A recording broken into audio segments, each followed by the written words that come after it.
Right? Sure. Ever.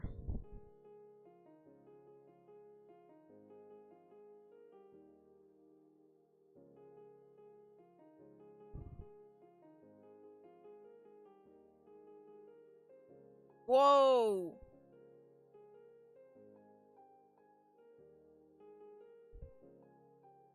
Crazy.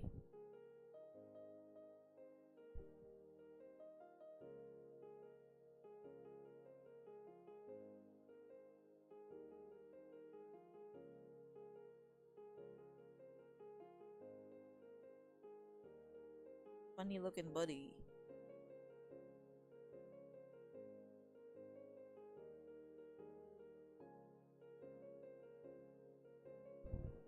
Yeah.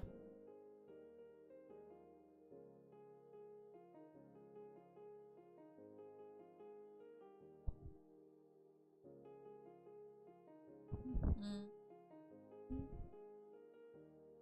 Alright.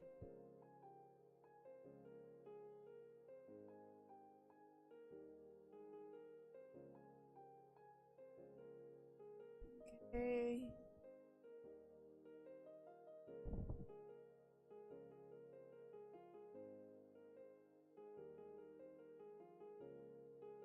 Up.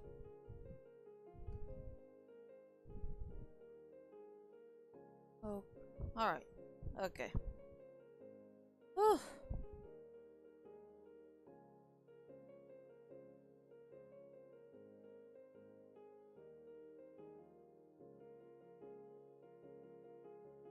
Alright.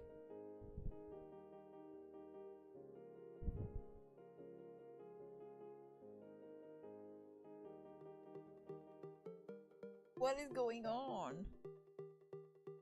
What the hell is going on?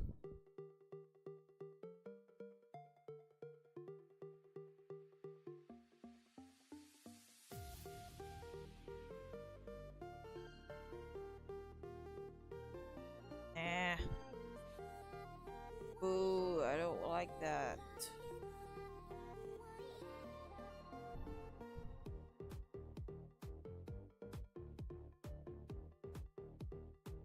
I don't know what to draw today. Shit. Oh. Cable issues. Someone's gonna get really angry if they actually saw what my what is it called again? Oh, what to make, what to draw.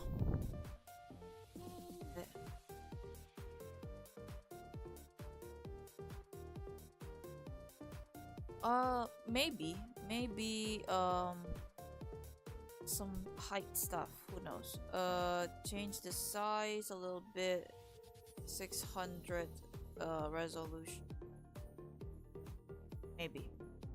Height. Maybe it's like no.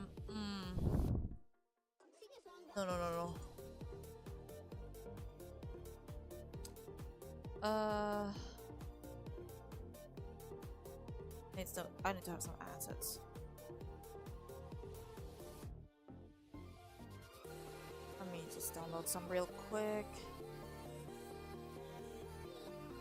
Okay, where is it? Where's the menu?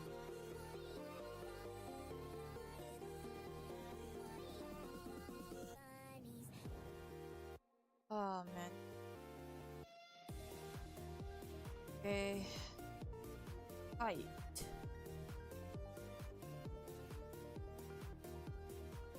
There it is.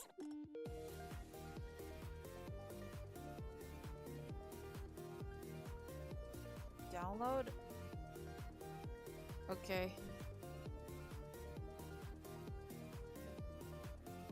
But like, how tall are these characters?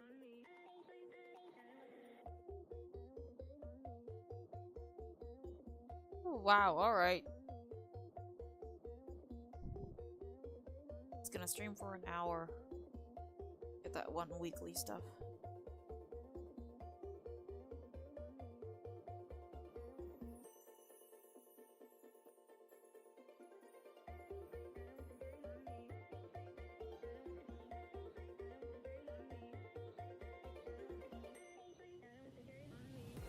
200 centimeters. Yeah, we'll need this.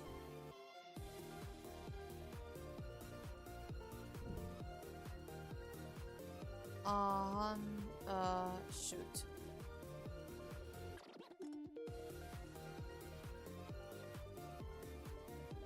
This one is a little too. How about just like a grid line or something? There. Shoot. Yeah, just like a normal grid line would be.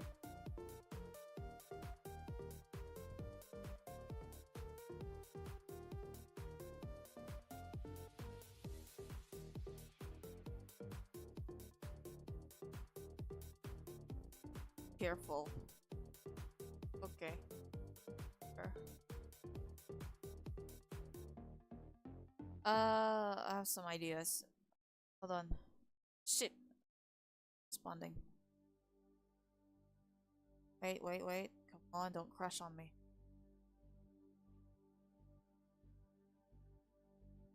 Nope, it's not downloaded yet.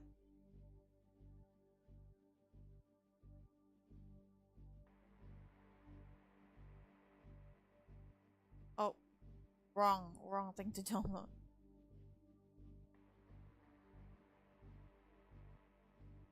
Great box of Miracle. What's this? Ooh.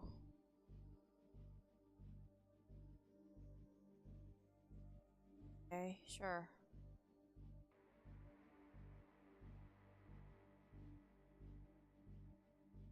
Downloading like other materials right now. Like, thank you for Eclipse Paint.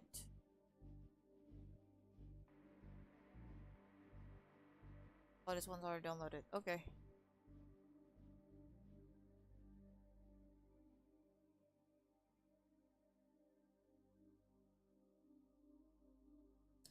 Come on. It's freezing right now. Okay.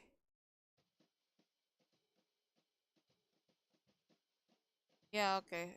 This is very comprehensible. Thanks. Here it is. Maybe without the numbers and uh this line is a little too you know what? Let's just use like regular old grid lines. Paper.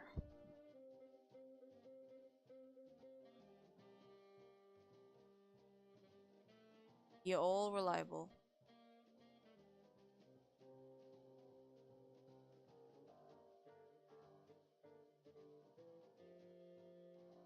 There we go. Now let's go with this. So the idea for the art is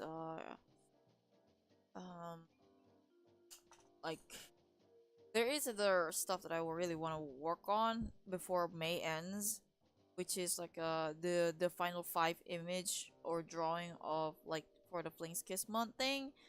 But however, I really want to get this out there. I really thought it would be very adorable. I don't know. Basically, it's like a redraw of my old art, old Flings art, where basically it's like comparing heights, you know, comparing Jinx's heights to Kid Flash. But in this one, I really want to make it like a expand upon it, as in comparing Jinx's heights to other Titan girls characters, and Kid Flash, of course. But you know, obviously Starfire is the tallest. I'll have to look at the reference later. Let me put off some of these applications first. Obviously, Starfire is the tallest. I want to compare her with at least Raven and Starfire, then Kid Flash. That would be very funny. I don't know. Anyway, for the opacity a bit.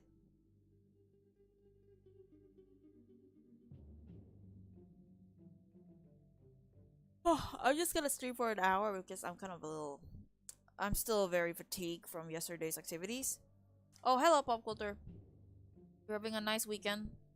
I only have one weekend because I had to do stuff at my workplace yesterday on a Saturday. So you know,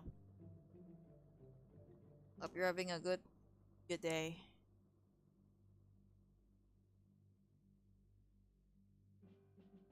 Let me see. Where's that image of comparing the characters' heights?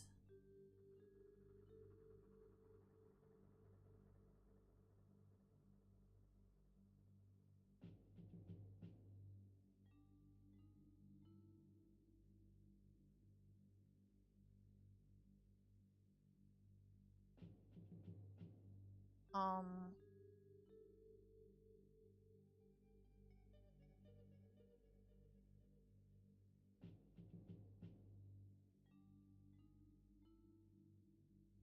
where is it? I really like need height chart. Some of these.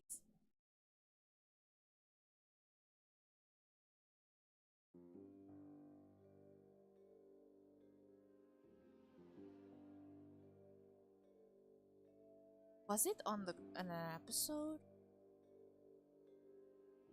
I really don't want to open Google right now. I'm afraid of like breaking it. Let's just like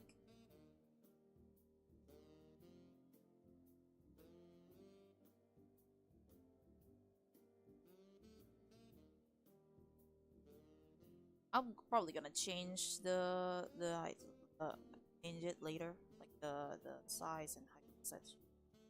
Just gonna like sketch some. You know what? It is a sketching stream, I guess. Not taking requests right now though, because I'm still fatigued. Yeah, still kind of a little tired from yesterday's activities. So,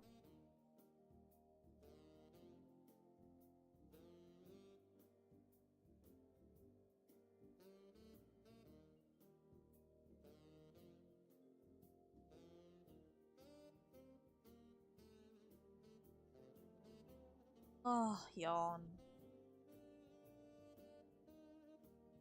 I'm just gonna stream for like an hour or so.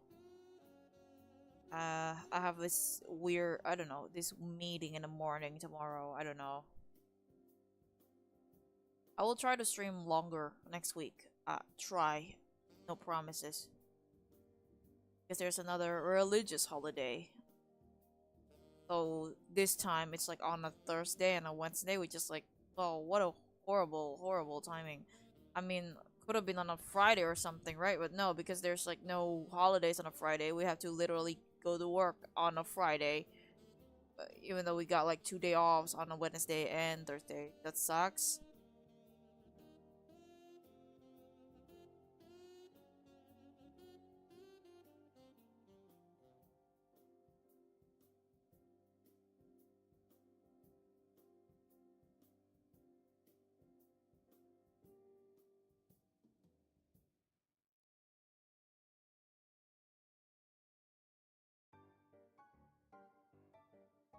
Oof, ow.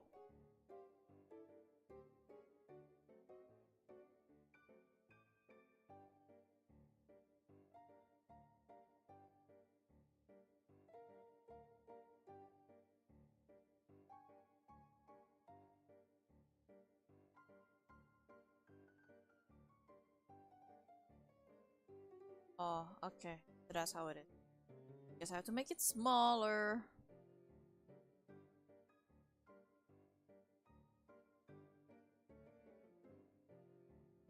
I'm just afraid it's gonna be like, because of like Instagram and stuff, it's gonna get cropped.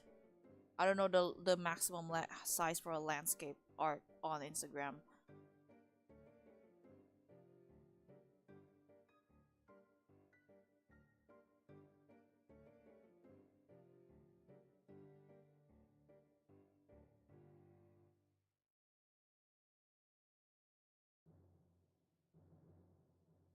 It needs to be a little smaller.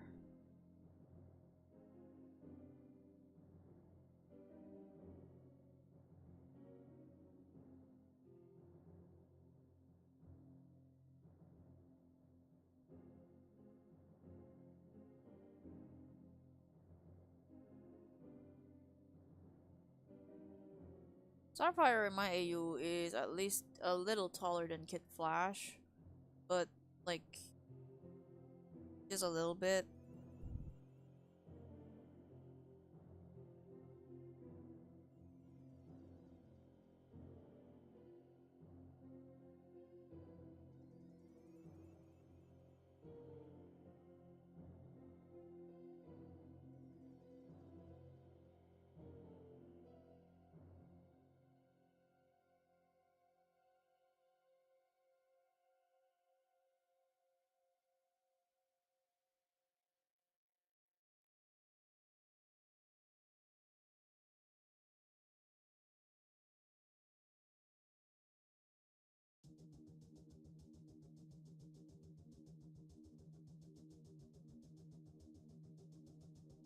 Oh, what the hell happened to the brush?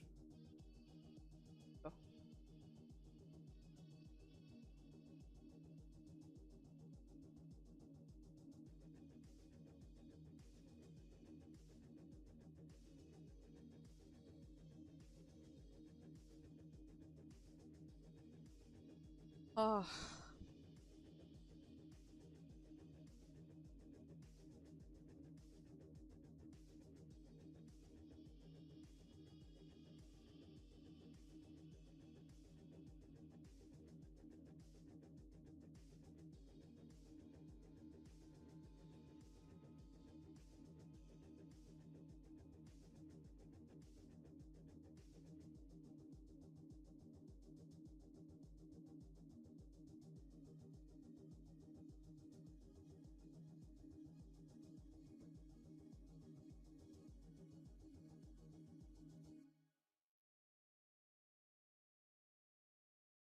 Okay.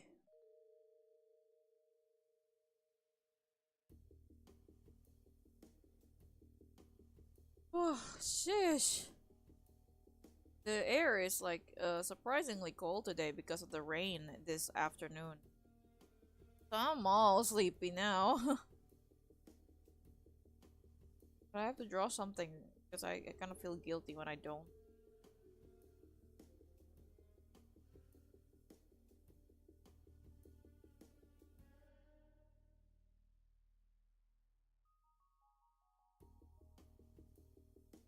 Wrong, wrong.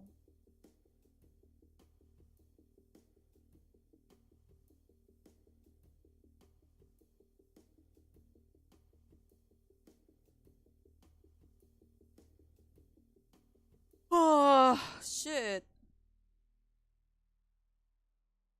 Can't believe it.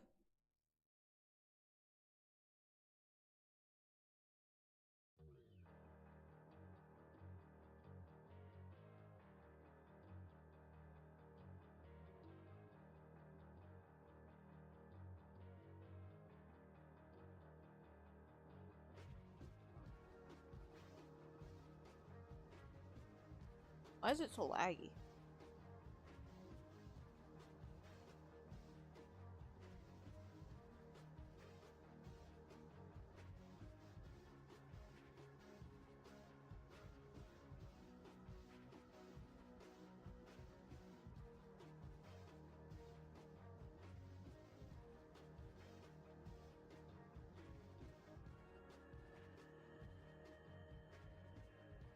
An average day. Really? Wait, what am I doing? What? Just being tired all the time? I mean, I am on the average day. Always tired. Any amount of sleep, it's never enough. Ever. Ever.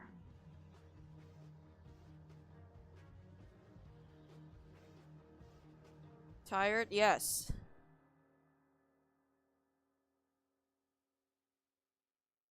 It's just like the because of the cold weather, the cool weather, thank God, because it's been scorching for the past days.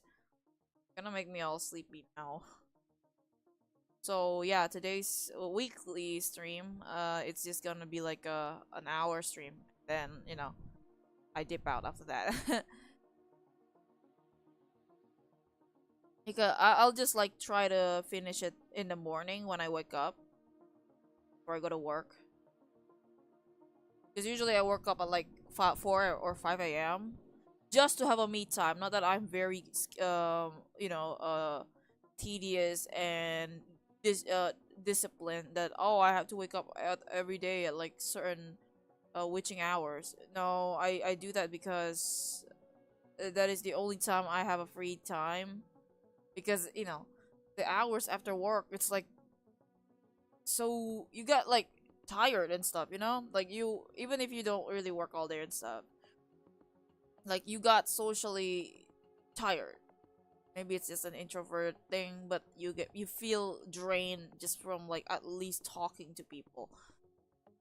And yeah, after work, it's like, I really don't feel like doing anything after work. So, the one time I get to feel energized, or at least slightly bit more, you know, manageable, is literally just when I woke up and have that couple of hours before I go to work to just have my own time. It's never enough. It is never enough. It'll all like, so, like, I don't know if it's like me and my perception of time, but it's, to me, time moves very quickly, like super quickly. So like, whenever I draw, or especially when I draw, like, before I know it, suddenly an hour has passed. Like, before I knew it, 2 hours has passed. Like, it's like to the point where, maybe to some people, oh yeah, like stuff, we're gonna do thing in like 2 3 hours. Okay, that's like a long time from now. To me, that's like so short. 4 hours is short to me. Like, time moves very fast with to me. So 4 hours of stuff, or just waiting or doing anything, is a short amount of time. A long hour is like up to 12 hours to me. Anything less than that is like, oh yeah, that's gonna, I mean, probably gonna take a little bit. That's not too long. 5 hours, that's not too long. Because I've kind of measured it based on how long I finish an art piece. Commonly, I finish artwork in like at least 4 hours. So to me, oh yeah, waiting for 4 hours, it's like, you know, being in the zone for the next 4 hours. So it's like not that long to me. It's like very odd, very weird. You know how the Flash perceive time in slow motion? I am the complete opposite.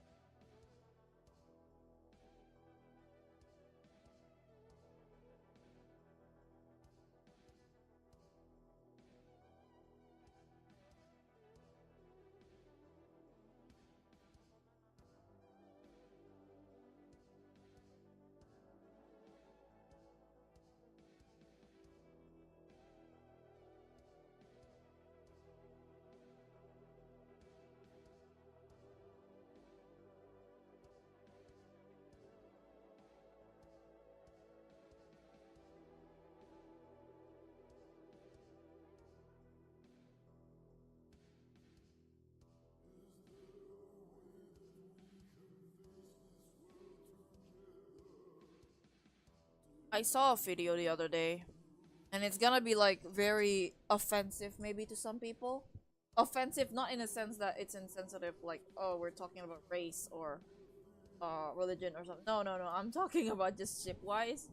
And I'm just talking to myself here, since there's only like 3 people watching, or at least so far 3 people, or at least it was 3 people, and now I'm just alone here. That's fine, that's okay. It's good that there's no people, no one to listen. But like, I saw this video the other day, and I think this guy have like my previous, no, this guy I think has like at least liked or have seen, yeah, just one. That's good, that's good. So no one's here to hear it. Okay, so there was this video I saw the other day, and I shared it to the server too, in which I put it in the thread so no one can find it. But basically, it's I don't know if this is the reason why like one guy in the server, in the Blink server, left. You know, they probably find my hatred towards Teen Titans Go terrifying, and this person that left is a Teen Titans Go fan. So sorry to that guy, but like, I mean, you're kind of putting yourself in the lion's cage, you know, like you join a server that is specifically made that is about a ship that is long been forgotten by time because of that stupid reboot, and then you expect me to be friendly to that reboot.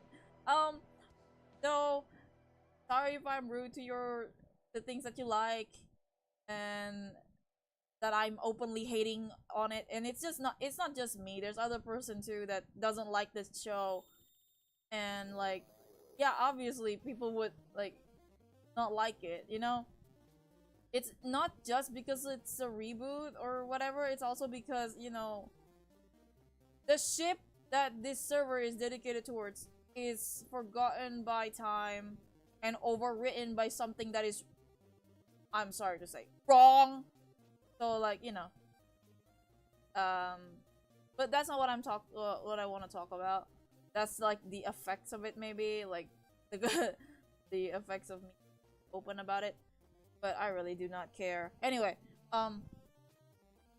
so I saw this video the other day, and it is this guy on Instagram. I think he also has like a TikTok or YouTube. I don't know, but I think he has interacted with my posts in the past before, because I've seen that profile picture somewhere before, or maybe I just saw him on Facebook one time. Who knows? Anyway, so this guy made like a video, and it's like a super hot take, and I'm actually fucking glad he did, because finally someone watched this show. Finally someone like actually pay attention to the whole thing. He basically addressed the fact that Raven and Beast Boy was like never a fucking thing in the original show, and he's right. They were never a thing ever. The thing is, like, the fan surface around them happens after the show aired. Like, you know, like it's like way after the initial show aired. That's when the fan service happened. Like initially, it's just like a very clearly platonic thing. Like obviously Raven appreciates Beast Boy, but it's never delved into like a romantic thing. That is completely fanon. That is completely fandom invented thing. The entire show literally ended on Beast Boy trying to let go of Terra. That is the last time we've ever seen him. And he was still pining over the old days with Terra. So where does the Raven thing come from? I'm not saying that you can't ship Baby Raid. It's a big ship. It's huge. A huge artist that is now working in DC is carrying it. That's fine by me. I'm just saying that, again, to say that the origin of that pairing is like, oh, like they used to be a thing in the original show. They don't. That is a massive lie. That is like a Mandela effect, because you saw like, I don't know, the Piccolo's fan art, or like if you're a degenerate, I'm just saying, if you're like a 2000s degenerate, you probably only watch like the Zone porn parody or whatever on Newgrounds, and that's where you get that perception. But that is never a thing in the original show, ever. Raven was dating this random goth guy, and Beast Boy was pining over Terra until the end of the show. Like, I guess people can frame it as, oh wait, but like Beast Boy is like super jealous of Aqualite at one time. Except, you know, I think Beast Boy is just like angry because, you know, it doesn't become like the center of the attention of everyone, because everyone was in awe of Aqualite. It's not because of a girl's attention towards him. I think it's because he thinks like, because, you know,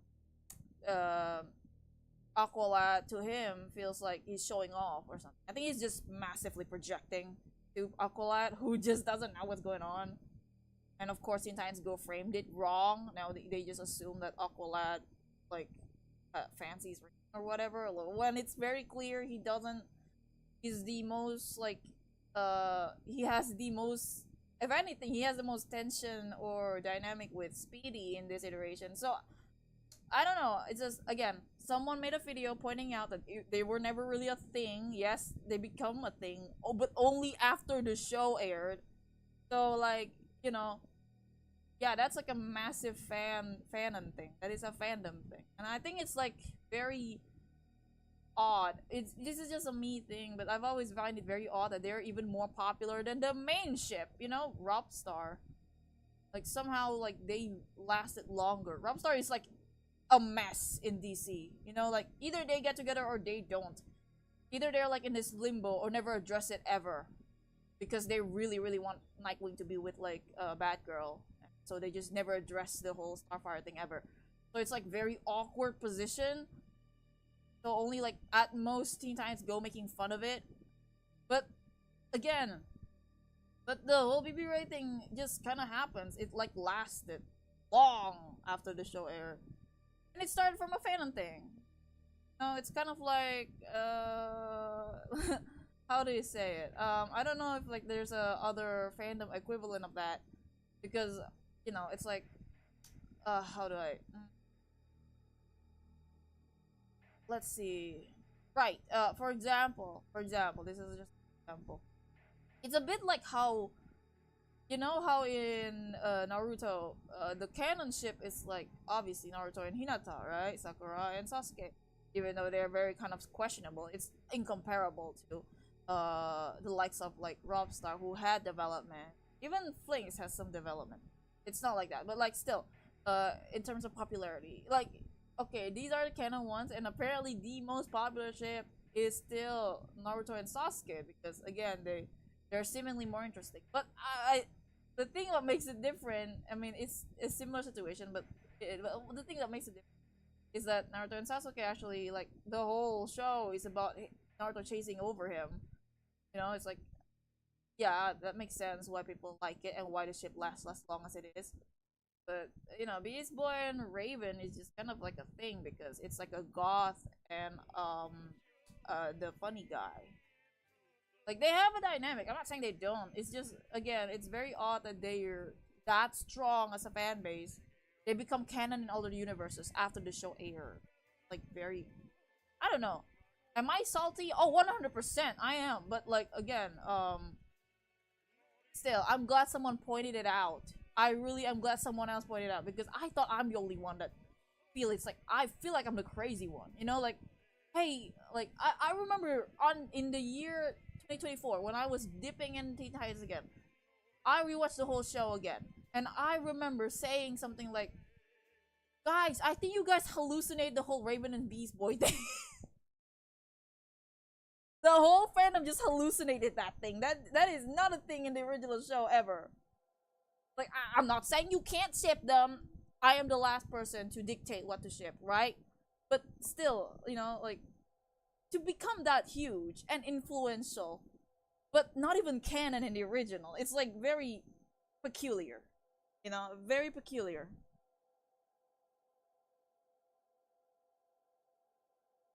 But yeah, I shared that on the server the other day, and someone, you know, I actually appreciate, you know, other than that, it's like also I appreciate that the person pointed out relationships like you know Robin and Raven. I'm not a shipper of it, but like I'm glad there's acknowledgement to that ship.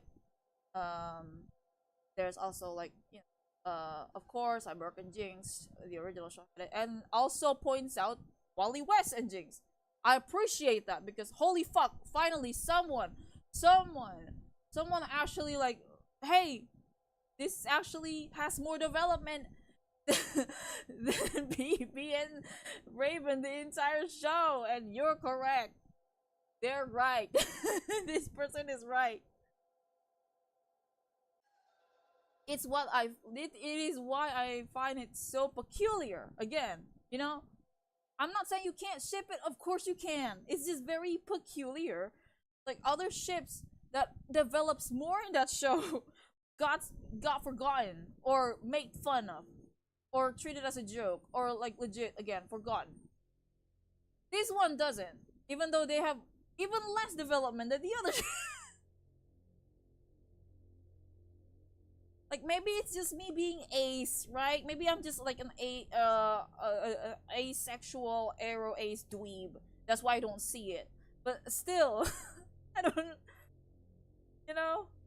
Like even when I'm depicting Raven with Goth Boy, it's mostly just as a joke because I cannot imagine her being in a relationship at all.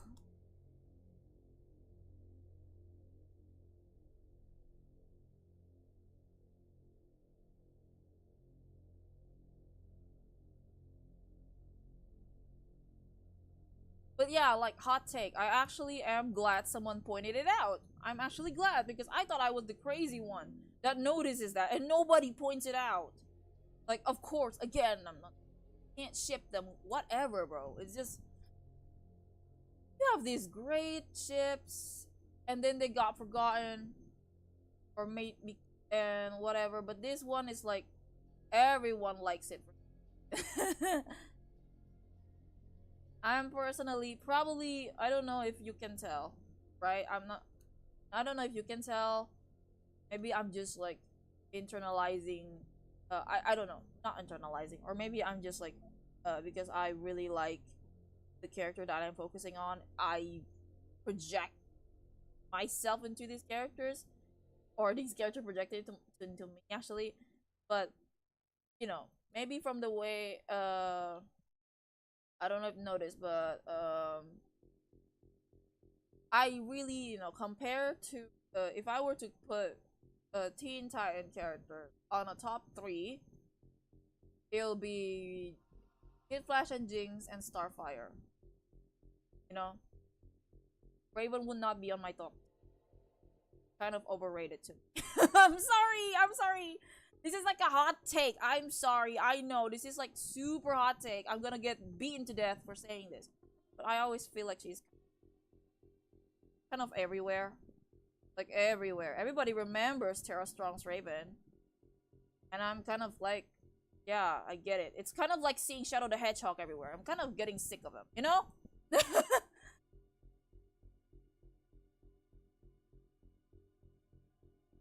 I'm not saying as a hater. It's just, again, I just feel like kind of wish you have poured more attention to the other characters, you know? You know? Am I being rude? I think I am.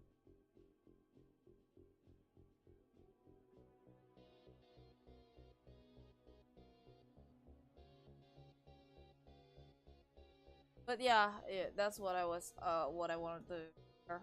That video about someone finally waking up from the fandom glasses and notices, hey, actually, this is like a fanon invention. And yeah, thank God, thank you for pointing it out. Holy fuck, I thought I was crazy.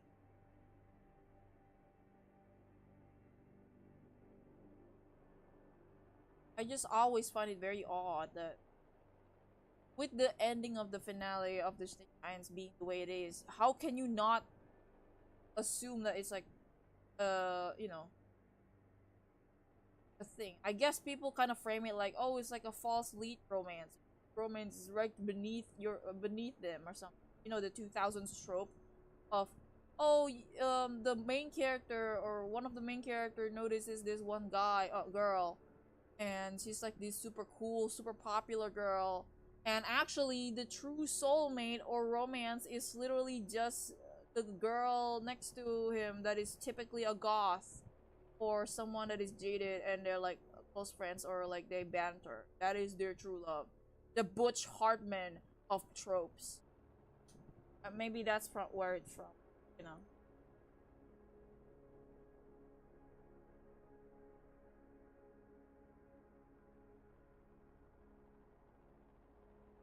But like again, no hate towards the fans. It's just like um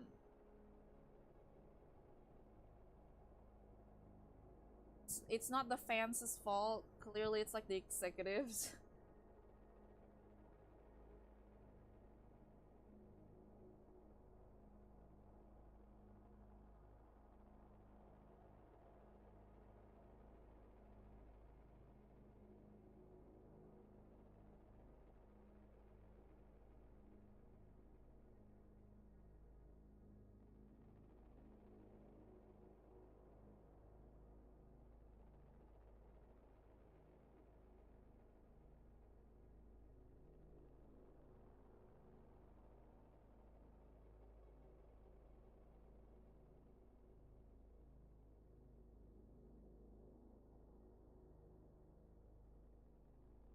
But yeah, that's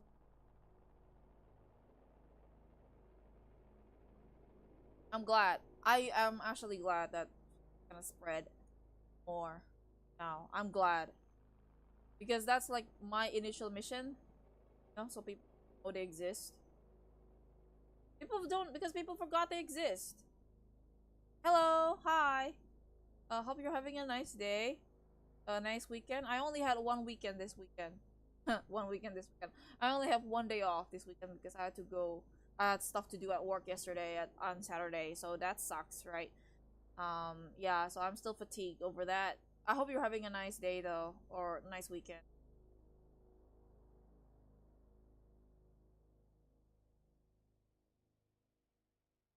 I'm just gonna stream for a little bit today because I'm still a little bit fatigued, but don't worry. Hope you have a wonderful day. Thank you. It was alright today. I kind of wish I had another day off, you know, but I can't. I really, really would have if I could, but there's like a meeting tomorrow, so I really can't skip work day. But I should be free by like day after tomorrow.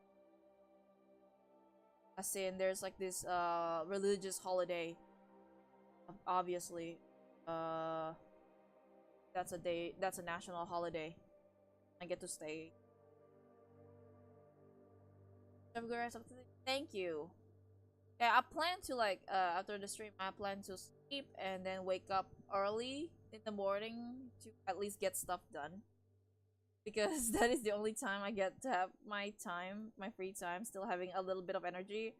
Because after work, you just kind of like don't feel like doing anything, you know? I kind of want to make like a height differencing. Like this will change. Sorry, this will change later. This will change. I will change this height later. Because I'm doing this without looking at reference. It's more like by memory. We'll change this. I guess I kind of had Starfire to be kind of taller, but I kind of like reference.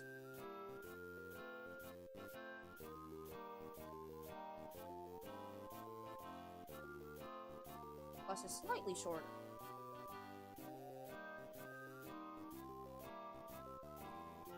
I want to redraw this an old art. Such as something that I drew in 2024. Way back when, and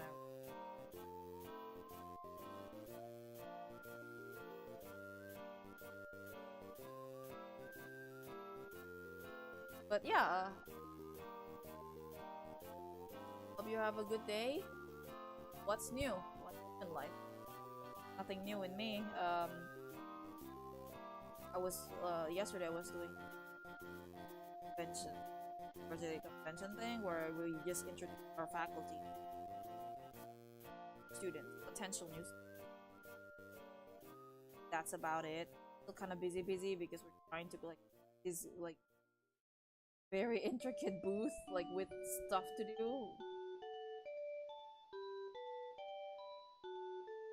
But I think my old colleague did the work, so I only like as in draw and grid stick. That's about it. Most of my colleagues pay more than that's what I was doing. Okay, so I also like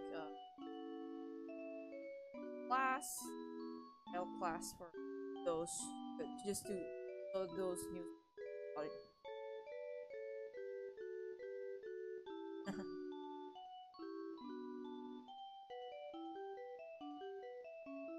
Oh, that thank God for liquefy.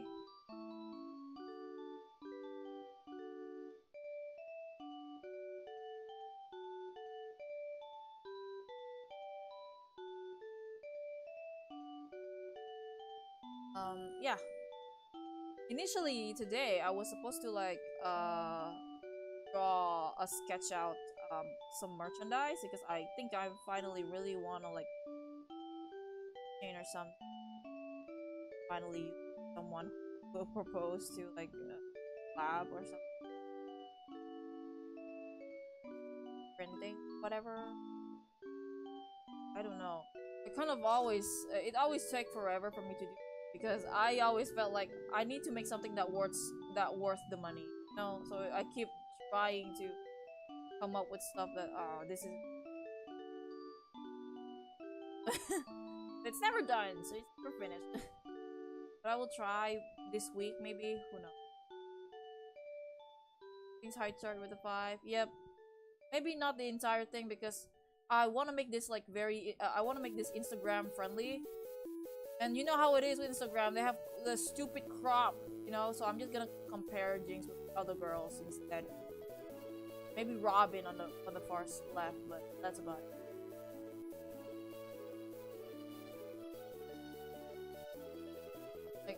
Like if this was like Tumblr, I can just okay, I'll just follow everyone on a line. No, Instagram isn't as friendly as that. So yeah.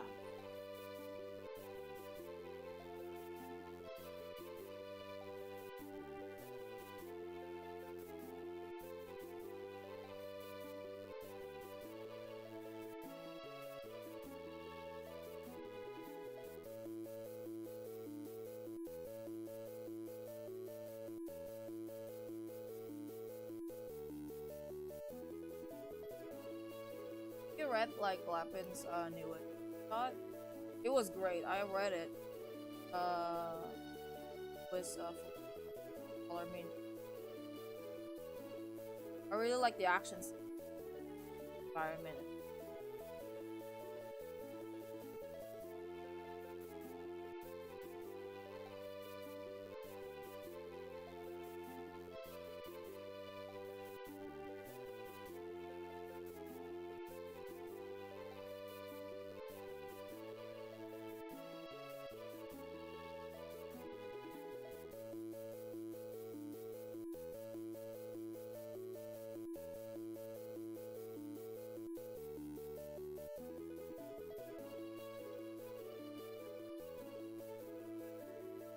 Yeah. Um. What was it? What was it? What was right? So this is supposed to be like a gag image. Types of other types.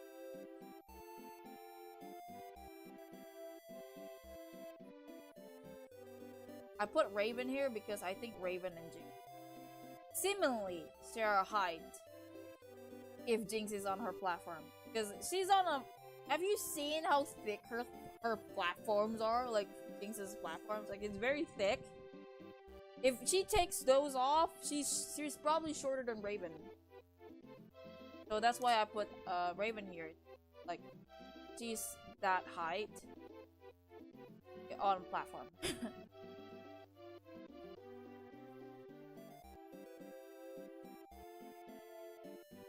Like, she's like the average height, basically. Raven, I assume, average.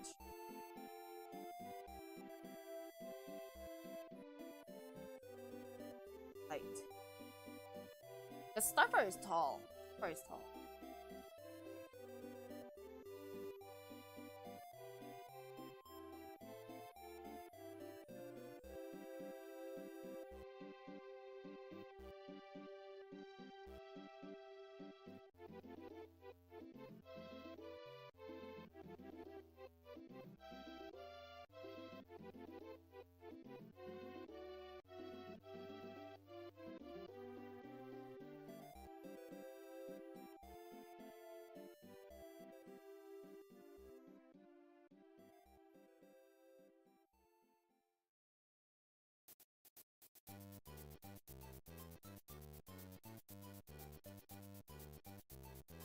I will change these later.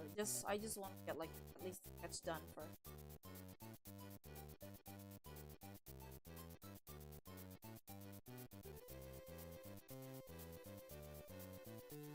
Yeah, if you haven't checked the server, you check my thumb story. I posted the Blink sticker that I made a couple of days ago for the server. I was thinking that, you know, figured I should share those well because apparently some people on IG asked for it. Yeah, I was reluctant because I'm afraid of, you know, it's probably because of my bad experiences back when I was like doing the earth chanting, but those people, they stole my art and put them in like um phone casings, shirts without my consent. So I just felt uneasy after that, posting stuff for free. But I did anyway, and yeah, it's like free to download. I know it says like, oh, how much do you want to pay for it? Or whatever at the Lofi page, but just press 0 and get it downloaded for free. By default it's supposed to be free. But if you wanna like pay like $1 for it, go ahead. I don't I would appreciate that. The 0 would mean, I mean, a $0 I don't mind. I oh, I will never get off Facebook, man. There's like a whole page dedicated to hating Stuart Little. My favorite page ever. Like, I never get enough of it.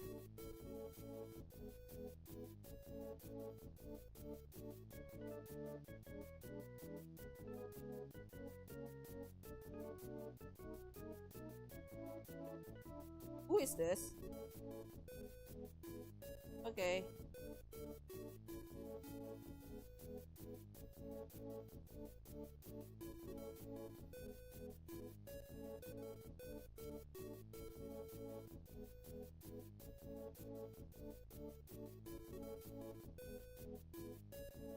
It was transparent, right? I didn't. Sorry, let me check this thing quick. I'm afraid that I scared the wrong file. Be transparent. Yeah, it is. Right.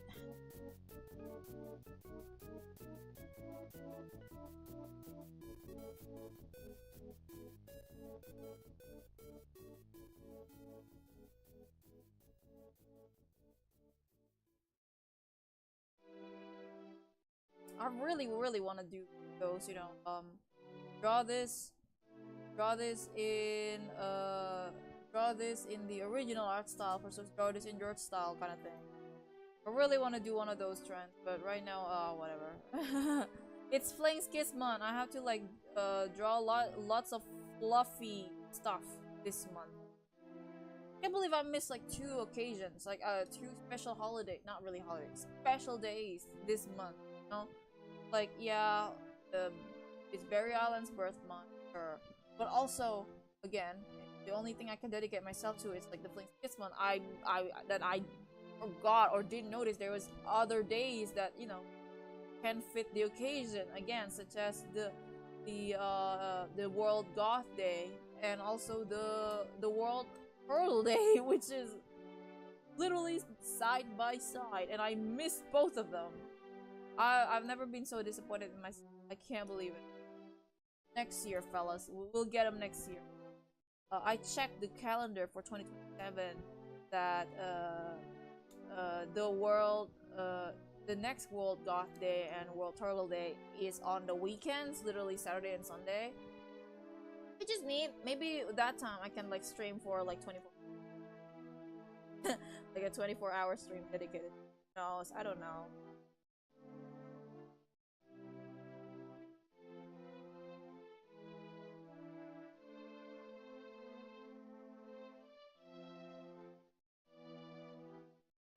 Robin is shorter than slightly shorter.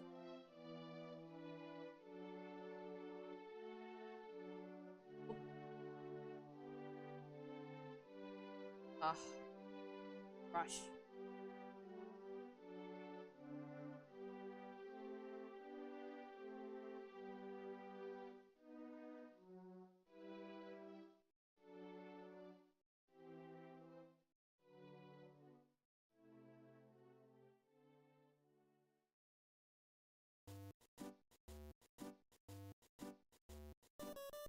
But taller than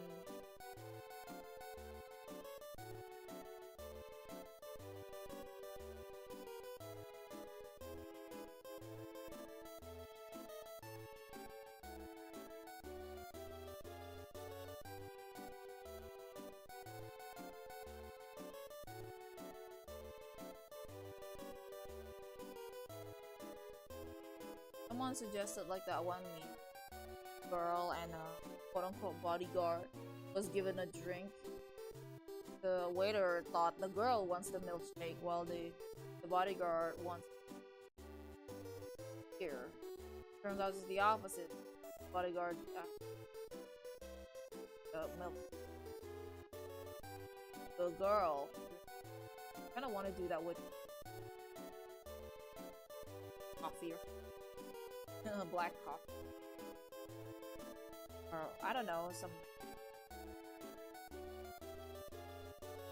Still thinking about that. I have the reference image.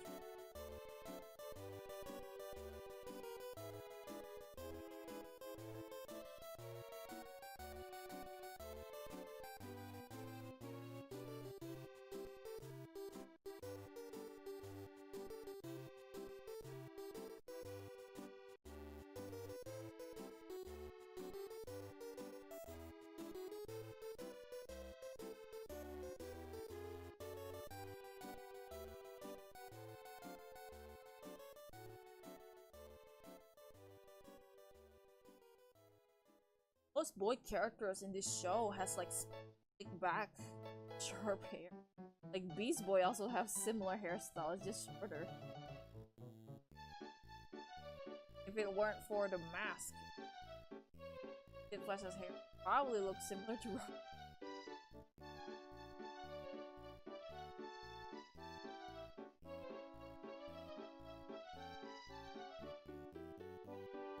Oh, it's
laggy for some. Bye.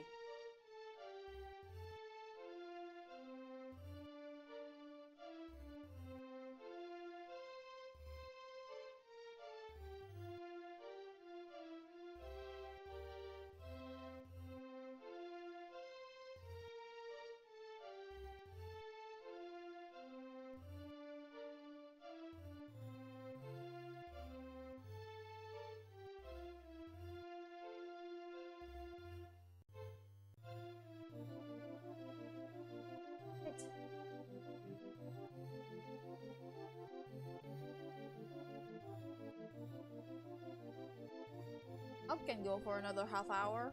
Sorry, the stream. Just really want to check in for this week for a little bit. I'm working out. Don't worry, next stream longer. Bye.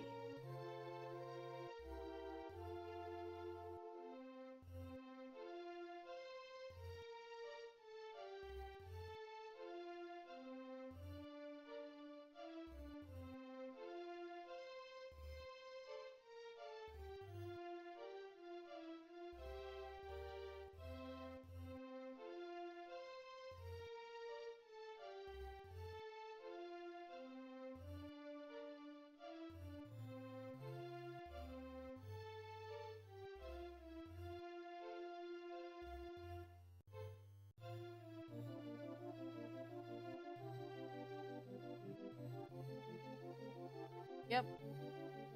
No, I'm not done yet. Half an hour.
that one plot line got like trapped. Happy. They're a while back, basically seeing the plot from the thing.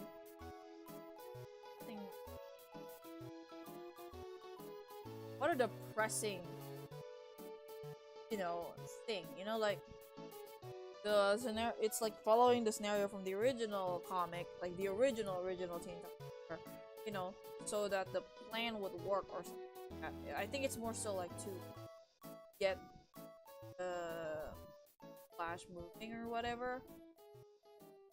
Raven kind of like hypnotize him to fall in love with her, just to know what it's like to be loved or something. So she knows how it feels like to be loved. And that's like so fucking messy. You're trying to adapt that to like a flank story because like Raven is already Jinx's like nemesis in a way, right? Like she's already considered like her rival, and then you try to use that plot with this story. Like that is actually, I don't know. If anything, you would make the audience hate Raven. Like maybe that kind of plot works back then, like the dang 90s or something. Like yeah, people make stuff up on that era, right? 80s, 90s. It's like whatever. But it doesn't work anymore in recent years because now the framing is as if, oh, he kind of does it without his consent. Oh. Like, that's a big yikes. And even if they're trying to justify Raven's reasoning with this same plotline in modern day, you really can't. You're just gonna make people hate Raven. Like the plot of like hypnotizing Kid Flash to fall in love with her, and then put that in like probably a fling story. Like that is so messy. That is so messy. Especially if you're trying to put in the whole plot in the comic sequel with the cyborg and choosing Sarah over Jinx, and like that's awful. That is horrific.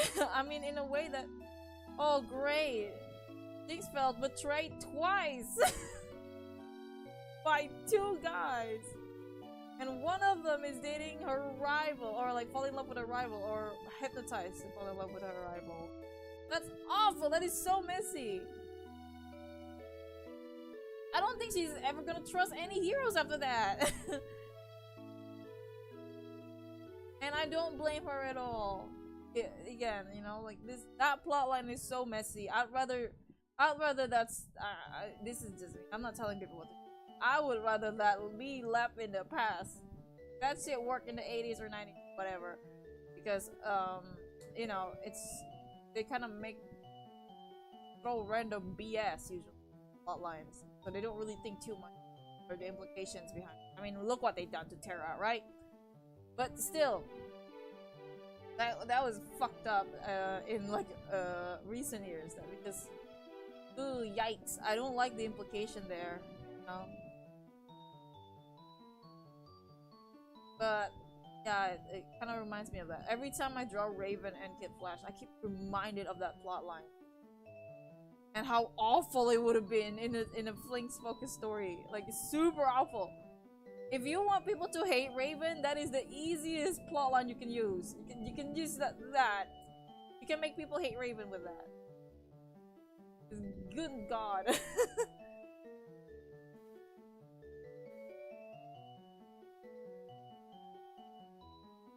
But like Teen Titans 03, Raven would never do that. That's the thing. Like yeah, she entered minds, but I don't think she would like hypnotize a character to fall in love with her because she doesn't feel loved and she wants to know how it feels to be loved. Like again, that is a 90s or 80s. But it's not something like a modern age.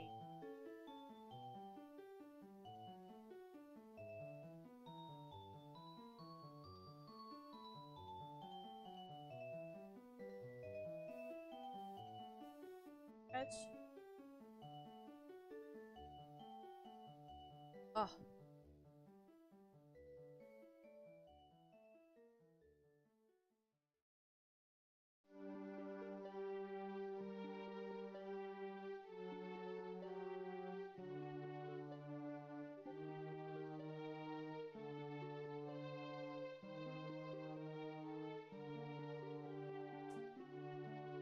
Seeps out.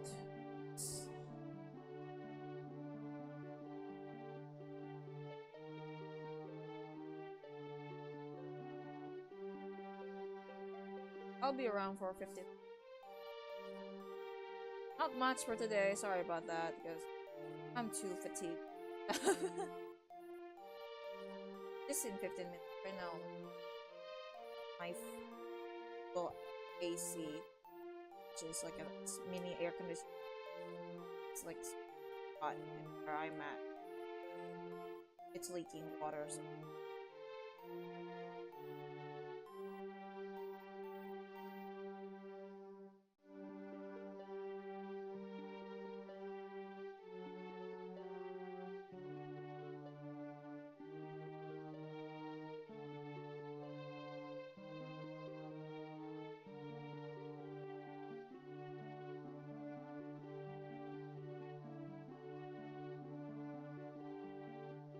Oh, what? Oh, okay. Discord.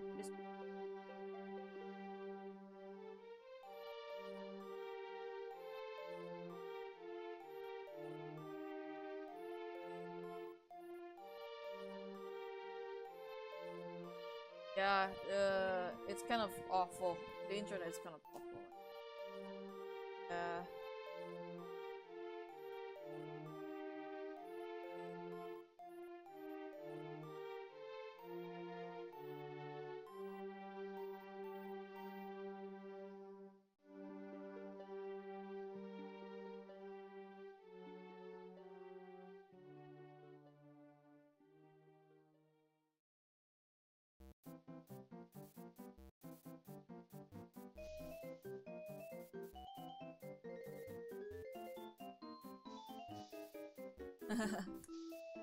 But yeah, you know, that's what I was saying.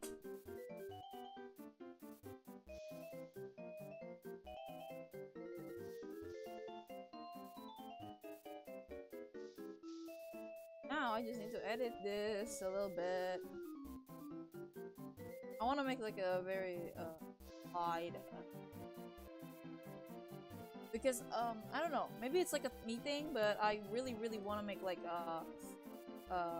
because of Instagram, I really want to make the posts to be multiple, like not just one art, but like stuff. Oh, there's another art on the next slide type stuff, you know? That's why I draw lots.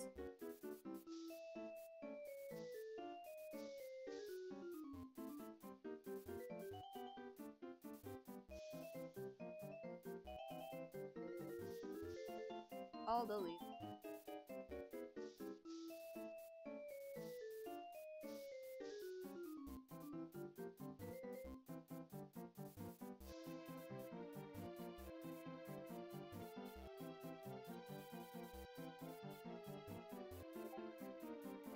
But yeah, you know?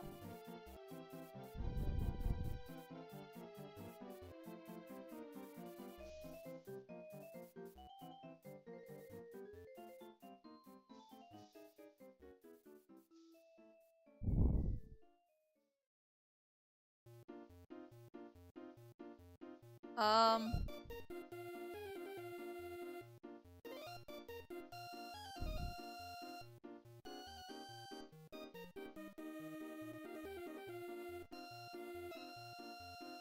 Man, I'm actually kind of very super happy that, you know, again, people are like using now they kind of see flings as this like an us thing, you know, like, oh, uh, uh this is us, and tag their beloved someone, or oh, I really want to cosplay this too, or whatever. That makes me very happy. I really am, like, in the sense that, you know, my mission to spread the word about them is like so far working, and I really, really, really, really am happy about that. Like, it's not even about, oh, I got a bunch of followers because of it. Like, I don't want the fame. I really don't. I know how it feels to be viral. I know how it feels to be like a huge meme at some point, and I really do not want that. I'm just happy people like the flinks I make. As in, okay, great. Can you guys spread the word? Thank you. Maybe I will make a great cult leader. I'm joking. No, I'm not. But it's like, again, I'm actually more happy people notice the ship that I like than they do noticing me as a person. Today I saw on my DM someone asked for the sticker, the free sticker, Discord sticker, and I gave it to them, like the link to the download, and I was like, yeah, here's the sticker, and then they said like, yeah, I know you may or may not read this, but like I'm like a huge fan, and like because of you, I started to try and draw in the original Teen Titans 03 style, and etc. etc. And I'm like, yeah, thanks for letting me know. Like very awkwardly said, okay, thanks for telling me that. Not that I'm not thankful, 100% I do. I'm glad that someone looked up to me like that. That's great. I just don't know what to say to that. And also, great. I hope you guys actually watched the cartoon this time instead of just relying your information with fan art, because oh, trust me, this stuff you see in fan art are like rose tinted glasses of what they actually are. I'm not saying there's things that I like isn't, but I am self-aware. But some people literally just remember Teen Titans from the rose-tinted glasses that is fandom. Like they only remember, right, Starfire, and Robin, and Cyborg, and Beast Boy, and Raven, and Beast Boy and Raven are dating, which is not true. They're not. The original cartoon doesn't have them dating. That is the Teen Titans Go thing, and that is a fanon thing originally. But the ship got so popular, and it kind of influenced everyone.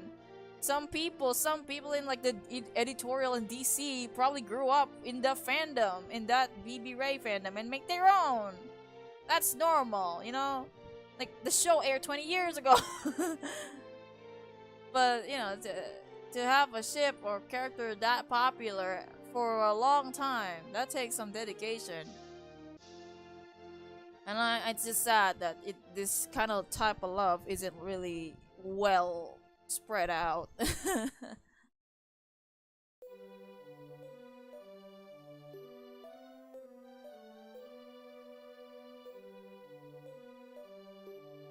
But what I'm saying is like I just don't know what to say to lots of flattery. I am a very awkward person. I would just say thanks.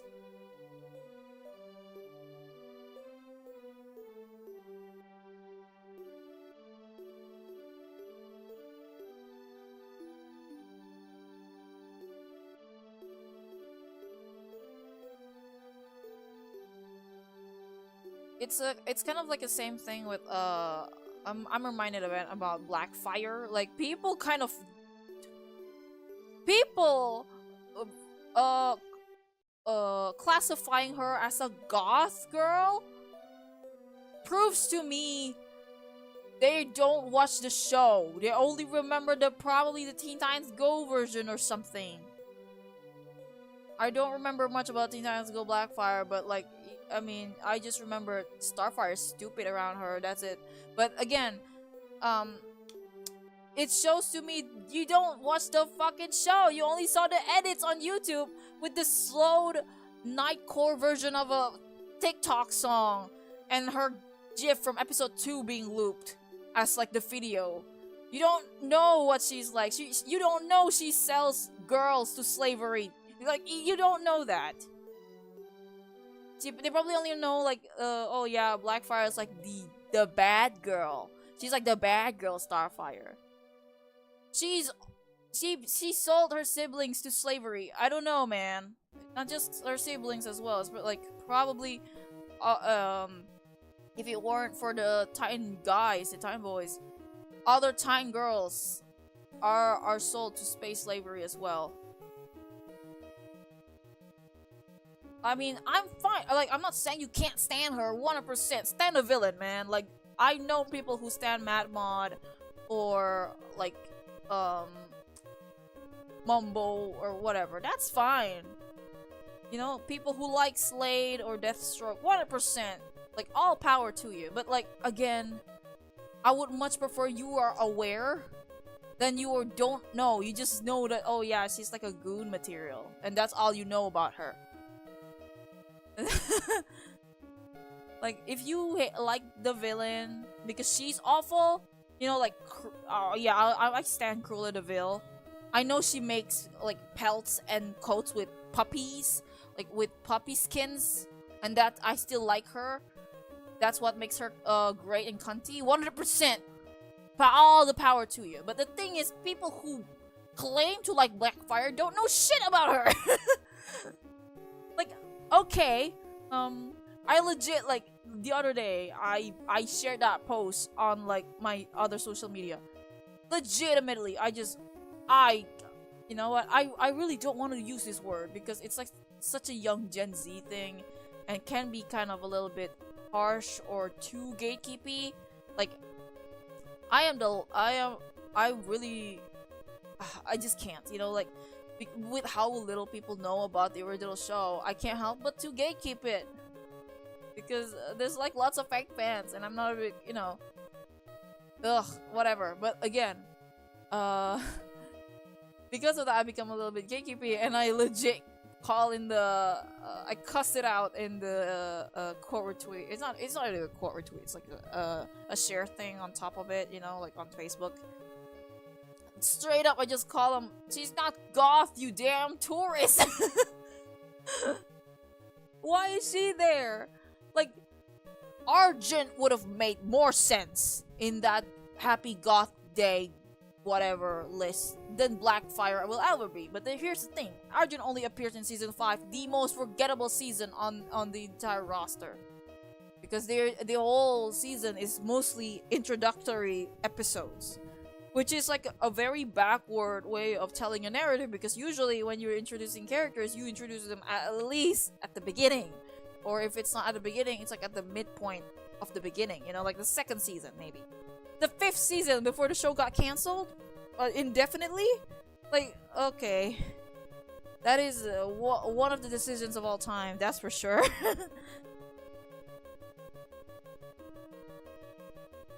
So of course people don't remember about Argent. The other goth girl in the whole thing.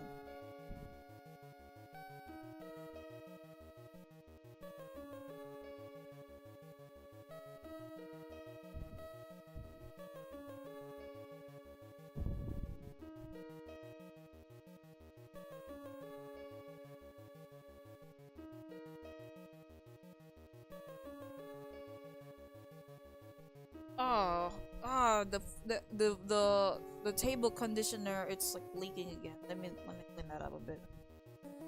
Oh, sucks.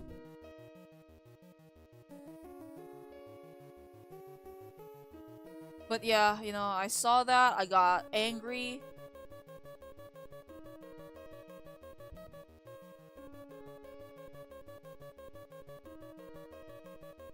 Because Jinx isn't in that list. Jinx is apparently in the other list. There's like a bigger list, but still there's Blackfire there, and that's why is she there? She's not even a goth at all. She is just a black-haired jerk Starfire.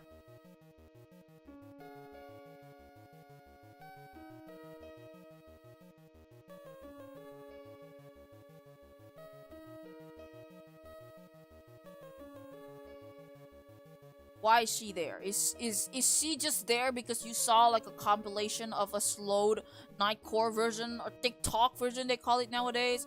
The TikTok version of Doja Cat music or whatever? Like, we get it, you're a tourist. Shut up. But I'm just so glad people kind of there are people who notices that and like point that out, the whole Raven thing, and maybe hopefully more stuff, because people just doesn't remember a thing about the show except the first episode maybe.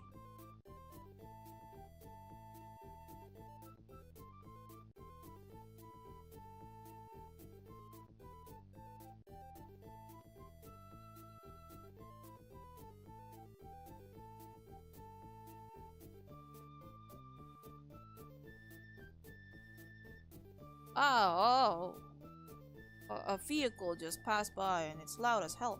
It's been raining the entire day. I don't know if it's gonna flood tomorrow or not. I have a meeting tomorrow. Hopefully it's like not too bad.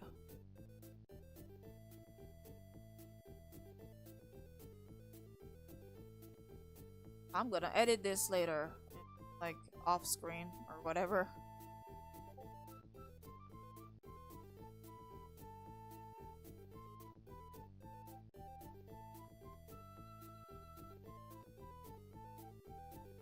Ah.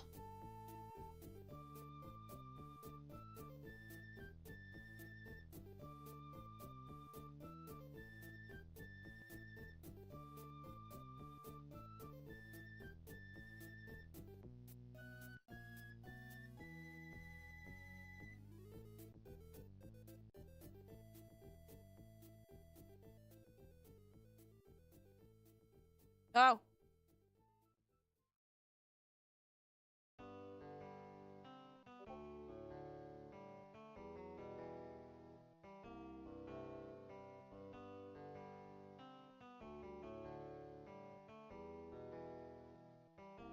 The rain. I'm glad that's raining because I'm not like swimming in my own sweat right now, because that's what happened the other day.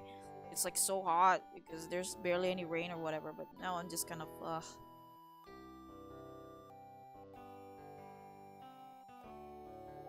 oops. How do I There's like this I saw this like post on my social media. There's like this competition about like who gets to lay down on the bed the longest without sleeping. If I were to participate in that, I would lose immediately. I don't know how it is. I think this is like a very lucky thing actually, but I can fall asleep very quickly. Like very quickly. I just need to imagine my ship in my head right now. Like I can just imagine a shipping scenario in my head. Dissociate. I will fall asleep like 2 minutes later. Very easy.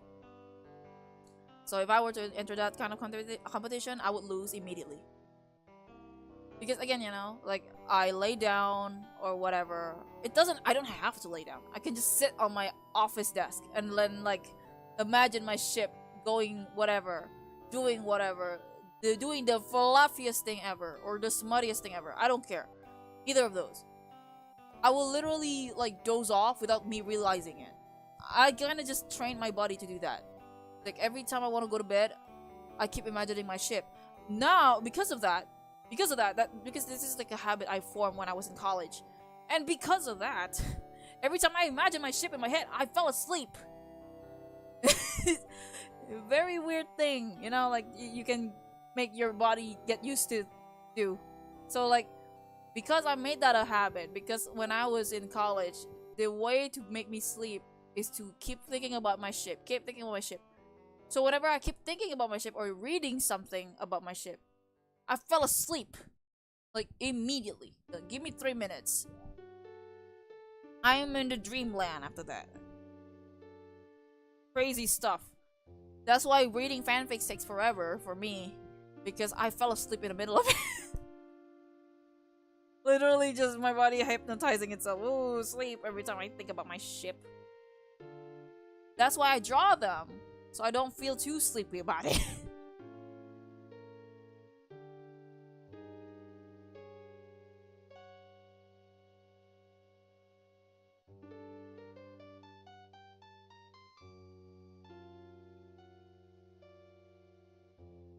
It's a very weird biology.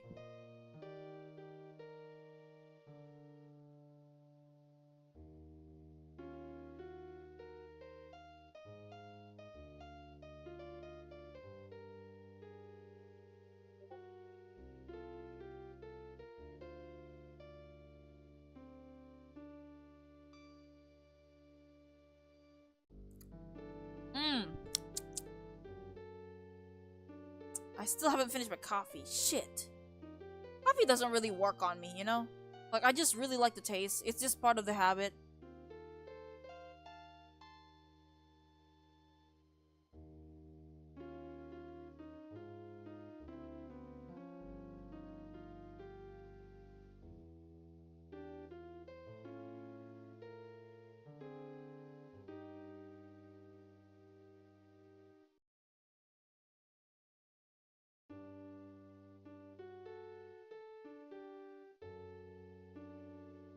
Oh.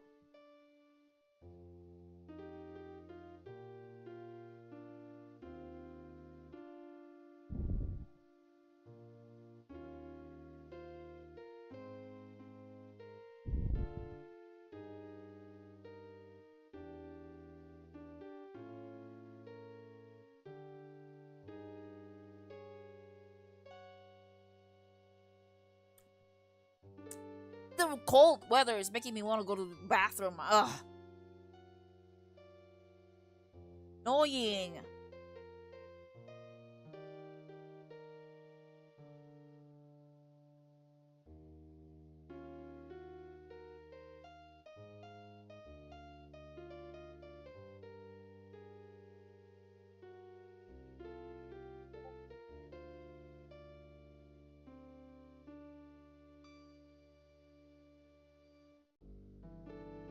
Tomorrow I wanna like tomorrow as in 4 hours after I sketch this, and I will sketch other stuff too, so I can get it finished by tomorrow maybe.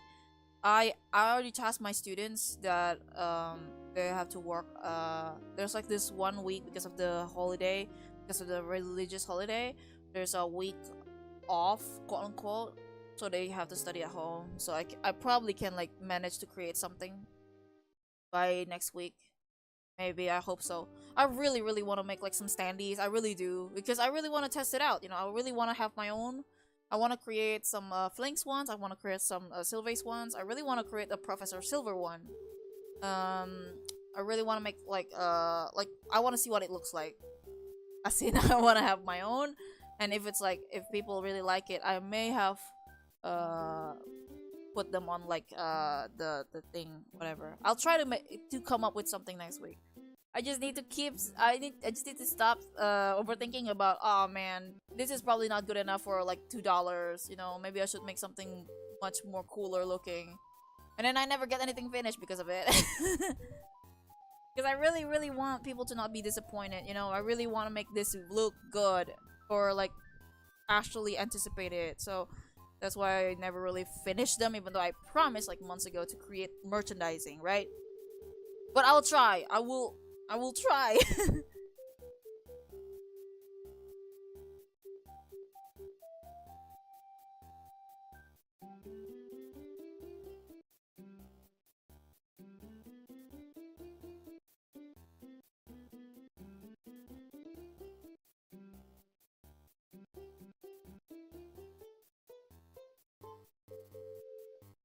That person that tagged me on IG, that showed that this the person, I'm not sure who the person they tagged, but they created like a Flings theme phone out of like cardboard or something. That is the cutest thing I've seen this week. I swear, that is so cute.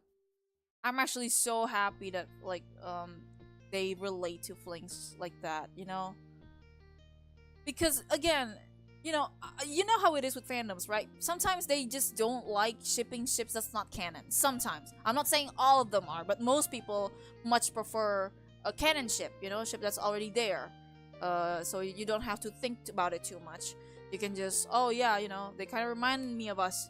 And yeah, that's kind of like the thing that I'm trying to nab, you know? That's what I'm trying to capture with them. Like, I don't stray far from canon. No, if anything, stuff that I make are very much close to canon. As close as possible. There is resources and references to that. So it's like, I'm not making shit up like Teen Titans Go does. I actually have resources. I actually have references, and I have my own analysis of how this works. So like I really want, like, in a way I'm not just like, oh, you know, they're like a couple goals thing, but also introducing them as a character to these new audience. Like the people that are like claiming flings right now that I've been noticing, right? And this is no shade, if anything, this is like a shout out, if anything. Um Most people who like have like flings as a couple profile picture, or like tag each other as that, and maybe plan a cosplay as them, are mostly very young teenagers, like the same age as my students, which is like 18, 19-year-olds. Like teenagers, like that is adorable. That is so cute. Like they really see flings of like, that's us, and you're right.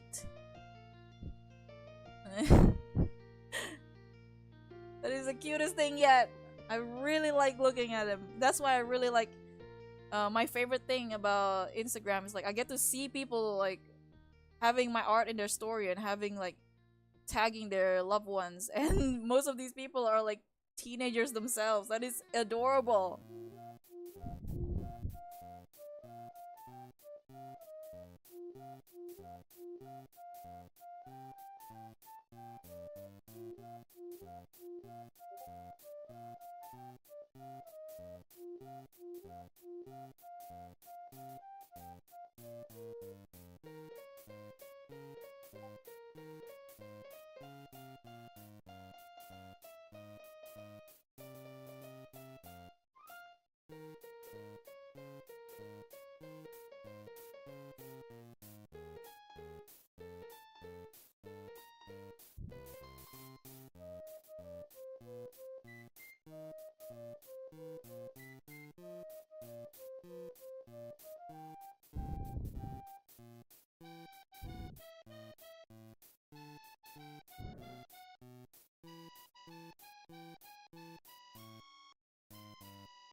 Like it's so adorable, you know?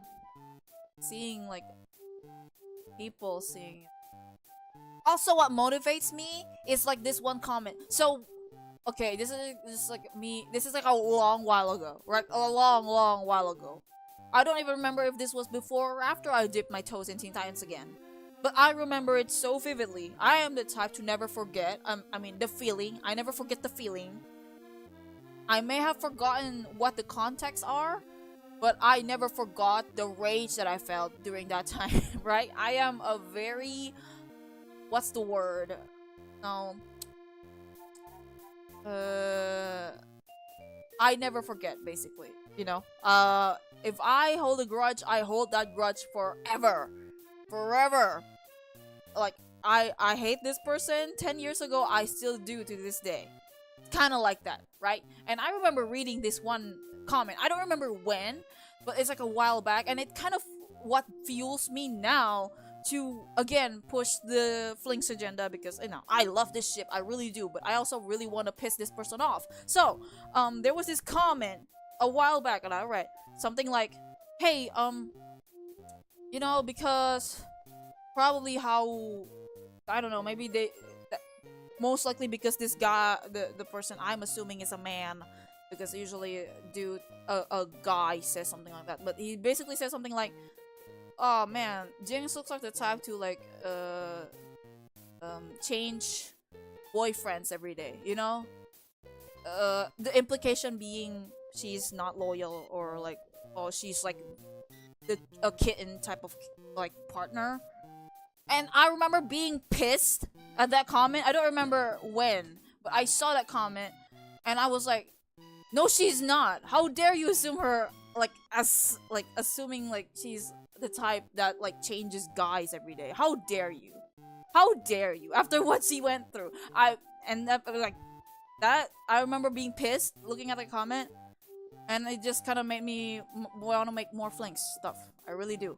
And after that, just like, fine, I'll show you that she's not like that by drawing her with Kid Flash a lot.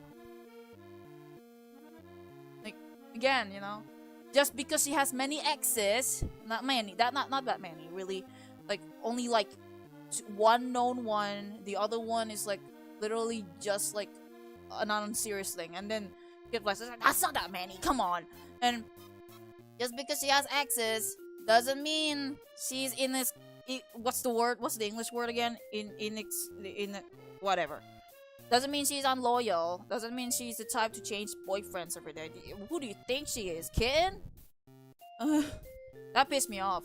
So again, because of that, I was like, yeah, well, screw you. I actually, like, I am actually a fan. I know what I'm talking about, and you're wrong. You're just a LARPer to me. You're a tourist to me. So I'll prove them wrong by keep drawing flanks and then like keep drawing parallels to the actual universe it's set in, Oh, like, remember this episode? Remember that one scene in issue whatever? Like, I know this shit. I am not a fake fan, bro. Like, nope. Some people, like, because why am I being kind of very vindictive about it? Because this is probably rude to some people, right? But let's be real, lots of Teen Titans fans, quote unquote, nowadays are just Teen Titans Go fan, which is a completely different universe on its own. And also, most of them are just casuals. They don't buy the limited issue that is like only one left in eBay like I do. Most of them are just kind of, oh yeah, I kind of watched the show once. And I guess I watched the Teen Titans Go movie. And that's about it. I know these people are LARPers. They're just pretending to be fans. They just like the design of the characters, and that's the only thing they know about them.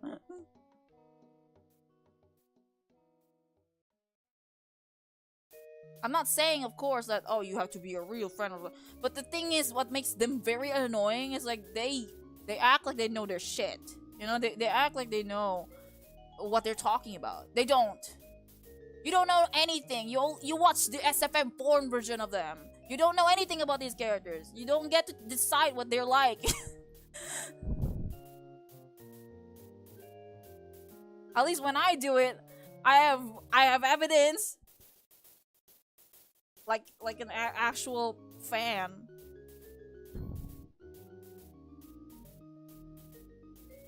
Fandoming is really that serious sometimes, Because sometimes you really like these characters, you really want to do them, you really want them to be done justice. Even if it's just the fan base, even if it's not like reaching the official.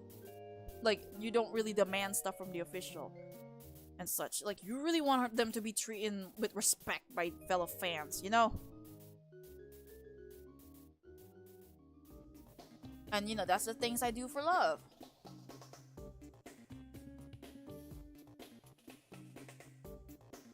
Can't write, but I can draw, and this is just a me thing. I'm not saying this is like a universal thing, but I've always believed that it's easier to convince people with visuals than with something like descriptive.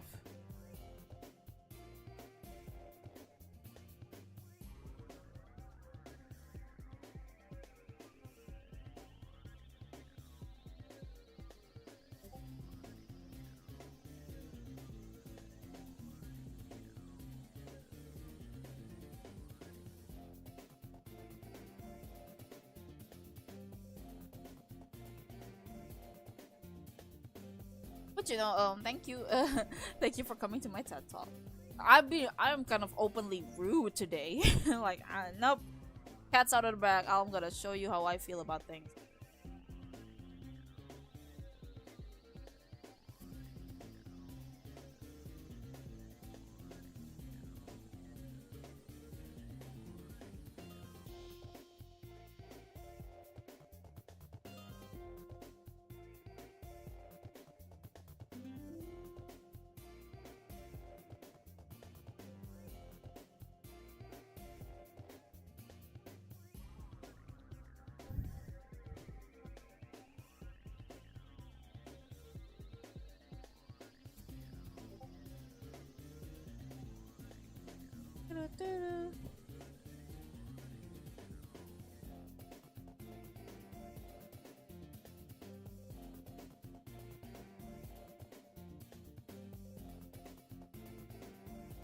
Um,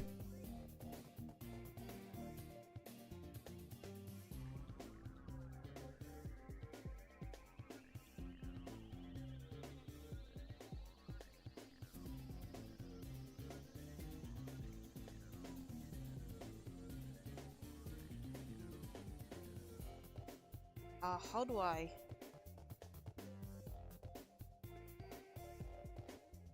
Uh.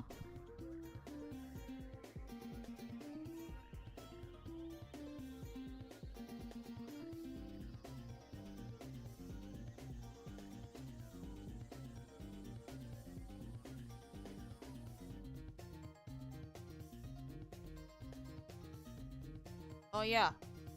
Sorry.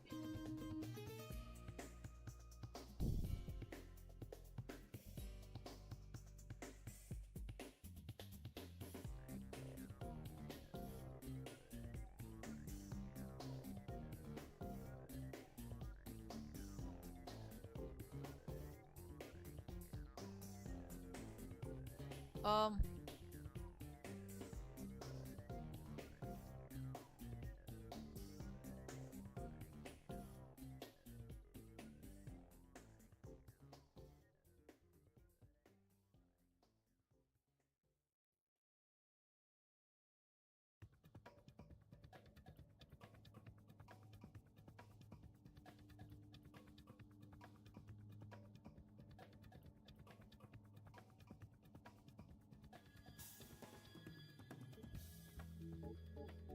Uh,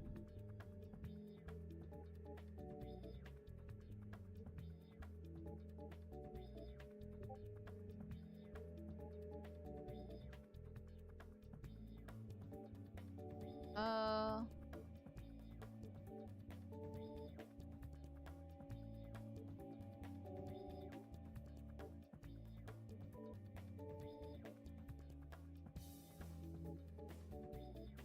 Ask Cookie, how about you?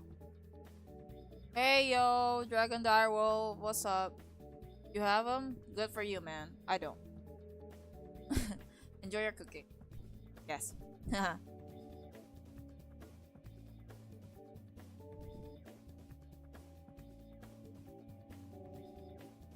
Okay. Put this in the group first.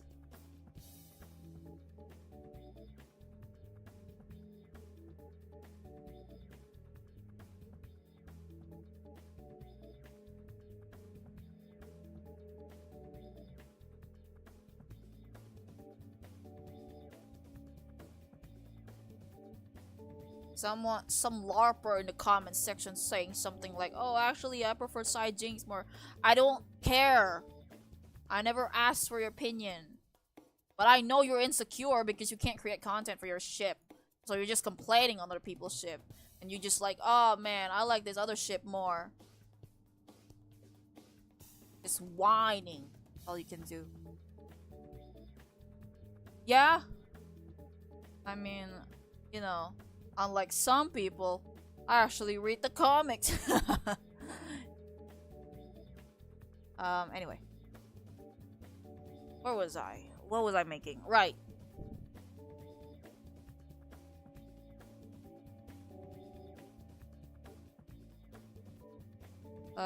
This is a completely different thing. What should I make with this one?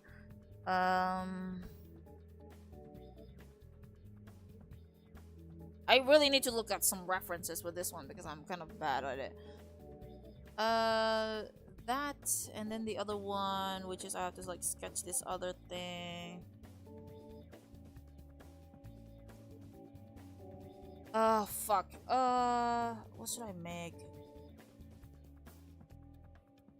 Huh? What? Sorry, I could come up with a single character for my phone background. So I'll do one of each of my favorite characters, and that'd be my background. Yeah, I do that too. I do that too. I have like this Tumblr, like a custom Tumblr, like a while back. I think I shared on Tumblr. Tumblr. Anyway, I have a custom water bottle, and I printed like literally 3 of my ships on there. And water bottle is in like my office now. I don't bring it at like I don't bring it home because it's like a little, it's kind of too big and it's much hassle to bring. So I just kind of wash it and like fill it with water at the office. But yeah, I do the same thing. You got anything to eat over there? I already ate, so I don't need to eat anything. I have a coffee though, like a lukewarm coffee on my table right now, so I'm just finishing that.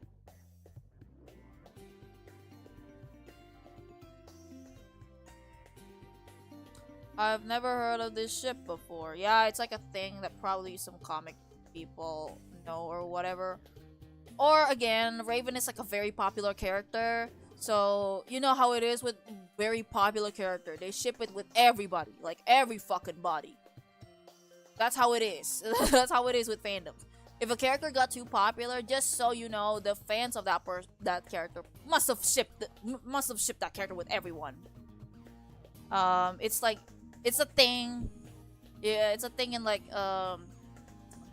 it's a thing with shipping fandom in general, you know, because I'm shameless, right? Like, yeah, I'm in fandoms because of the ships. What about it? If anything, the ships make me interested in the characters first. You know, most people usually got interested in the character and then the ship. I'm the opposite. The ship intrigued me. That's what makes me want to learn about the character. I'm not ashamed to admit it. I mean, why would I? You've seen what I do, like for just shipping alone. You know, the things I would do just for shippings alone. You don't have the rights to judge me for that. But anyway, and most people who ships do that. As in, you know, there are two types of shippers. One is like, oh yeah, you know, I stick with mostly one ship. And then the other one is like a multi-shipper. And multi-shipper has like its own branches, which is like either you multi-ship because, oh, I like this ship, and then I like that other ship, which has the same character. Or you really like this one character, just this one character, and you ship it with everyone. Like that's a type of shippers that I've frequently seen. You know, as a shipper in fandom for the past decade. I've been a shipper first for like years, so I know their behavior. And probably the reason why ships like Kid Flash and Raven being popular back then was because Raven is a very popular character. Like, she's like that popular. She's like everywhere now because those people who were a big fan of her back in the 2000s is now in like the editorial room of DC, and now she's everywhere. Kind of like Shadow the Hedgehog, you know, like how Shadow is like he used to be like the most meme hated character because he's like so edgy and stuff. And now those people, those kids who find them cool back then in 2005 is now in their 20s and their 30s. And now they're in the editorial room of Sega. And they make Shadow like this cool character. And now he's everywhere and he's annoying. He's kind of similar to that. But again, it's probably because he's like so popular. That's why, again, that ship is more known, get more material or content. Because she's popular character, and popular characters get shipped with everybody. That's like a thing.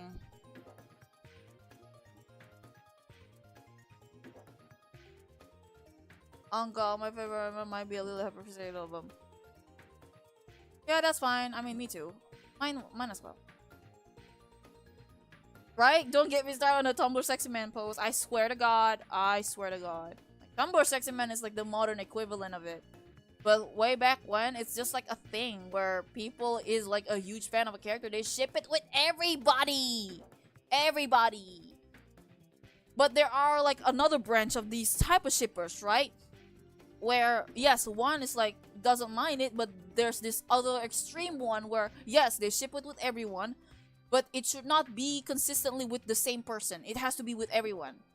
If it's like consistent with just this one character, they will assume it's like, oh, you're stealing the spotlight of my favorite with this other character. Like, you're using my favorite as a stepping stone so your character can get more attention. This type of fans exist, mostly in China, but they exist and they are so annoying. So annoying. Like, you can ship them with everyone, but don't ship them with the character B too much, or else I'm gonna assume you're using my favorite to give character B more attention. These people are deranged. Crazy people.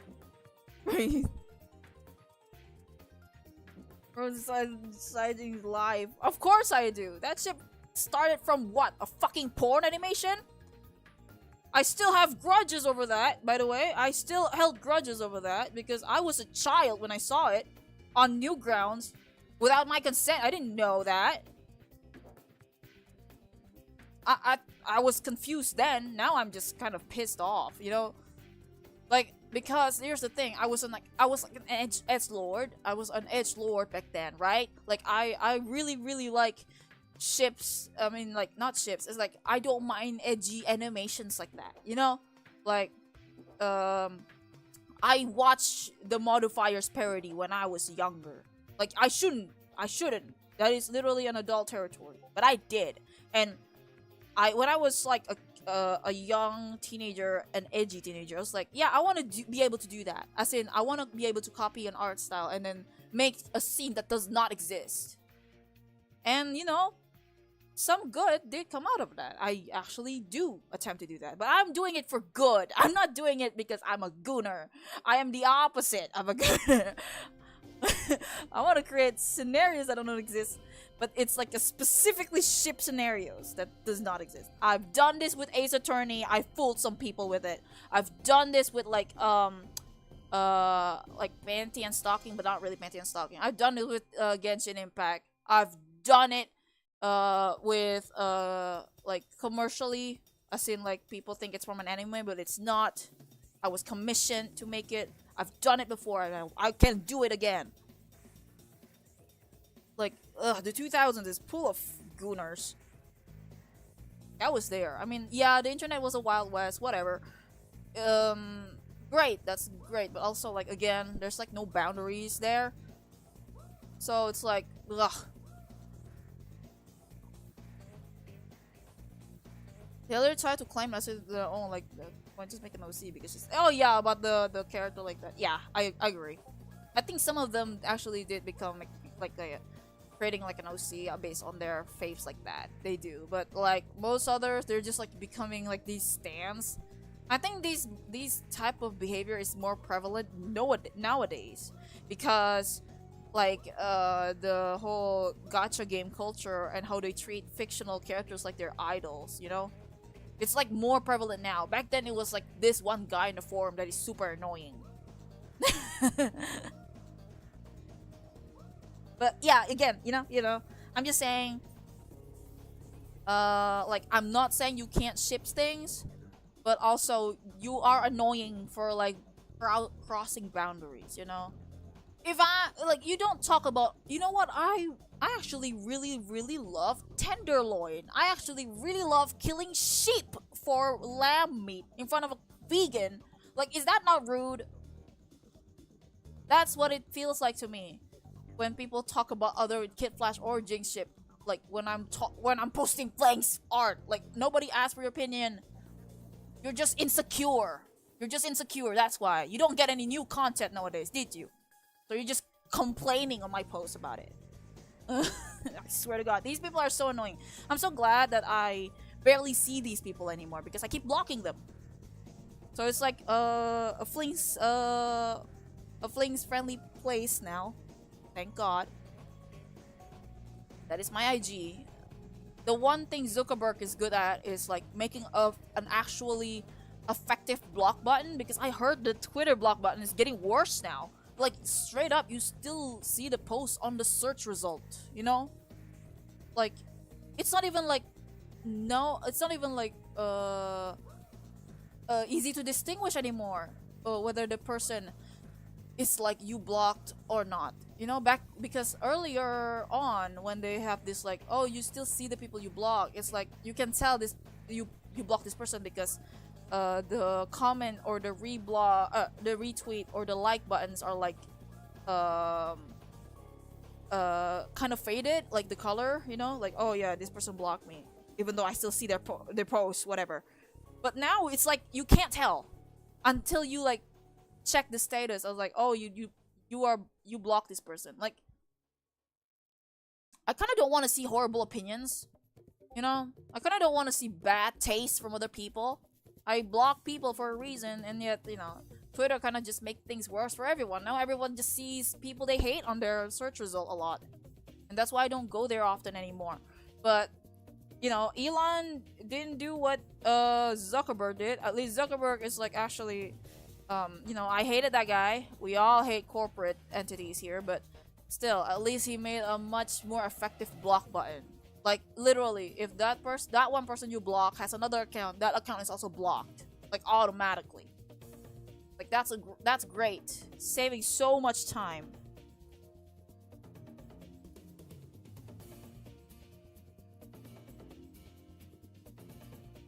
Right? Tumblr, you don't see them anymore. Yes. And at least when there's a word being muted, it's like there's a warning, right? Like, oh, this post has this word that you muted. That's great. That's fine. Twitter kind of doesn't do that anymore. It's kind of broken now. I think the only way you can not see people is by muting them, which is weird, right? Usually blog is like a much stronger mute. No, it's like a much weaker mute now. It's like useless. So if you don't want to see people, you have to mute them, not block them. Which is like backward logic. And so I just keep seeing horrible opinions. So thank God that Instagram, I can just block them and they never see me again, and I never see them again. I never see their bad opinions and bad taste again.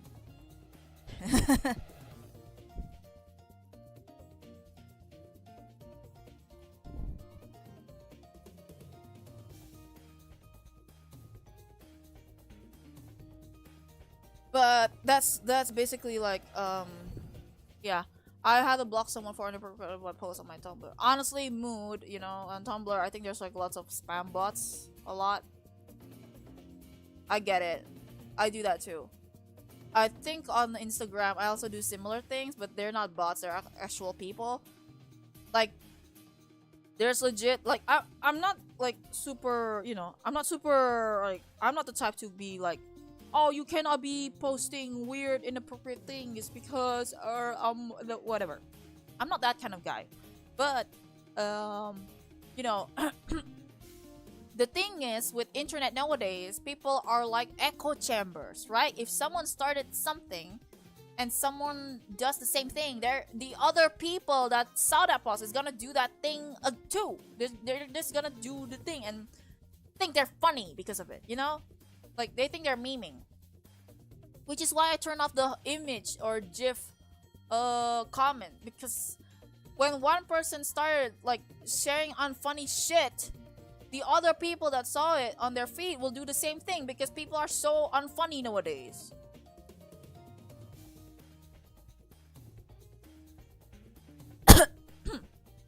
What's asking for money? Yeah. Yeah, same. Like, I don't have money. I barely have enough to pay rent, Again, because people are like, especially on Instagram, they're like so unfunny, and they never think for themselves. They follow the crowd. So if one guy started like starting bullshit, like, oh, I like this ship better, or I actually prefer this other ship. I'm actually a multi-shipper, blah blah. I never fucking asked them, and the other people would agree with them, and now the conversation is about what they're talking about and not what I'm showing to the world, It's like, hey, look at this. I literally wasted my fucking weeks on this, and now you're talking about some weirdo in the comments role playing with each other. I'm blocking them. Fuck you. I'm deleting everyone's comments. And also, I turn off the GIF because you guys are annoying. I get notice of this, dude. Like, I don't want to turn it off because I want to see people commenting nice things about the things that I draw, or maybe giving suggestions, or again, I want to see people sharing my art in their stories. I don't want to turn on the notice. But I see these people who like trying so hard to be funny, making some shit Teen Titans Go jokes I don't give a fuck about. So I just block them.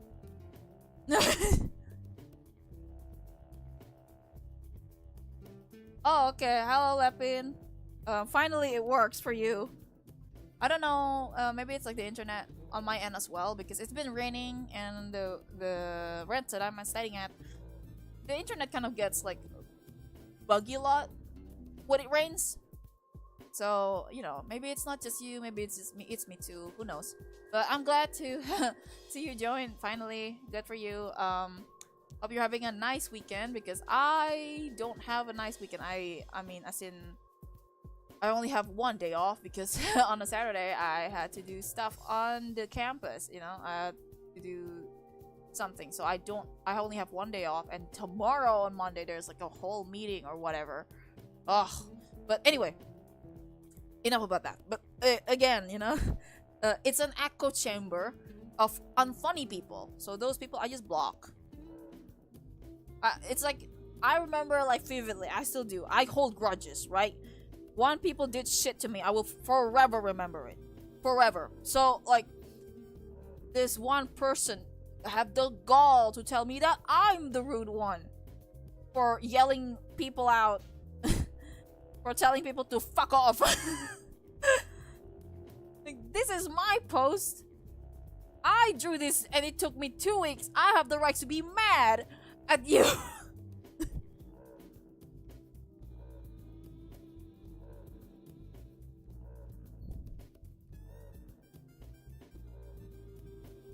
If anything, these people had the audacity to talk back like that.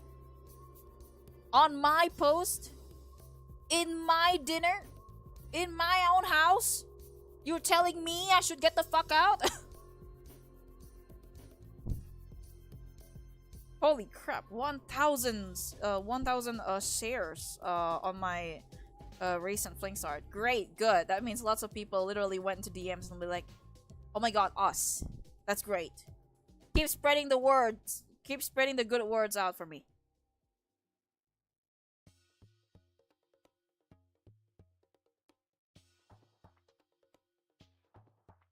Keep spreading the good words. It's really so funny. Like, I never turn off notif because I really want to see who like follows me, who likes my posts. Because usually this is what makes different Twitter and Instagram. Is that they would straight up tell you if a huge account likes your post. They would straight up tell you. Like, this huge person likes your post. Like, people who have over 15,000 followers like your post or follows you. They would straight up tell you. So I never turn on notif because I really want to see if there's anyone that is influential that likes it. You know, like kind of like how I, you know, the previously when I shared about like apparently some VAs like my work, my Flings work. And I never turn off notifs since. Usually I turn off notifs for these, you know. I turn it off on Twitter. I turn it off on most other platforms. But not Instagram. Oh my god! Stop. Oh, hello. Aww. This is a completely different fandom entirely. Sorry, I just got like an inbox. I got an inbox for the Sonic one. I guess, you know, long live, I guess, for... That is the local saying, basically. The local saying that... I don't know how to translate it, but basically, when you're talking about something, or you're referring to somebody, and this somebody, or this topic is suddenly like... you know, you talk about it and it appeared. Long live. Long live whoever or whatever topic has been talked about. It's a thing. I don't know. It's like a local thing. Oh, you know, speak of the devil kind of thing. But the difference is like the person who's been talked about may be granted long life because they're being talked about. It's a thing. It's a superstition thing. Anyway, I was talking about like my Sonic stuff with the Professor Silver just like a couple of minutes ago because I plan to create like a merchandise. I want to test it out first just for myself, see if it works as like a standee, and if it works then I'll try to put him on like the website because I really want to make something. I really do. It's just that I'm very like I really want to make this worth the money. That's why I keep like no, I have to start over, or no, I have to make it good enough so that it worth something. And so I never get stuff done. But I really want to create one for like Flings, for like Sylvace, for Professor Silver, one of my AUs. Yeah, now I got like an anon talking about it and gushing about it. And long live for that. Let me see. Okay. Yeah, what are the reaction? How do I put it word in your mouth? I cannot do sense. Thank you. I guess. What would they never really connect the dots because I really, really like blue balling people. um what a weird way of saying it, right? But I really, really like, you know, this is why I much prefer drawing my scenarios than writing it down. Because I want people to visualize the rest of the scenario, you know? I want people to imagine what happens off screen. I like doing that. Like, I don't want to, I create some, like, vague implications and then people connect the dots. I like doing that a lot. Hold on, sorry. I need to connect this to somewhere. Maybe here.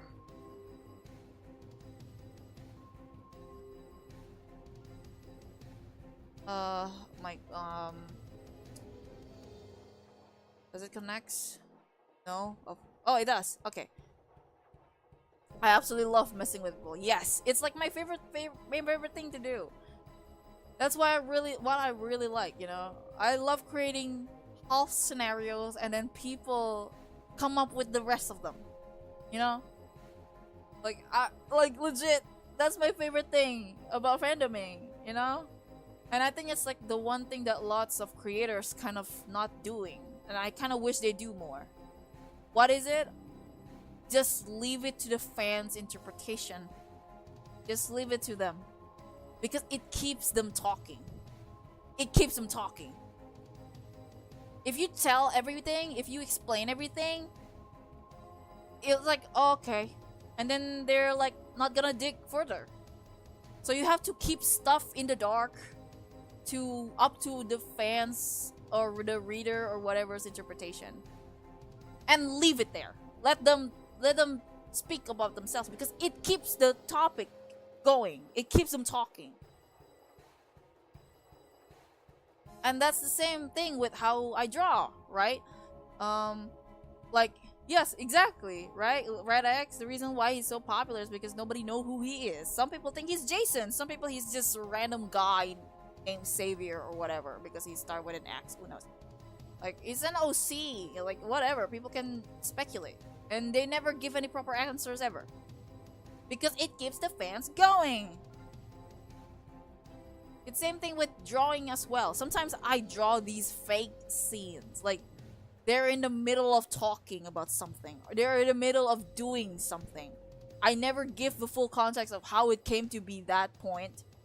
Never. I just show what I want them to. I just want to show the vibe I'm going for. Oh, I'm going for a rather melancholic, sad vibe. I'm gonna show that.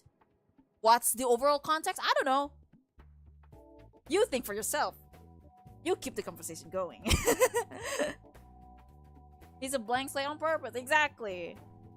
I think even the Teen Titans pilot, the Teen Titans Go pilot, make fun of that. Jason Todd. The funniest thing is like, if you're following Teen Titans Go, the wretched being that it is, Jason Todd is dead over there. So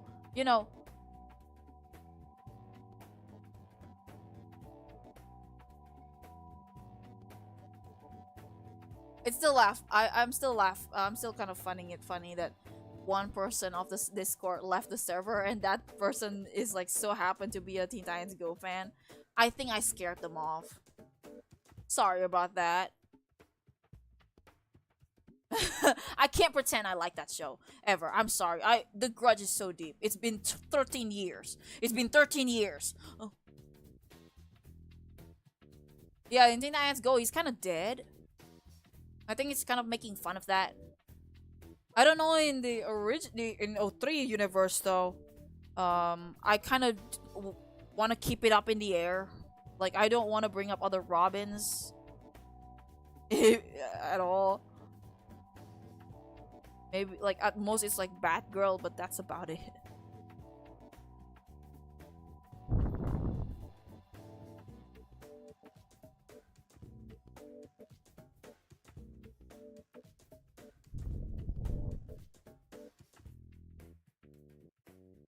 So like it's my favorite thing ever, you know, just keep the fans speculate even if they're wrong. Just keep them talking because it keeps the conversation going. We know nothing about the other Robins. Yeah, I don't like I don't know if they exist at all, if anything. The only Robins, quote unquote, we know is the evil one from the other world, and that's about it.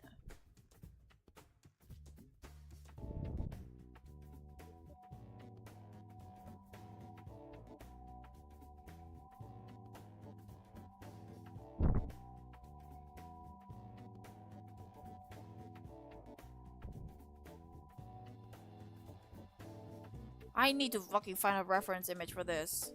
I'll address that later. Um, let's sketch the other one before we wrap stuff up. But again, you know, keep stuff in the air always. Do not engage with the fans too much. Even if you do, keep it vague because it keeps the conversation going.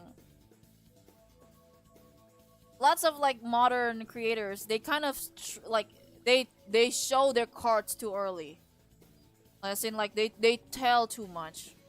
That, you know, again, the fans become either got bored or become vindictive and then like, oh, but the creator said this, but the creator said that. Like, since when are we following the words of God? Like, since when? I see that a lot in Sonic fandom. You know, like, you just kind of sit there like a good boy waiting for what Mr. Sega said about Sonic. Like, what, you don't think for yourself?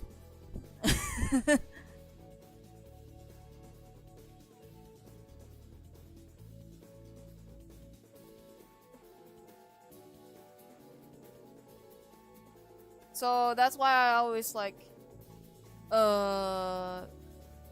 hold this thing where if you're creating a series, you keep it vague. Like, you can tell, but like, again, keep it vague because that's what the older creators used to do, because without the internet at the time, you know, they just like vaguely answer questions. Vaguely keep the conversation going. Never give them concrete answers. That's what makes Genshin bad, because they explain everything now. Like, there's no room for theorists anymore. Even if the theory is wrong, it's like, it's much more fun, you know. It's like it's a fandom thing. And again, sometimes too much confirmation makes it like you framing as if you're framing it as if like now the series is like, everything needs to be canon for it to be valid, and that's kind of you know, missing the point of what fandoming is. So you should never be too much you know, give too much information, because the fans either get bored, or again, feels like sometimes they come up with stuff better than you. They do sometimes, or again, and they become too reliant on canon. Now they just kind of harass fellow fans who doesn't follow canon. That's the least I ever want.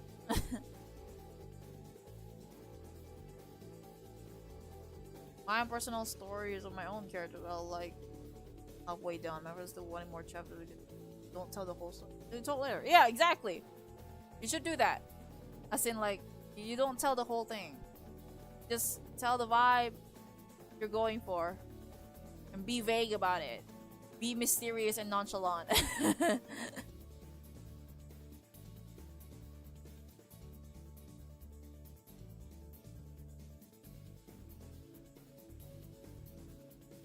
Too much game. I literally overthink everything, and I tell everyone to run. Yeah, I didn't. I mean, I was not an avid watcher, but I just kind of, you know, I took, I took notes of like interviews from way back when, like, when you're asking people in the executive and such, they never give you straight answers. And since then, I just like, yeah, it keeps the conversation going because they never give concrete answers. If you give concrete answers, some chud anime forum, or no, anime news network is gonna say this creator says this, and thus it's framing as if it's limiting the imagination of the fans, and I'm not a big fan of that. I'm not really a big fan of that because it makes me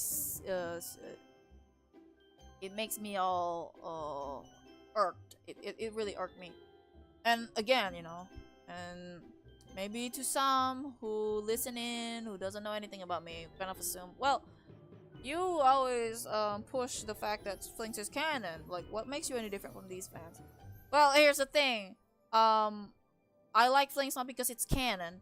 I like Flinks because it has potential, and sadly, it has so little content compared to any other ship that is canon. I just feel it's not fair. I just feel it's very odd and weird, and I get it, and I get why. It's because, again, season 5 is not very well known. People only remember Terra at the end, and that's it. They don't remember anything else. They don't remember about the Brotherhood of Evil. They only remember that one scene where Robin froze Madame Rouge in ice and then like shatters her. That's it. And then like people kind of doesn't know the overall context around it, or the fact that Madame Rouge would literally fucking reforms herself seconds after that. But again, it's because I just feel like, they deserve more attention. Especially in this day and age where people like enemies to lovers. Like, Kid Flash and Jix is the tamest enemies to lovers ever. Like, it is a great introduction to the genre. If you're like a child, like a kid knows, like you can tell, plants the seed. And to some people, it's like a safer option because I know there are people who are not so much in fandoms. They just rely on canon stuff. Like they just Masashi Kishimoto said Naruto and Hinata is canon. I'm just gonna rely on that. Like those type of people. So it's like very, very, I would say normie friendly. Like it's very, very easy to approach. It's like it has none of that emotional baggage of like extreme moral deviance. Like that's how it is with most enemies to lovers ship, because lots of people kind of question the villain or question what their intention is, etc. It's like sometimes it's like it gets a bit too serious or too deep or too dramatic or too whatever, too extreme for one's taste. And Kid Flash and Jinx is like the most friendly option of that. Like you don't have to deal with those huge, oh, but the enemy killed billions of people. You don't have to think about that because the villain isn't that bad.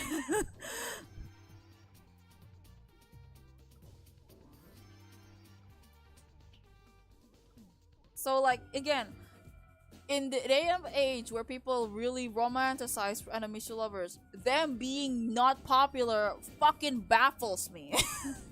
That's why I'm here. If no one's gonna get the ball rolling, then I will. Good lord, I will then. I'll do it myself.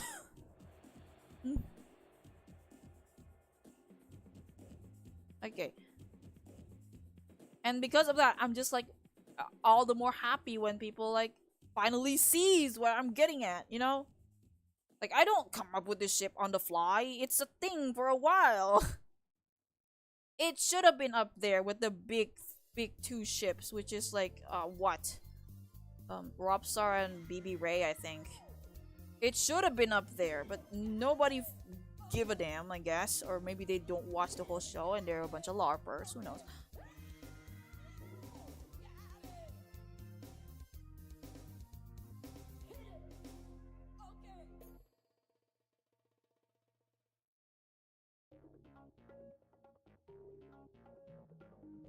Nobody watched the Tokyo movie.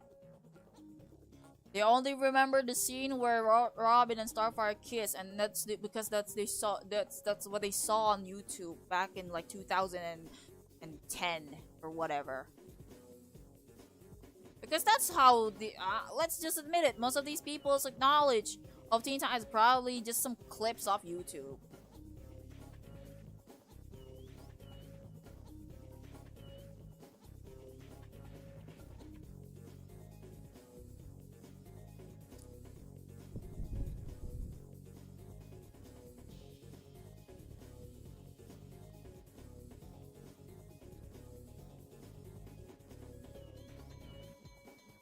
Also, again, you know, Madame Rouge is terrifying.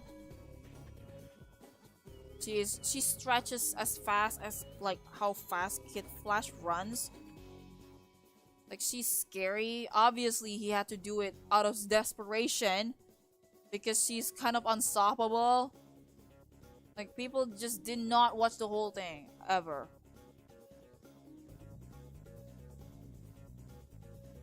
Like you can tell, you know, like you can tell about these LARPers, especially these side Jinx shippers. I'm sorry that, like, not all of them, but most of them are super fucking annoying. You don't see Robstar people doing that shit. Anyway, like, you can tell from them, you know, like the comment section, they always come to me like, what about Cyborg? What about Cyborg? Motherfucker, did you watch the original cartoon? Cyborg gets with a lot of girls. A lot of girls. Y'all remember Sarah Sim? Of course you don't. You don't watch the show.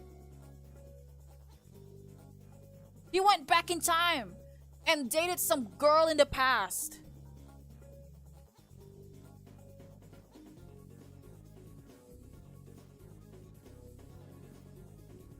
It just pissed me off. Like, oh, okay, I guess Jinx can't move on, but Cyborg can play with a bunch of girls. Okay. Like, obviously, he like, the thing with Cyborg is, obviously, he gets, like, he gets around with many girls because he's supposed to be the jock archetype. He's supposed to be the football player. Same thing with how, what I said in the server the other day about how Starfire is clearly the foreign student. You know, she's the exchange student from magical land of Asia. Like, it's so obvious what kind of trope she's parodying, you know? The same goes with Cyborg. Cyborg is clearly the jock. Fanfic likes to make Wally the jock, but it's Cyborg. It was always Cyborg. At least in this iteration, it is.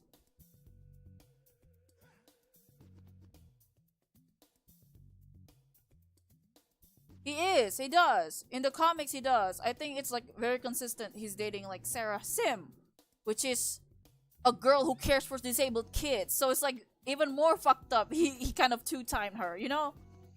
Sarah Sims. I always draw him with her in my, because that's canon. That's the canon ship. These LARPers wouldn't know. These tourists wouldn't know because they didn't read the comics. But again, you know, I think it's like what makes it even more fucked up, you know? Like, oh great, like in an attempt of escaping his own reality, he's dating someone else despite you know, under a different identity, despite dating a girl who accepts him for who he is, like not dating, like ghosting a girl who likes him for how he is because he was insecure in the first issues about how he looks and how he's like helpful about whatever. And she likes him, and she has this affinity, or like she doesn't mind him because again she's more because she cares for like the kids with disabilities. That's why she never really care about those kind of things, right? And she likes him for where he is, and he ghosted her because he wants to live this life of being in school again. And then like in the process of that, they like temporarily probably dating Jinx under a different pseudonym. Like that's kind of fucked up, isn't it? Like you're two-timing a girl that cares for disability. Like you chose a girl who never really saw your real self than the other. Anyway, you know, like I'm not saying that he's a villain. He's like a bad guy for that, because I'm fine with that, because not supposed to be perfect. In the show, it's supposed to be like it's shown multiple times that Cyborg is kind of like trying to find himself. He's trying to gain control of his life because he's kind of like losing his own identity, you know? Even from the beginning until like at some point in the show, he's kind of annoyed at the fact that Robin is the leader. Because he wants to he doesn't want to be like someone's lackey. He doesn't want to follow someone's orders a lot. He wants to have his own independence and such. That makes sense. And of course, you know, his method isn't perfect and maybe he hurts someone or other people in the process. That's fine. I don't mind that at all. It's just that again, what pissed me off is like some people just doesn't acknowledge that as a flaw. I mean, as in like they try to they never brought it up because again, these people don't watch the show or read the comics. You know, he could edit those kids. He would. It's shown in the first episode, in the earlier episode as well. Again, I'm not villainizing him. It's just again, you know, if you are Jinx, all right, if you imagine yourself in Jinx's shoes, because I do that a lot. I imagine myself in these characters' shoes. How would I feel about it? And yeah, I would be pissed off. I would be like kind of like worried and scared because, you know, being the second option is like, you know how awful that must have felt.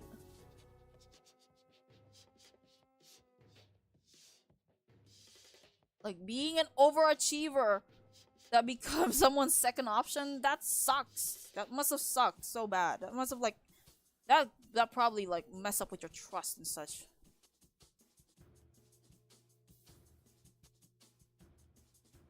But yeah, again, that's why I'm really, you know, I'm very much bold about this topic. Because, you know, those people who doesn't watch the show, they keep talking in the comment as if they know what they're talking about.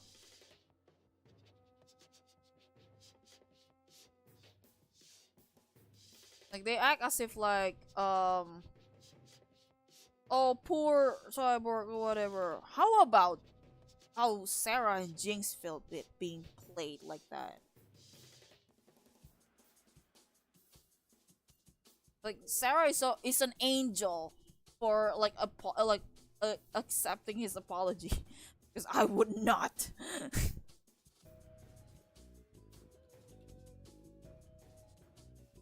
It's like, yeah, it is a one-time thing. Like it's not even serious.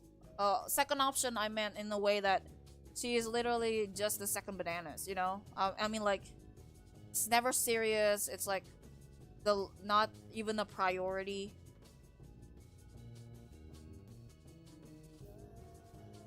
And yeah, the worst thing is like she actually tried even after being lied to. You know, Jinx was being Jinx and the Hive and the whole Hive kind of being lied to, but the fact that it's actually Cyborg behind Stone. You know, like she actually tried to make it work. You know, she want, okay, you know, it's actually Cyborg all this time. Maybe he already told the Titans about it or whatever, and he didn't. Legit, it's just like an escapism thing. And you expect me to ship him? How dare you? Like, you don't care about Jinx at all. You don't like this character the way I do. You only care about the man's feeling. Anyway.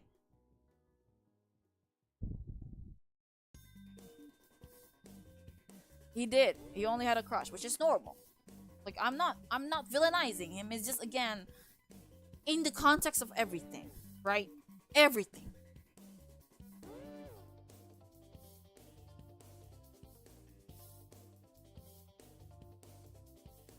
And you expect me to not hate Teen Titans Go for misunderstanding that?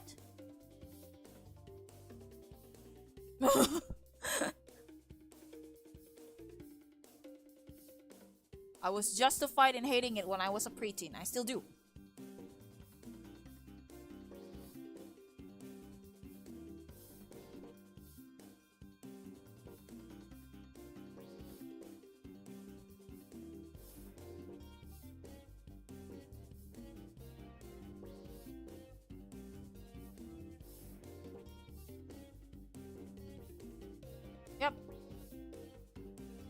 that's normal.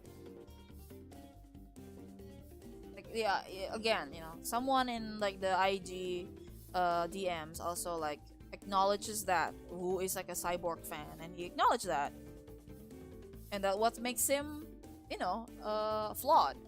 And I respect that guy because, you know, he's a Cyborg fan, and despite all that, he knows that what Cyborg did was wrong, and he was, you know, he's just he's a teenager. He already regret what he done.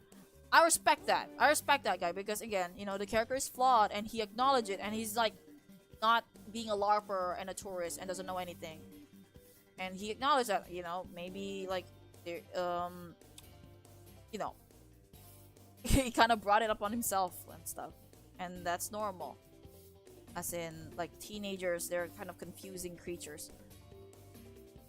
I much respect that over than people who act like they know what they're talking about. Because at least this guy knows. That Broker isn't perfect, but he's still a big fan of him, and that's what makes a true fan.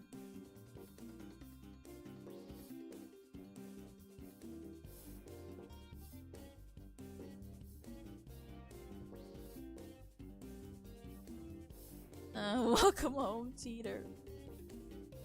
That's Sarah if she actually is not a saint, because Sarah is a saint. She's like a Mother Mary herself, because oh my god, you know, like, even she's not even mad about the Jinx thing. She's just mad that Cyborg doesn't talk to her. She's so fucking nice. Like, oh, what a heart of gold. And apparently she is like that in the original as well, as in like, Raven even felt that she's like a good soul, you know, like she's very nice. Like, oh my god.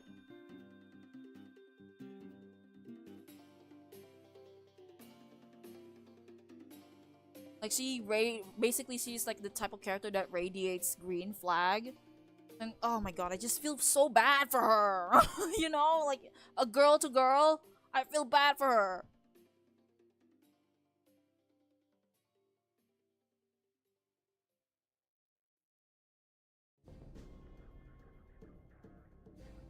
Raven and Goth guy being good.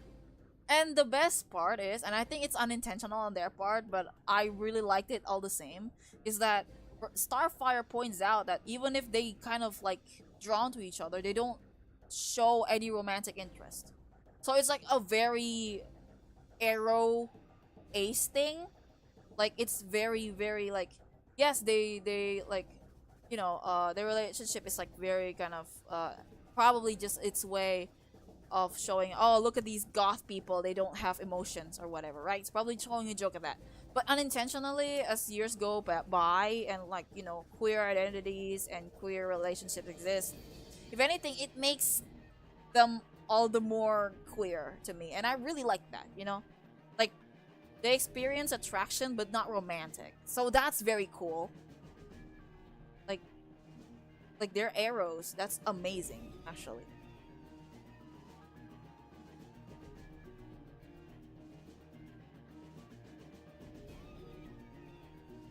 Yeah. I think the difference between Malchior with Goth Guy is like, I think Goth Guy is more like an unserious thing, you know? It's kind of like a more of a gag, if anything. I'm not sure how serious they get, but Malchior, I think it's more so. Yeah, they're not. They just go on dates because they share interests, and the comic also point that out, like how, you know, um, they they're drawn to each other, but they're not romantically attracted to each other. It's like a very queer thing. I appreciate that as someone who is aro. I appreciate it a lot. You know, sometimes you just find comfort in people who are like this, who share the same mindset or the same thing as you. So you feel attracted in other ways, not exactly romantic. That's fine. That's why I always keep the gag in. You know, like, yeah. Do I ship them? Sure, but like in a gag way. Like,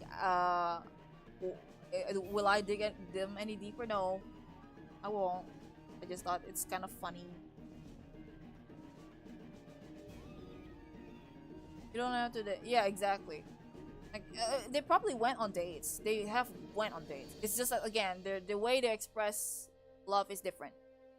It's very clear. Like they don't like lovey-dovey, or they probably don't fall in love or whatever. It's just more so, again, from bonding and such. That's fine.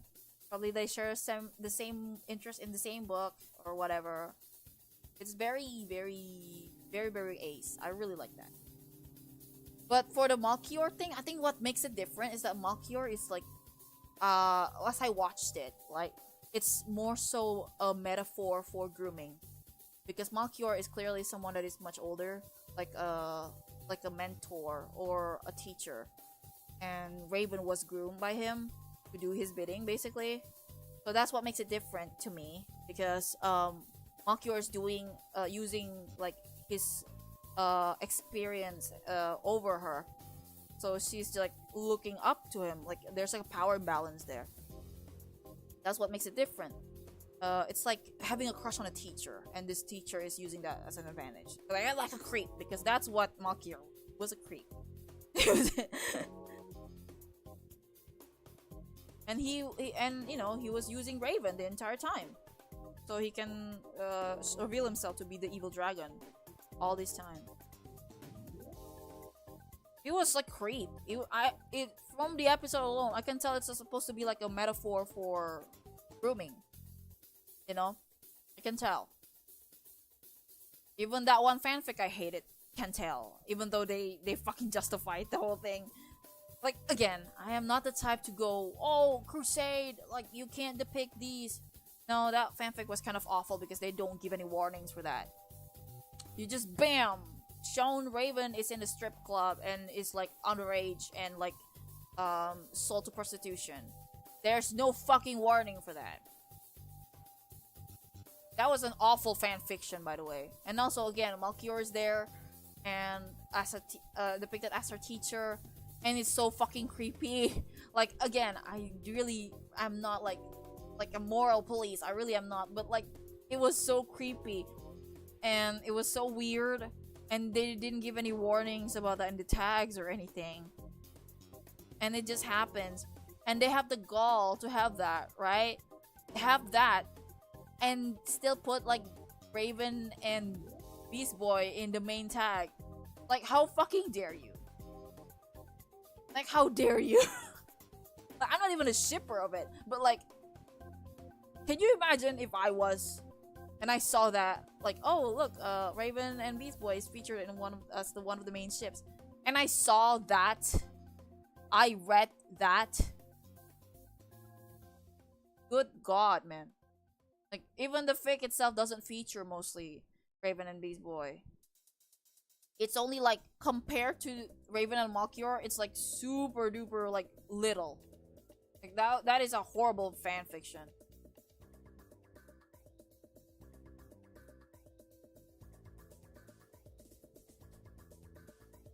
Like, I really do not want to name names, and I don't really want to like send people their way, because again, at the end of the day, fan work is free. People make these for free. They do it on their free time. Whatever, you can do whatever. But oh my god, you post on AO3, please tag it.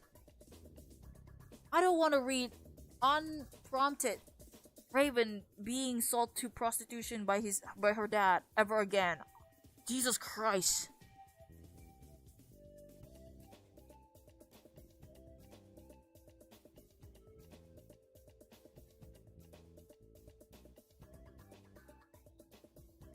That was a fanfic that I had to suffer through just because I was desperate for flings. Like, I was so desperate that I have to look at other fics that feature other ships, you know, like, okay, fine, it's okay if flings is like the background ships, that's fine, it's okay.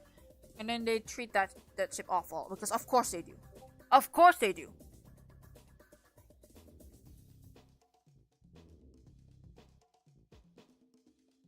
And it's what, again, another fuel to the fire.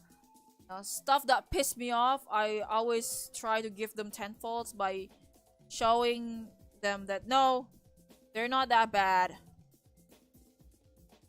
You're just trying to make your ship look better by shitting the pre-existing ones. I really hate it when like fan artists or fan writers do that. Like, Are you insecure or something?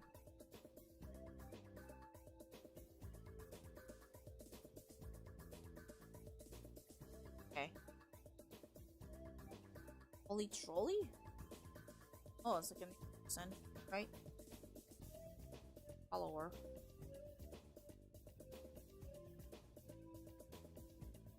Ew, it's price for this. No, I'm serious. That is an actual fic that I had to read. How dare you? How dare you make like flinks the main, supposedly the main in the main ship tag, and make them a side fling? How fucking dare you?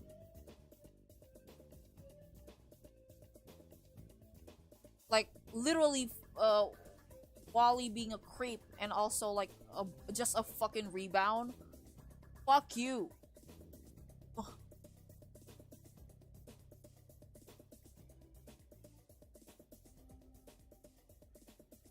First that fanfic. First that fan artist. I mean fan writer as well. Because they don't tag correctly. I curse you with 1,000 suns.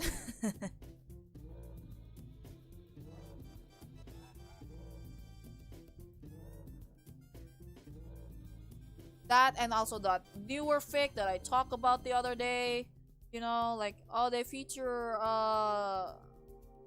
flings, and of course they treat them like shit because they. Why do they keep doing that?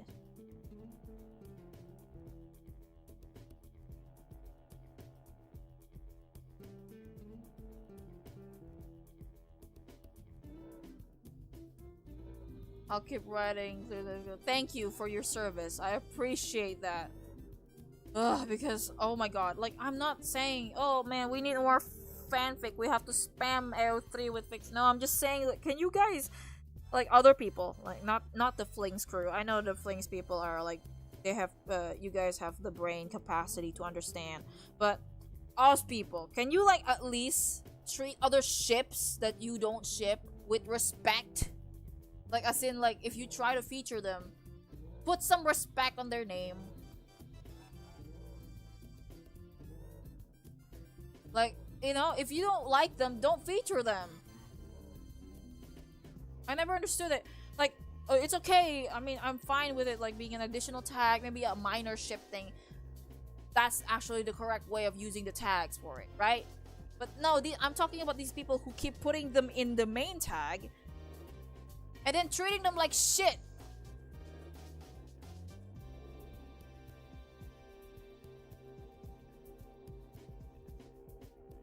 Like, it was awful. Like, that stupid fucking zombie fanfiction. Like, I get it. You like Robstar and, I don't know. I think they also kind of shit on Mary Jane and Peter. But still, like, do you have to make Wally a fucking coward? How dare you? Like, how dare you make him like that? He would never fucking abandon Jinx like that. Fuck you! Anyway, but yeah, again, pissed me off so bad. And why am I pissed? Like, people can write whatever they want. Yes, they can, but also like, because you put it on the main tag, it is now under my proximity. I saw it. Like, if you don't want us to be mad about it, then don't let us see it. Is that not hard of a concept? I told you to not read it. It was fucking horrible. I told you not to read it. I warned you. How dare you? Like again, I'm not telling people what to make because I hate it. Like, nowadays people just kind of misconstrue what you think or what you say, even if you don't explain the whole thing in detail, right? They just kind of assume bullshit. But what I'm saying is, like, if you want a ship to appear and it's just there for like salad dressing, you don't actually care about them, put them in the additional minor tag. Don't put them in the main tag so I don't see it.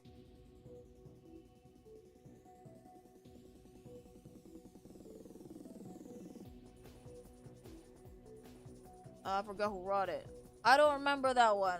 Is War of World, is that an alien one? I don't know. Whatever. Wally would never. He would never. I'm saying this, right? Especially since, like, again, this comic features the likes of, you know, Masamenos, who are kids. He would never abandon kids like that. What the fuck?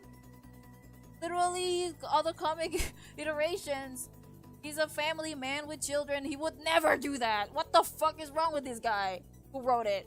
Like, if you want to treat my favorites like shit, maybe just don't show it ever, like, to the fans, because we are expecting an actual good depiction of him. And even if it's like a criticism in a way, it should be something that is actually a thing and not something made up like this, you know?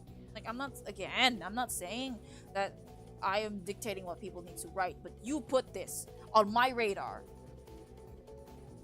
and other people's radar. You will expect people to be upset about it, you know? Like, unless if you like, oh yeah, there's this thing happening in minor, in which of course I excluded the tag for that, you know? So I won't see it. Safe for everyone. People who probably don't know Wally can read it, whatever. But I do, so that pissed me off. So, you know, honestly, it was really bad. I told you. It's not just that one. There's like the other one. I think this one is actually kind of okay compared to that one. Palette cleanser, if I say so myself, but still, you know. I think it was the not that one. Compared to that one, there was like a evil Martian take over the Earth, suddenly die because they got sick and they. Okay, I don't know. I don't think I've read that one. But yeah, that's the fic that I got pissed about. Like, man, I kind of wish you remove the ship tag for Jinx and Wally 1%, because that is not them. That is not them. Just put them in the minor tag or whatever, because I can listen. I am a shipping brain, right? I'm like very shipping brain. Like, I'm a shipper first, character later. I can tell, and I will predict, and I don't want to read it again, but I will predict in the next chapter of that one stupid Spider-Man crossover fic, like the zombie one, either Jinx would fucking die, or like Wally died, or and become a zombie, or this will like the wheel is stirred from like Jinx and Wally to clearly Jinx and Cyborg, because Cyborg is like super heroic and he saves Seymour, right? This is my prediction from it. You're just gonna make it like a Jinx and Cyborg thing, and I will steal their kneecaps for it. Oh.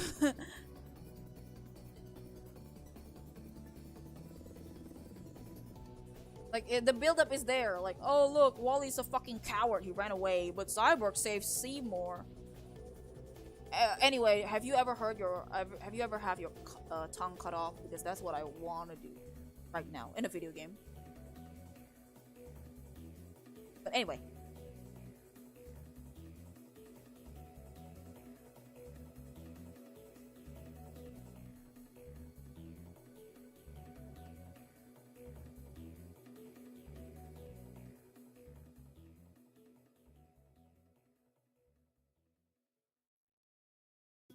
There's this other fic that is like also kind of high school but not zombie. I think it was about like Teen Titans having to be forced to go back to school again because of the mandates. I think the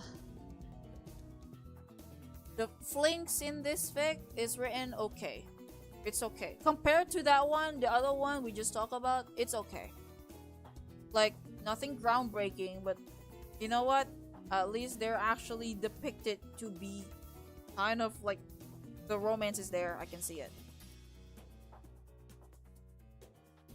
That one is okay. They kind of like the Wally's personality is more akin to the Justice League Unlimited version. But it's alright.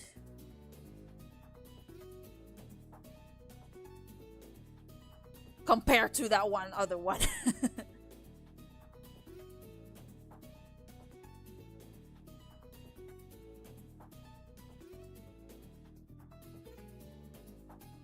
Compared to the other one, it's like a night and day. So I'm kind of curious about where that one goes. But again, it's using the personality of Justice League Unlimited Wally. So I have to like uh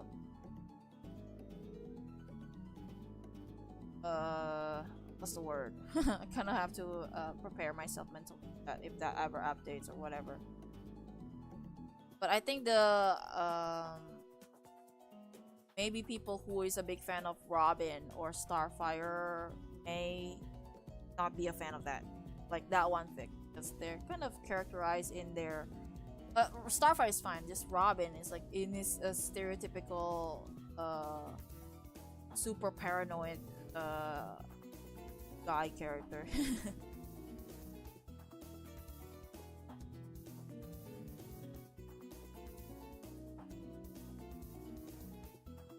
I didn't even read it, but I still have like. That's fucked up also.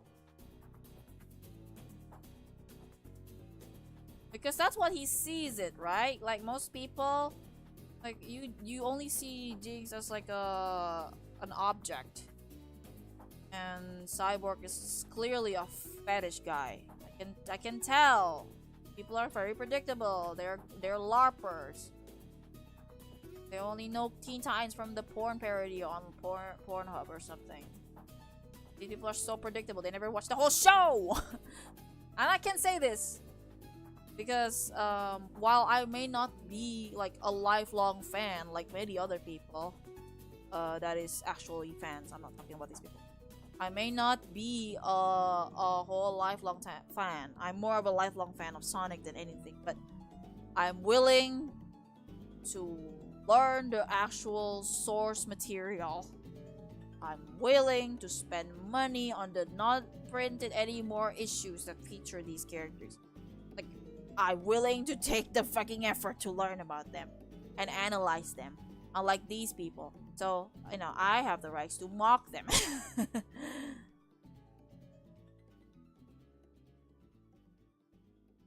Usually these people are men that do that. People who complain about like flings are mostly dudes self-insert themselves in Cyborg.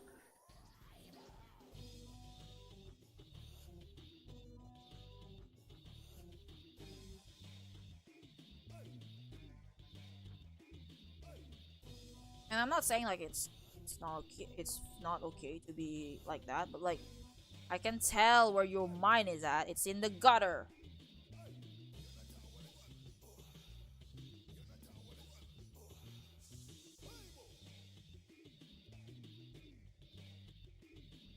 So like yeah, you know, seeing my see the thing. That's the thing with flings, right? Again, like they're canon.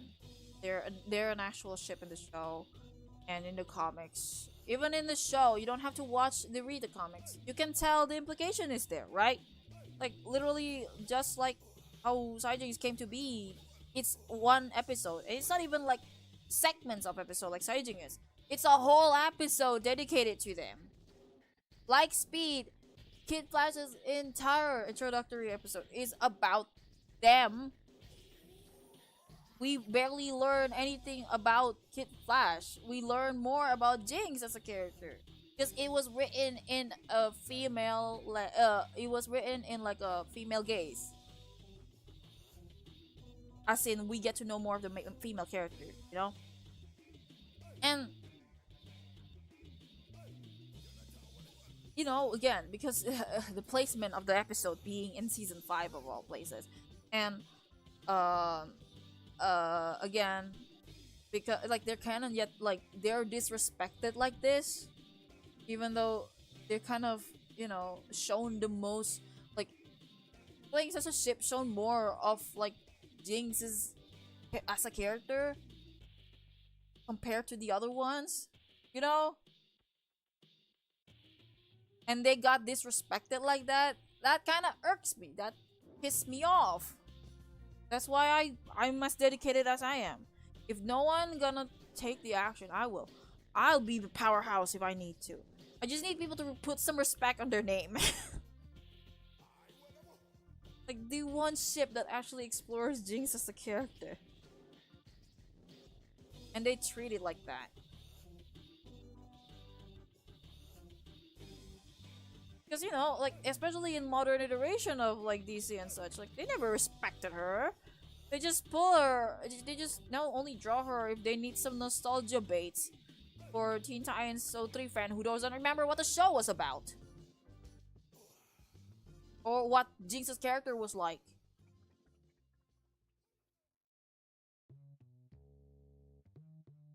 And missing the point of why she's kind of interesting in the first place. She's not just a femme fatale girl in pink hair, dude.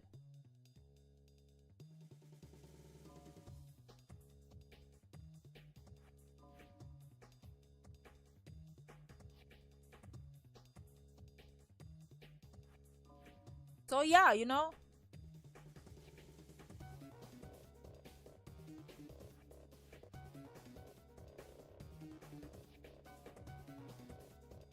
Like put some respect on my goat's name.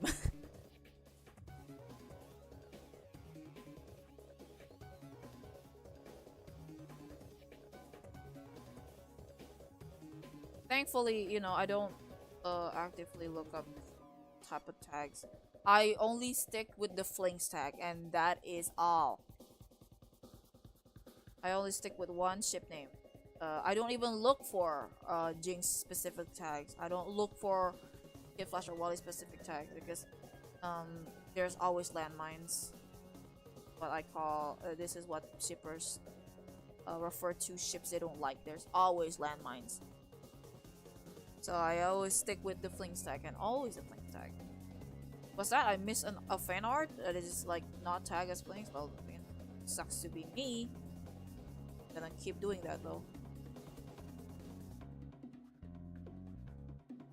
Again, so it's like pissed me off, like these LARPers. I know this is like a very Gen Z code word, like it just like it means nothing anymore because LARPers used to mean something different. It means like people who roleplay in real life, right? And honestly, in a way, they kind of are. You know, they roleplay, they pretend to be a fan. They pretend to be a fan so they can talk authority over it. In which they don't. They don't have any authority over it because they were never a fan. They were just a fake fan. A normie, per se. So they're always like super annoying to me and like Instagram and such. No mercy from me to those people. It's like always auto block. I always auto block them. Like I sometimes if I'm generous, I shit talk them directly. Wait until they reply and then I delete their comment and I block them. I'm very petty. I'm very petty and rage driven, as you can tell. But like, what can they do? What do they want to? What do they want to do?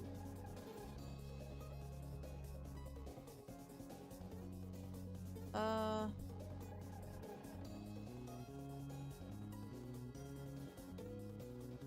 Oh, yeah, someone suggested this. I forgot. I think it was Geek Girl is suggested this meme. I thought, you know what, to fill the void, let's like post this, like put this in like a quote or a schedule post, you know, if in case I don't have anything to post. Because I want to keep this going. I want to make it like a in case you haven't noticed, but I always make sure I post something weekly for Flings specifically because that's how I do fandoms, right? Like every week there's always new fan art for them. And I used to do it with like Tatali, but I barely do that anymore because I don't have time. And also I think Flings needs me more than Tatali needs me because Tatali is like still have new fan arts every at least 3 days. It's not, it used to be every day. Every day they used to have new fics, new fan arts every day. Nowadays it's at least 3 days new fan art, but that's still like more frequent, right? That's still a dedicated fan base. But Flings, it's most probably like what, every every month there's like one maybe, if you're lucky. I mean, before I joined a fandom, it was like, oh, maybe in like every 3 months or so, people kind of remind remember them sometimes, or they just remember they have a Flings account or whatever. And I think, you know what? We need to keep the ball rolling, right? The internet's attention span is getting shorter and shorter, so I'll do that. If no one's gonna do it, I'll do it then. And I'm the type to always make time for my hobbies. Always. No matter how busy I get, I always make time for it. Even if I have to sacrifice my work, even if I have to sacrifice everything, I always make time for it because it's what makes me happy. Work doesn't make me happy. Drawing fan art does. Because, you know, my favorite thing is creating scenarios and possibly maybe hearing what people think about it.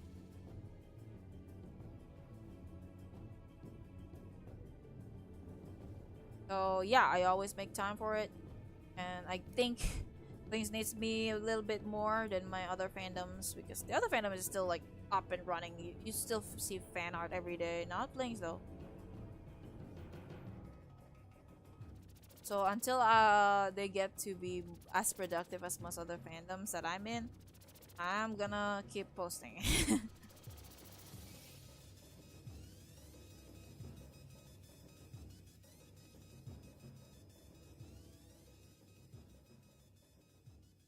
But yeah, you know. But that's my overall gist because again, I'm like more my words are more venomous probably because I'm a mono shipper, and mono shipper kind of have a bad rep of that. You know, like they're kind of known to be kind of strict or very picky. And yes, we are very picky. Sometimes yeah, we can't help it but get really super passionate about it.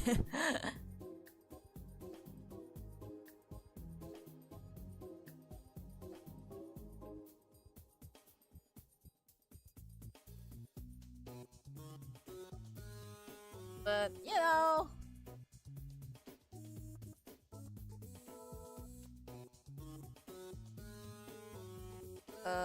to the Teen Titans Go fans, I got scared and left the server because of it, because of me being very venomous towards this series.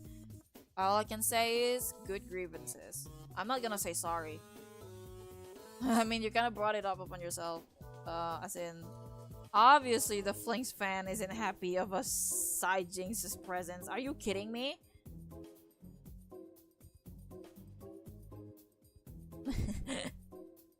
I mean, maybe there are people who likes both. I know there's people who likes both. People who are ships. I know. I'm talking about like specifically Teen Titans Go version that pissed me off. Like, because oh no, they lost the fucking plot.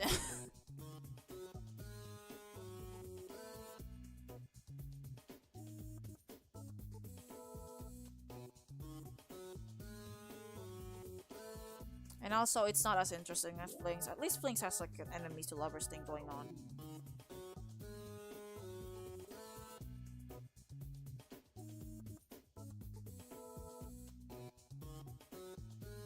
A tame enemies to lovers. Because, you know, Jinx is like deep down isn't like a bad, horrible, genocidal maniac like most other, um, like most other, enemies to lover ships. It's like a very easy introduction to the genre. Very, very, very easy.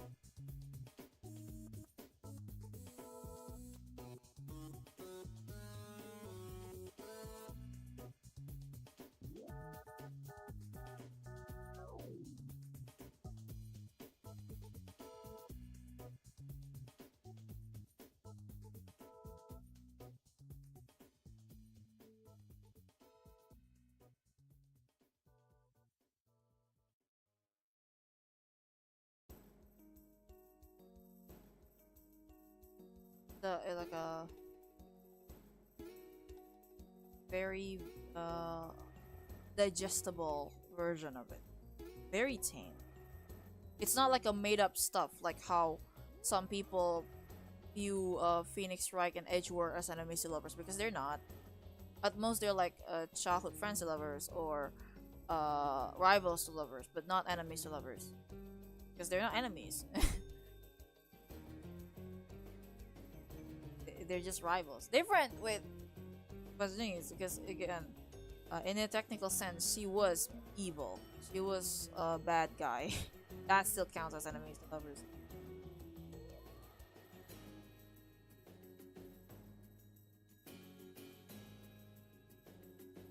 But yeah, I am actually very crazy, as in like I am super passionate about them. I give people who does them dirty no mercy. Absolutely no mercy. Like they respected the things that I like. Why should I respect them?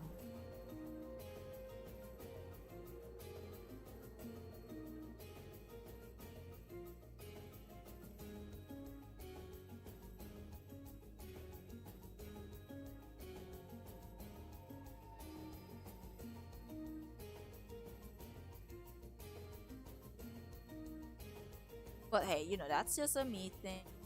Anyway, I already already shared the downloadable version of the stickers. Have I, like, the Discord sticker, the Discord email? So if you want to like use it for a profile picture, or maybe to your as like a WhatsApp sticker or whatever, go ahead. You can even print them if you want, just don't sell them. That's the least I asked for. Don't sell them, and don't say like I made them. That, as long as you don't do any of that, you're golden. You can do whatever you want. I would say also to not edit them in a way that, oh, this was a fling sticker, I'm gonna make it into a different ship now. No, I think you're not supposed to do that either. Some people like to do that, like they see fan art clearly for a different ship, they edit it so it's like with their OC or a different character entirely. Those people piss me off, but usually people who does that are like kids.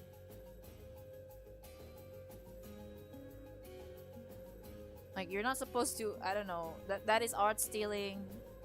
Please don't do that.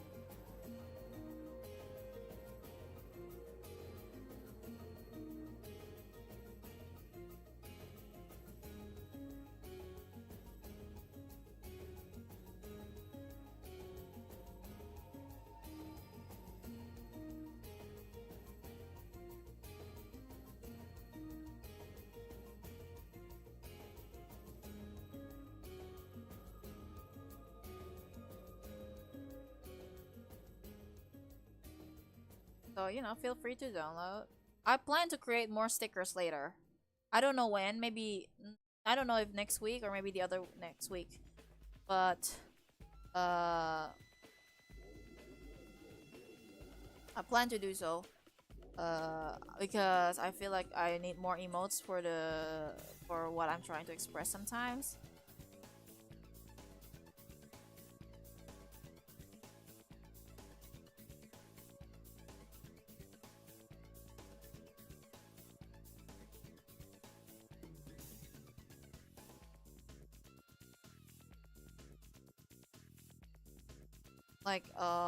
Like a simple smiling emote, or a simple sad emote, like not crying, just regular old sad maybe, or maybe a yes or no emote, and an animated emote maybe for me. Only people with Nitro can use animated emote. So I'm just making that one for me. Of course, everyone in the server who has Nitro can use it too. I'm gonna print them to fit the data back. Oh yeah, you can. Feel free to do so. You can edit them if you like, because some of the stickers have like a gradient background. So if you wanna like make like give them a white background, so the effects is seen and printable, go ahead. Or if you wanna remove it, go ahead as well. That's fine.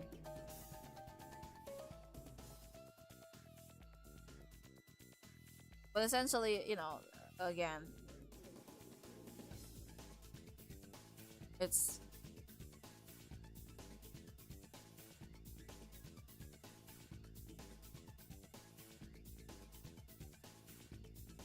I got asked because some people on Instagram wanted to uh people on Instagram wanted the sticker, so I fine, I'll give it. Feel free to download if you want. Full stop printing art I like for the 8 because oh, okay. Yeah, that's fine. That's okay. Send me such. Jinx is cute, and you can print that one. I plan to make my own personal merchandise later. Hopefully next week.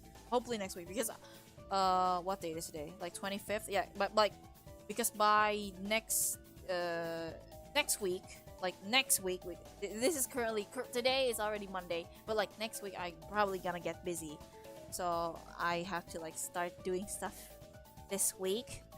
This week, as in it's already Monday where I'm at. Before I get busy, I mean, even if I get busy, I will make time for them. But again, I will be um, I'll be I'm afraid that I get distracted.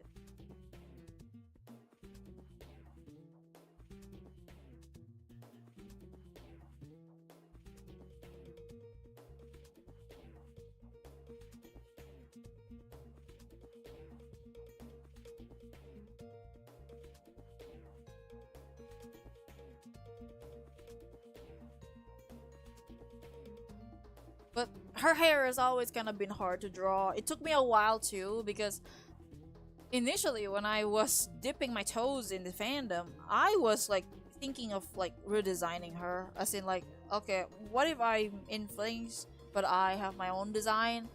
And eventually I kind of changed my mind on that because nah, actually I've always been the type to stay to keep as close as possible to the original, except for Genshin Impact because you can tell from the character design, right? Like I had to like make do about that one. But for other fandoms, I usually try to keep as close as possible to the canon style. So yeah, at the end of the day, I reverted back. I want to like at least um you know make them look close to canon or whatever. And it took a bit to be able like to draw Jinx's like original hair. Took a little while. And even if I get the hang of it, I have my own version. As in like my I have like an alternative hair for her, which is specifically for my AU for a reason, because it's like much easier. And it makes her look, less threatening. Because I always figure like, how do I make her look not so different from canon, but like not like a villain, because the horn hair is like villain. It's like it giving villain, right? Because obviously the imagery of it all. So how do I keep them up, but like it doesn't look as threatening? Just make them as pigtails. Literally just reverse pigtailed it, and it worked. It worked fine. It looks like her hair looks even more fluffy because of it.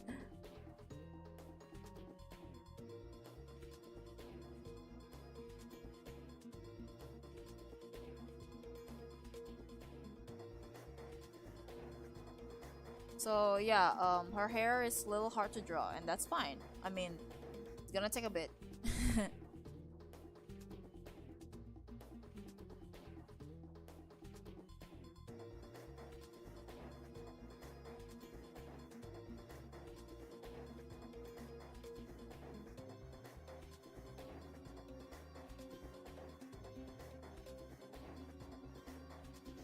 But I'm actually glad,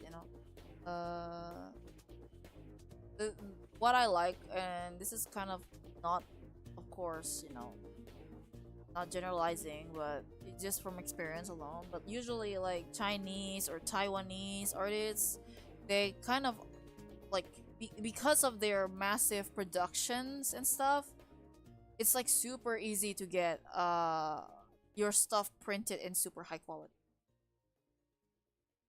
It's so easy.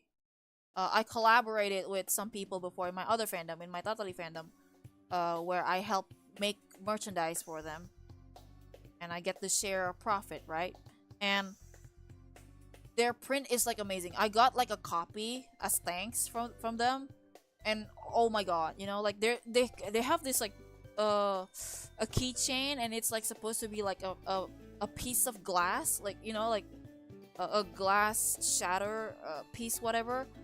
And it's like, you know, if you put certain likes into it, like it has my drawing in it, and it's like reflective and it has rainbow colors. It's just so cool. I got that for free.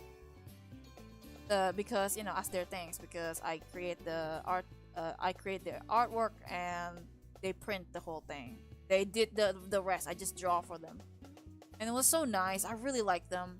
Like, as in, like, the production house over there is like super high quality. They even offered me if I want to get stuff printed, they can just tell them. But again, they're in China, so like I have to cover for the shipping, even if I want to get printed there. But they said like, you know, if I want to sell my stuff in mainland, I could just ask them, which is cool. They're nice people.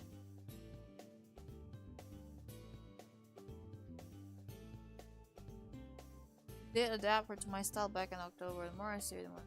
Yeah, exactly, right? Like, it's too different. Like, no. Even my current art style, right? It's still following the influence of the cartoon. Like, Wally doesn't look like this in the cartoon, right? He's more, well, in his like kind of derpy art style of the 2003 Teen Titans. But I kind of mix it with my art style, so it looks that way. But there's still essence of the original too, in usually in the form of the color palette and the body physiques.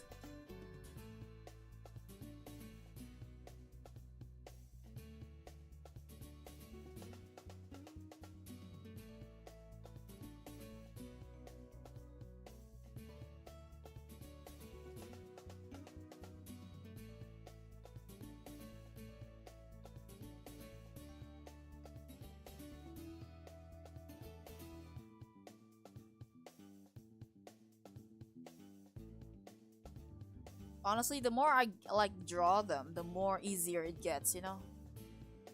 I've always had affinity of drawing dudes with spiky hair. It's like a thing.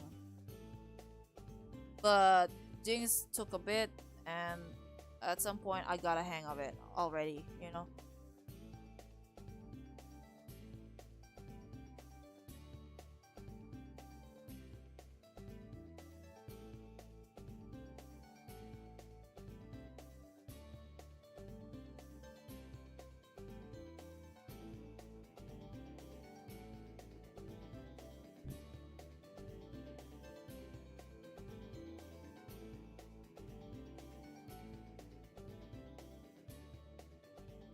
Not before. Yes, they're very nice. They even like gave me like a whole like PowerPoint. Let me see if I can find them. It's like a whole manual of what like printing in China is like. Let me find.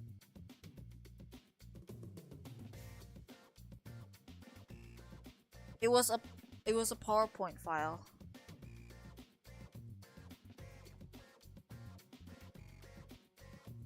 I wonder if I still have it.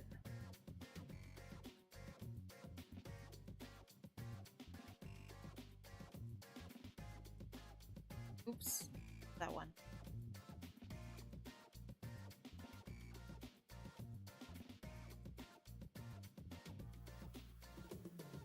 It's a good thing I have this.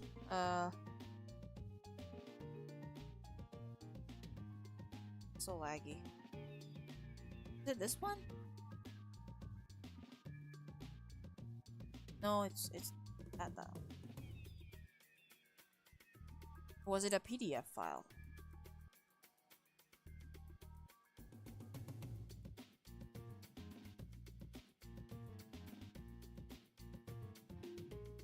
It had Chinese text, I think.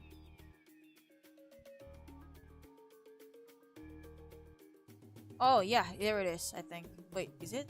No, no, not. That's my Chinese class. I took it a while ago. I guess it was a PDF.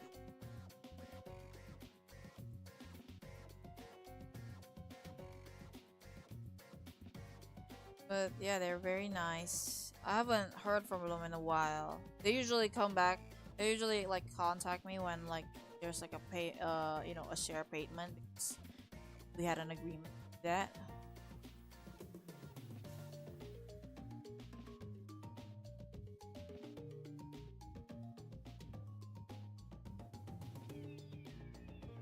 I don't think it's a month.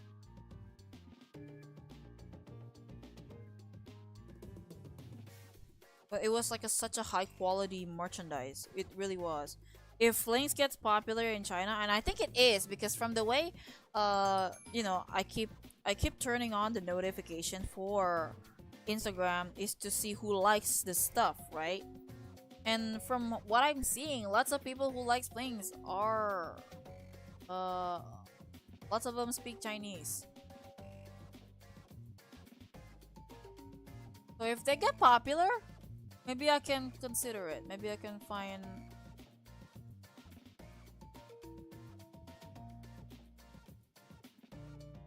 Oh.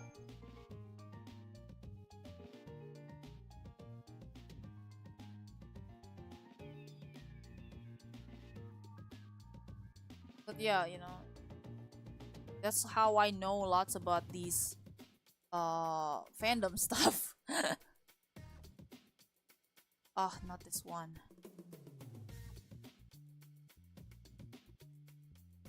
I saw one. Wait, no, this is a fanfic. Sure. Oh, rest in peace. No, this person is not dead. They just left the fandom.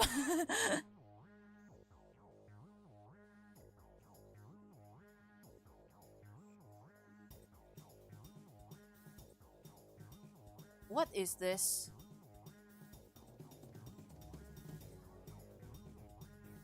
Oh, found like an old fan fiction that I downloaded. Person isn't in the fandom. That's sad. I mean, hold on.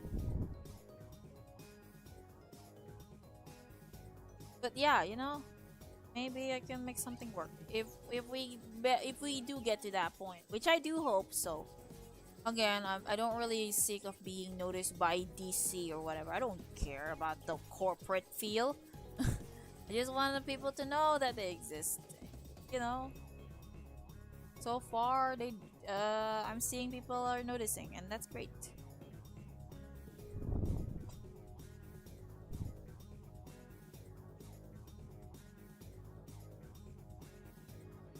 Oh.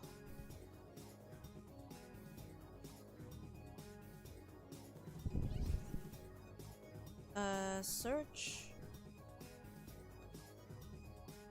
photo files.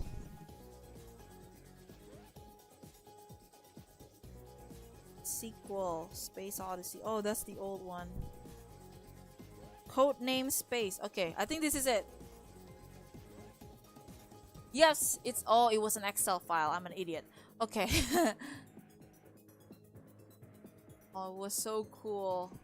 Like they're so detailed over everything. They showed me the differences between lots of these.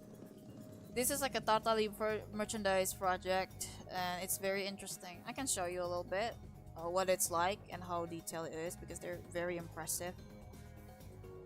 Don't worry, we'll go back to drawing soon.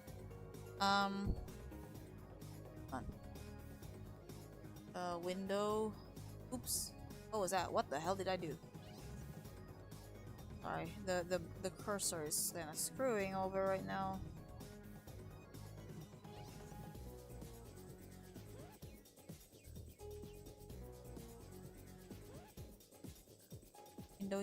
Window capture. Okay. This one. Sorry. Sorry about that. This one. So, like, 2 years ago, I think, we had this project, basically, of, like, creating a fan art. That is my art for them. They asked me previously, hey, can I turn your art into a merchandise? They asked, and they proposed that, hey, um, um, like, I make the project, I make the merch, and you get the share. Basically, like, all I have to do is just draw, and they take care of everything, the financials, the production, everything. And like, that's like a great deal. Because I don't know how to create merchandises, right? I don't know how to create merch, so it's like, yeah, that sounds great, sure. And basically they take care of everything, and this is what they proposed to me. Like, the proposal is like this Excel file of, like, oh, there's a profit sharing, like, 40%. Like, they're so fucking nice. 60% will go to the artist and 40% to the organizer. Like, they're so nice. Like, you would think, right, they get the more profit. That you would think they would get more profit because they create everything. As in, they create the merchandise, they create the layout and everything. They promote it, they sell it on mainland, whatever. But they only get 40%. They propose the project, not me. So, like, holy fuck, Like, the organizer will take care of the cost there. Oh god. And here's, like, the how it is with, like, production in China, like the creation. Like, this is their reference. Like, this is their, like, here, like, this is what an acrylic stand look like, and this is what a holographic card look like. This is a badge. This is the lenticular card. Basically, it's like one of those, if you, like, twist it another certain direction, it changes it, the image change, something like that. Like, this is the fan merchandise. This is the plant merchandise. And it's done. It's like, this is like what they plan to make. Like, they're super detailed with it. This is the Chinese version. This is the English one. So nice. Like, oh man. That's like the...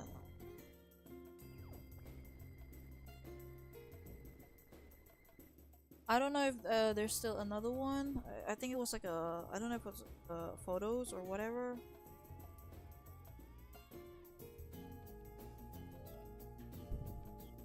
Mention links.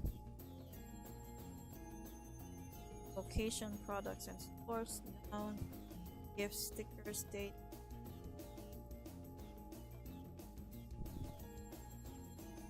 Like, I can't find the other one, but basically they gave me this whole PowerPoint, I think, or was it a PDF? I forgot. Basically showcasing different types of printing and how much it usually costs or whatever.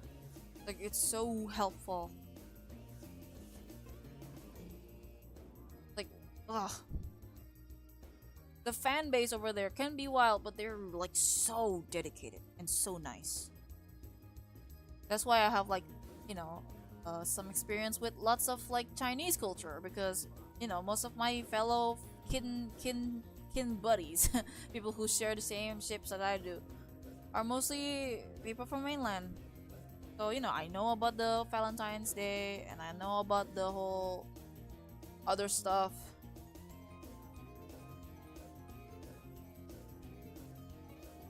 But yeah, just a little bit the lore dump from me there. It is. It is pretty neat. I haven't heard from them since February, I think. Maybe they're busy. Everyone's gotten busy nowadays, and lots of the people kind of left the fandom because Genshin kind of turned to shit. Plot doesn't make sense anymore, and lots of, like, Tatali shippers already came up with better endings. Like, their fanfics, that's what makes Tatali so different to me. It's because it's like a very adult ship, and not only it's an adult ship, they kind of, most of them are very canon divergent. So it's like following the plot, and then like sometimes they create their own ending to Genshin, and it's like way miles better than what Hoyoverse is currently coming up with. And they're like so influential. Like at some point, even like the people at Hoyoverse try to get their hands on us, but we don't want their attention. So again, you know, they just create carbon copies of the same ship now.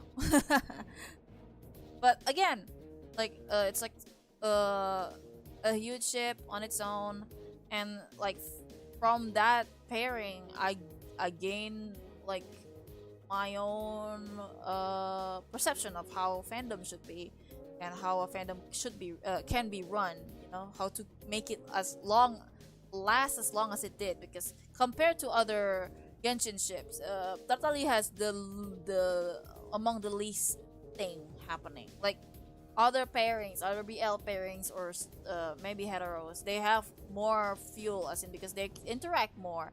The recent updates make them talk to each other, and or maybe they have some bonds or like dynamic happening. Natalie has not have any interaction since their first debut ever. They never talk after that, and that was 2020, which is 6 years ago. Like, but that was at some point until 2024 the biggest Genshin ship in China, like ever, the biggest. They only interacted in one quest in 2020. Like from that alone, like it like built this hope with my other ships. You know, like if Totally can do that, so are my other ships. And Totally could do it because what makes them different is, again, they're very adult, and they follow the game story. They create their own lore, and it's what intrigues Flinks to me, and Jinx in general, because they are more juvenile compared to Totally. Totally is very adult. It is very grown up. Flinks is more juvenile. It's like very young and very like innocent in a way, and that's why I like it a lot. Okay, this has potential.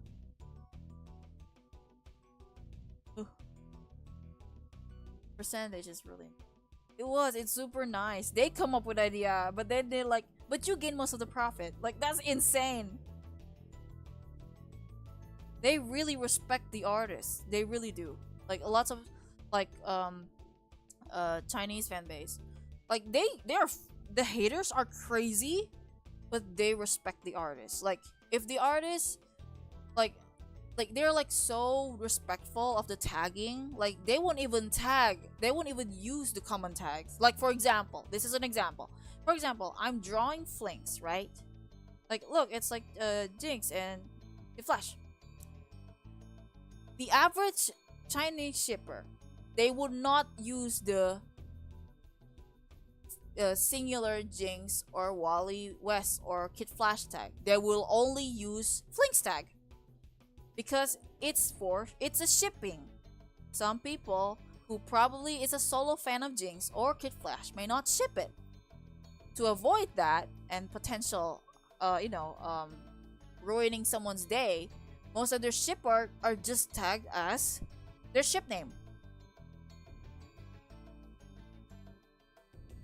It's, East Asian tagging system is very strict, quote unquote, like that, because they don't want to ruin everyone's experience. Same goes with how they have this unwritten rule that you're not supposed to write you're not supposed to put the company's hashtag when you're drawing a fan art or drawing a ship fan art specifically, because it's like you're claiming their canon or something, which they're not most of the time. Or like you're claiming as if like you speak for the company or whatever. That's why they avoid using the tag for the franchise or the company. If it's a ship, then like they only use the ship tag. And if the artist got their art reposted or used by someone else that is not from the shipping sphere, they would literally rally against them, like stole the art, This is literally for a different lane. You're not supposed to use. You can't use it. The artist says no, or maybe the artist only allows the shippers to use it. That's a thing that they like to do. Like they always very finicky about who can use their art.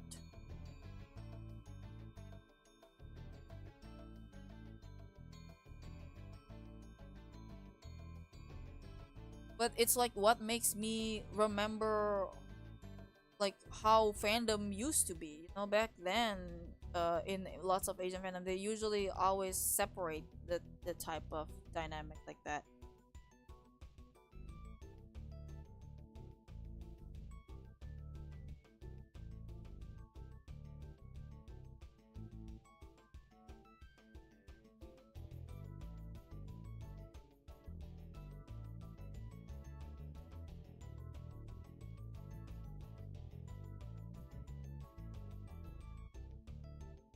But yeah, you know, the more you know.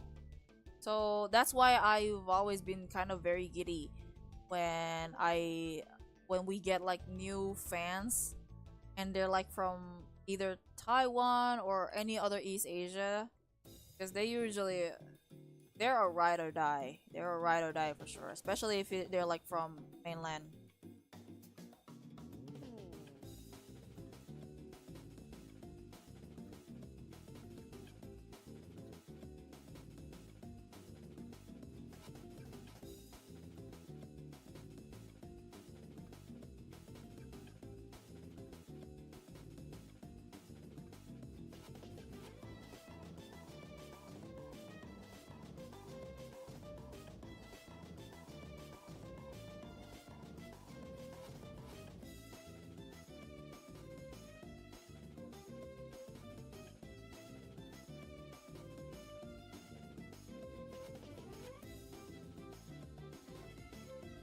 You know, the more you know, that's a little piece of lore about myself and also how East Asia, especially Chinese fandom work.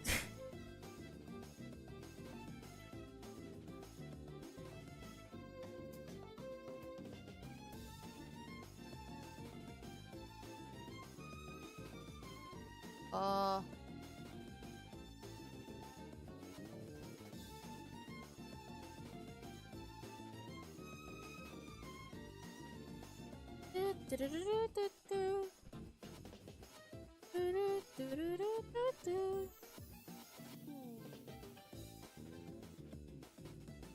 oh look, a file. uh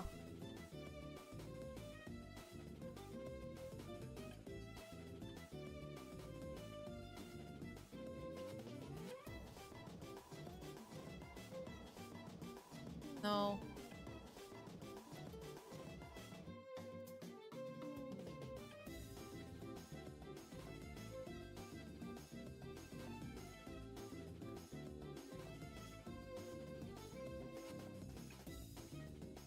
Wish I could like create a project like that again one day, but now I print it myself.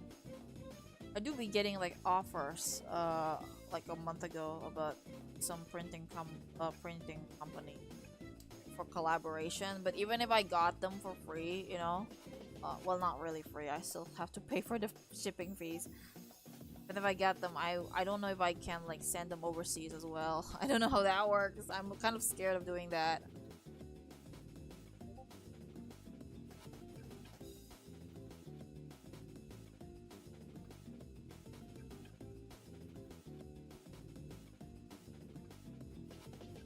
Like scared of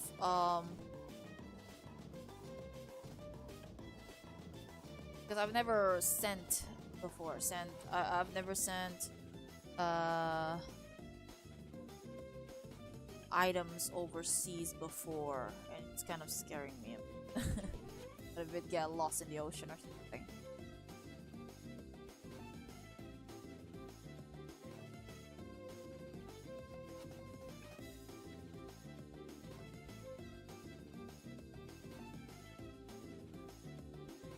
What's this?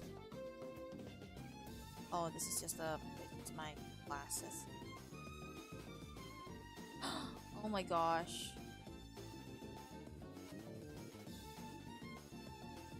He's playing this the totally pick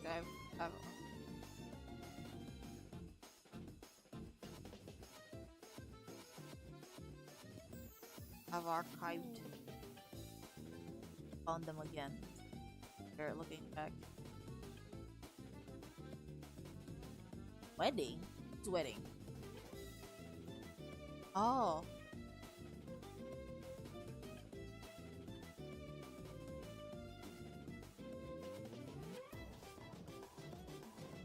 This is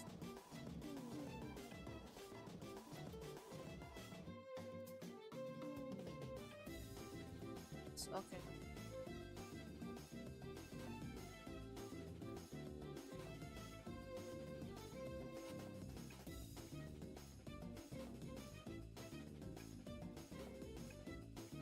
Wait, what do you call uh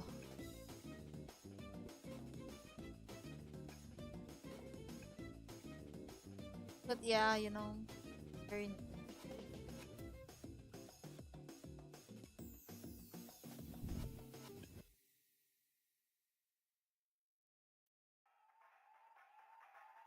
what's it called? XLSX.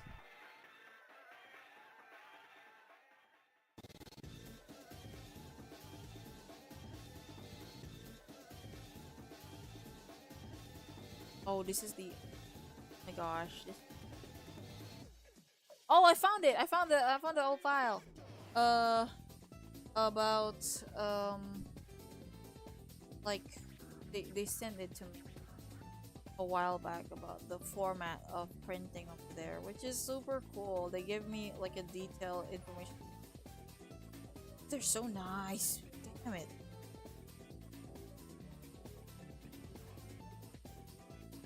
I have to draw some lovely stuff, you know, soon. Looking back at this, I feel like I'm taking them for granted. Which I know I'm not. Like, I'm so thankful of the love that Tartali fandom has, because I've never seen a fandom so dedicated like that before.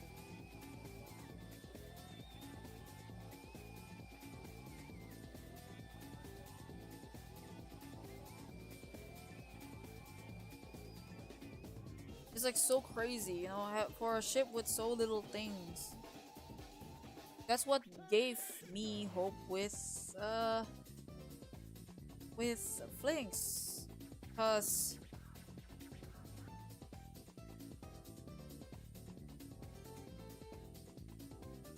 wait, no, wait, yes, no, wait, yes, I sell. It's like, oh, this is a different file. This is the Genshin leak file. Wrong file.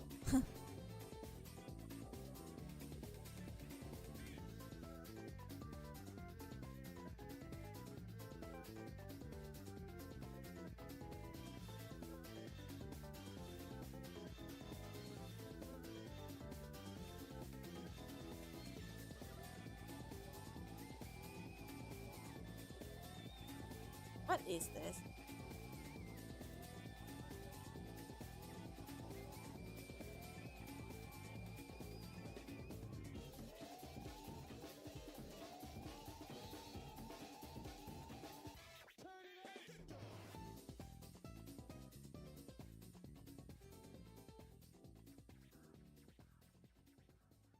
Huh.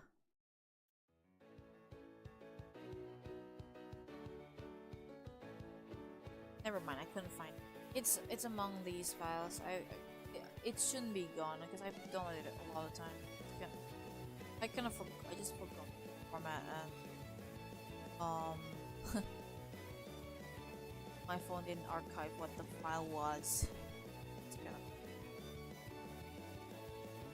I'll show it some other time maybe. Anyway, guys, they're very nice people. Very dedicated people. Like, what do you mean they create a whole event and started the whole you know, Genshin's typical banner thing with the when characters are getting birthdays, they would like arrange these huge events. Like they would hire uh like cosplayers. They would organize like they would rent a cafe for a whole day to celebrate the character's birthday. And they have it's not like just one character. Oh, like happy birthday Kakashi from Naruto.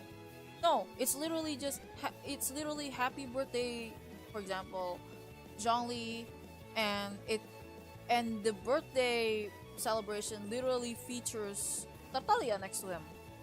So it's not like happy birthday Zhongli from Zhongli fans. No, it's happy birthday Zhongli from Tartaglia fans.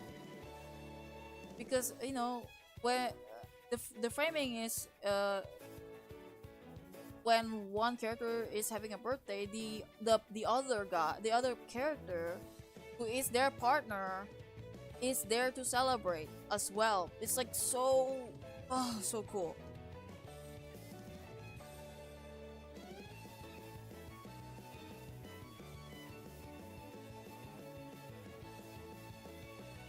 Like, I've never seen a ship like that has that fan so dedicated. And it what gives me the flame to do similar with other ships. Like I can't afford like a yacht. I can't rent a ferry ship to celebrate their birthday. I can't do that. But I can at least maybe share the same level of passion in other things. I can't hire cosplayers or whatever they did, but I can provide something that I can make.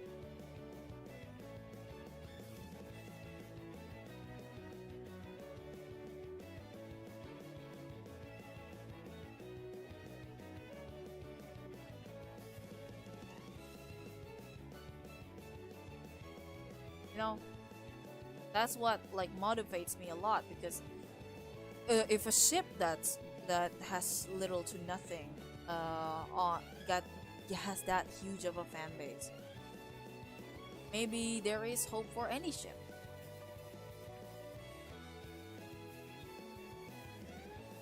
Like just all you have to do is just share is just to be as you just have to be as passionate enough. You just have to you know, mingle with like-minded people, and you have to not give up. Like just keep going and like convince other people that you know, this ship is actually kind of interesting as a premise. It doesn't have to be like, oh, it's because this creator they says it's canon. You don't need that. You don't need that. You really don't. Because Tatali's existence has always been against Hoyo's wants. It has always goes against what Hoyo wants. Because Hoyo doesn't want them to interact anymore. But the fans persevere until the end. I think that's what it's supposed to be like. That's what fandom is.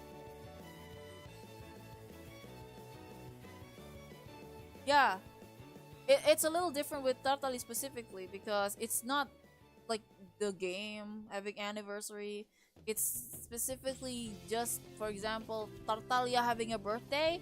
We're gonna create a whole Tartali event. We're gonna create a whole Tartali event, or because Child had a birthday next week. So like, the banners have Zhongli in it, even if it's Child's birthday. So it's like them as a pairing, then just Child. It's like that. So it's like very, very dedicated, like as a ship fandom. They're not even like a solo fan. They're like a ship fandom, as in, it's either both of them or none at all. They have to be together as a pair or none at all. That's how it is with the fandom over there.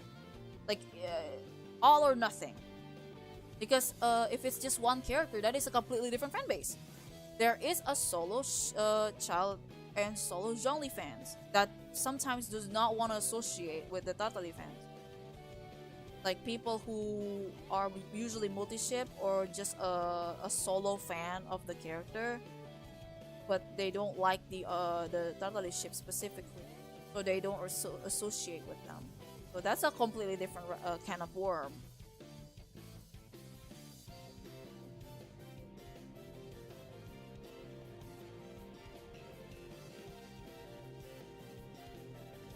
But yeah, usually for a Tartal event, they have it like they celebrate it like very much only on their birthdays, which is very coincidental that their birthday is like on the like huge months. For example, Natalia's birthday is on summer, so obviously the event is summer themed, and Zhongli's birthday is literally the last day of the year, which is 31st December. So his birthday is winter themed. It's like very sun and moon coded of them. God bless their souls. They're not alive to begin with, but oh my god, like I remember they because I used to promote their event right to the overseas because I want to showcase how dedicated our fan base is. And I remember at 2023, I think they literally rented a whole ferry, like a whole ship, to celebrate the birthday, child's birthday. Like they had a whole cosplayers, they had a huge standee.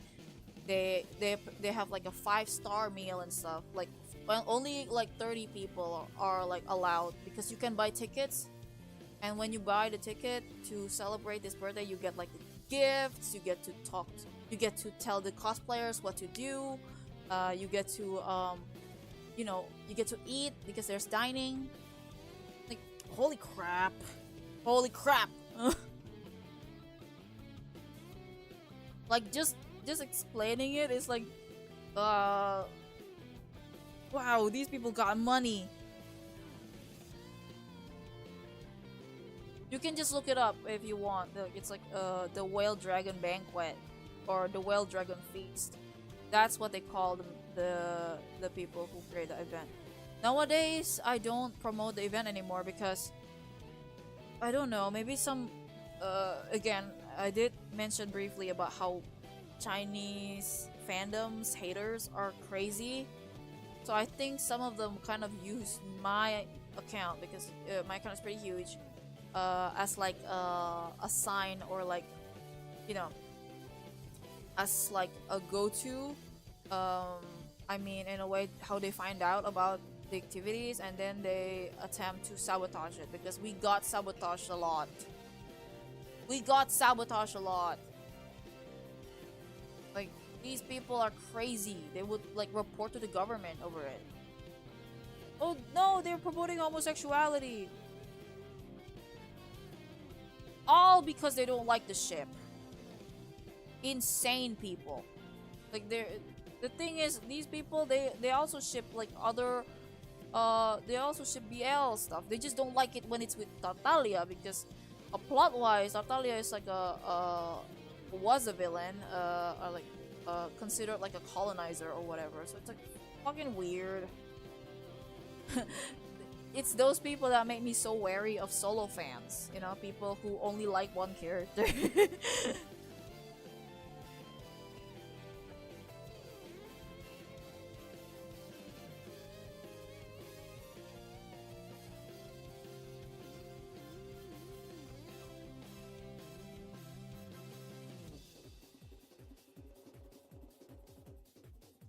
But yeah.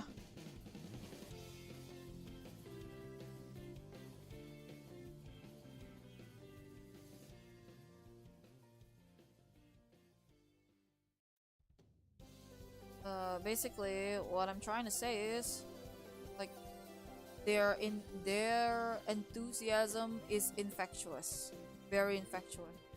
I collected lots of videos and lots of like photos of the events, and it's crazy.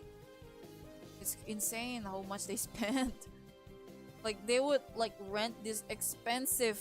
I remember they had rented in 2024, I think, or yeah, 2024. They rented this tea shop that is supposedly like a historical place because it's Zhongli's birthday.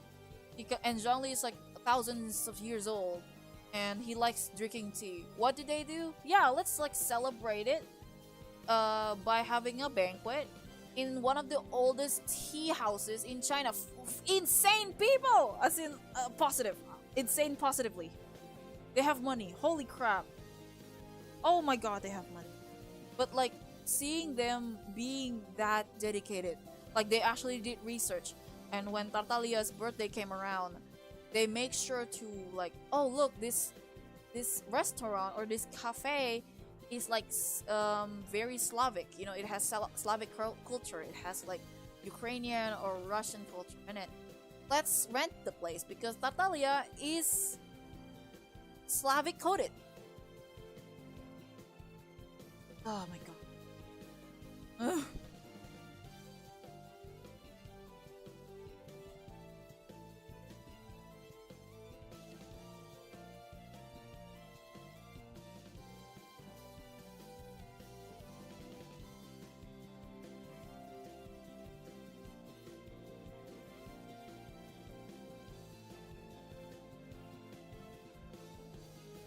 But yeah, it was like a yearly thing for Tartali. That's what makes it crazy. It's like bi-yearly, twice a year. Nowadays, I don't promote it anymore. I don't seek it out anymore because for their safety. I know I kind of have a gut feeling that whenever I try to promote their event again, like I used to, people would use it as like a target, as in like some weird hater would like target the place and would immediately call the government or whatever to stop it from happening. And this has happened before with the at that moment it was like they hired like this digital banner in Japan to celebrate a birthday, of course. And apparently a bunch of like Chinese people, Chinese fandom people, they kind of create this fake accounts, clearly fake accounts, like basically trying to scare the Japanese fans away from celebrating it. As in like, oh, why do they create this like viral narrative in Japanese? Like, why do they create this thing? Why do they promote it in Japan? Like, it's clear the ship isn't canon and they promote it as canon. Isn't that like misinformation? Isn't it like spreading misinfo?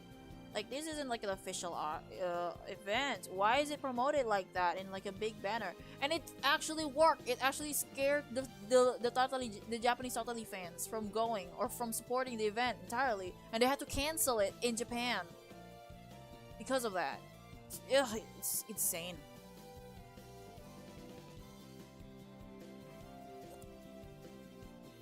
But anyway, again, despite all that, they still went with the event. And since that, I kind of just stopped promoting the event altogether, because you know what, I want the Tartary fans in mainland to be safe, and I don't want them to be targeted because we got targeted a lot. Because people hate our guts. We stayed relevant for too long apparently, and apparently that's bad.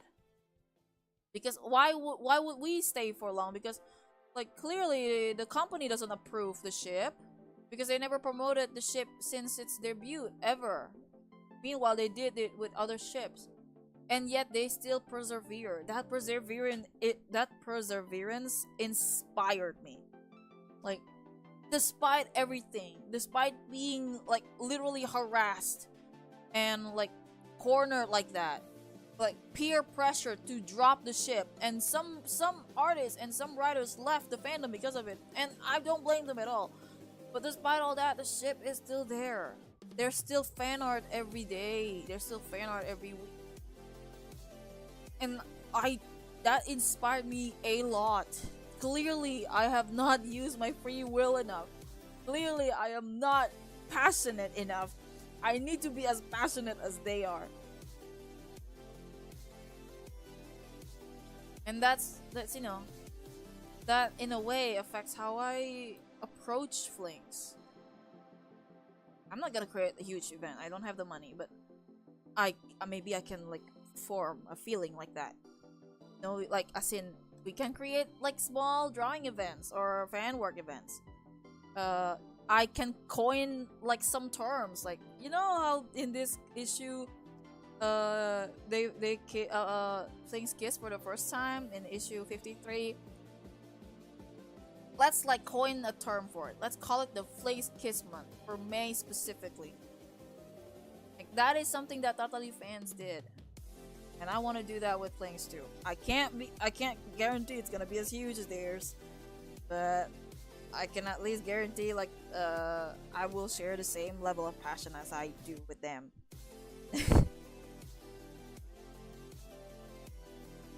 Oh, a huge heart is like this. Okay. I don't care though. Others?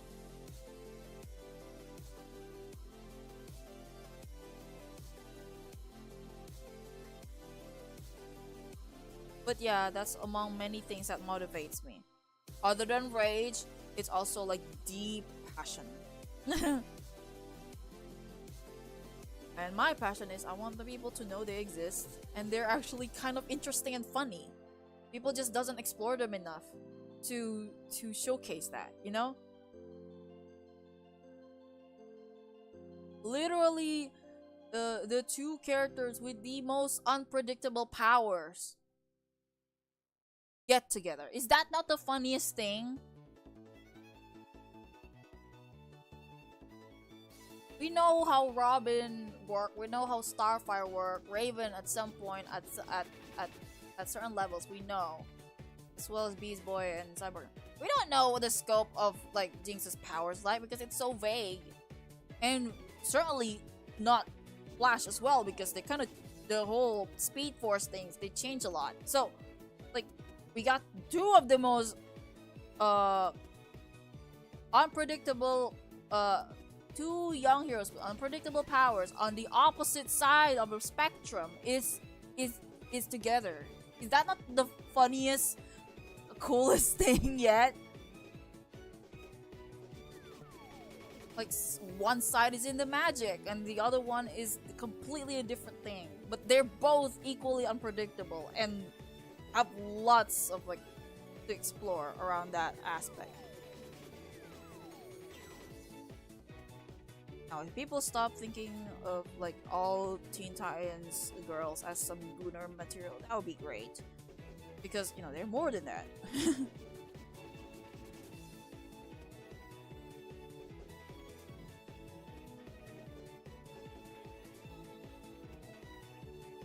That's the other one.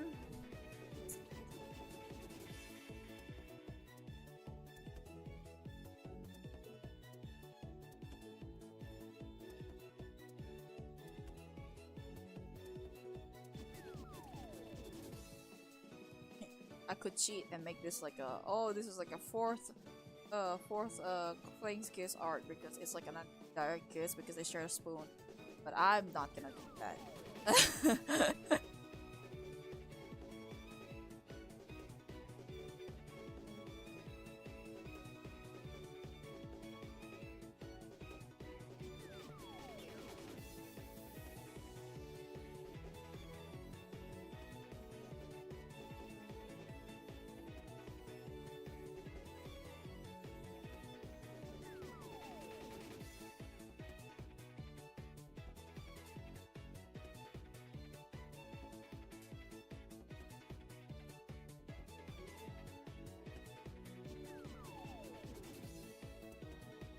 I'm still thinking about that one fanfiction where Kid Flash is like stuck in the future.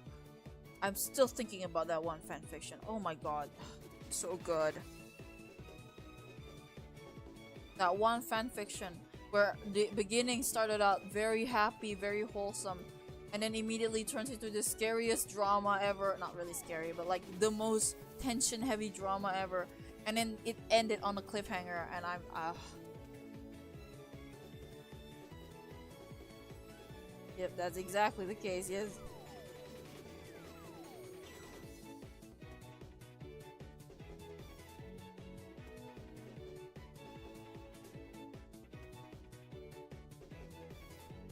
Sorry, full of Sonic is already back. Don't worry about it.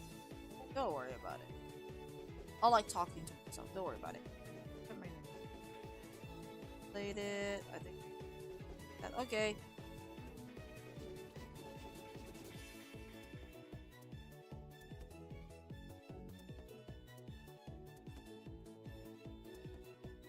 That's alright. Photoshop is kind of like that. They always,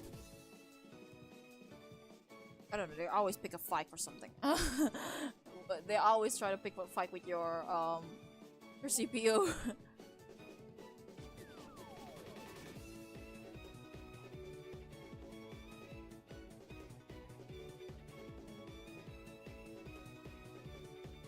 Okay, it's cute. I can finish this tomorrow. Let's see.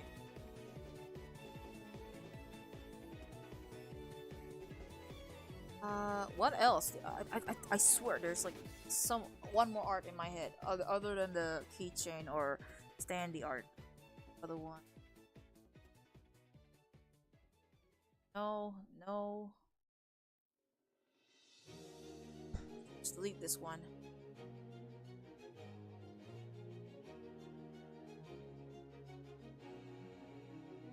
Oh right, there's this other one that is also very funny. I'll just use the same format as this one. A great, it's always a great idea. Funny idea is always a great idea. This one is before after.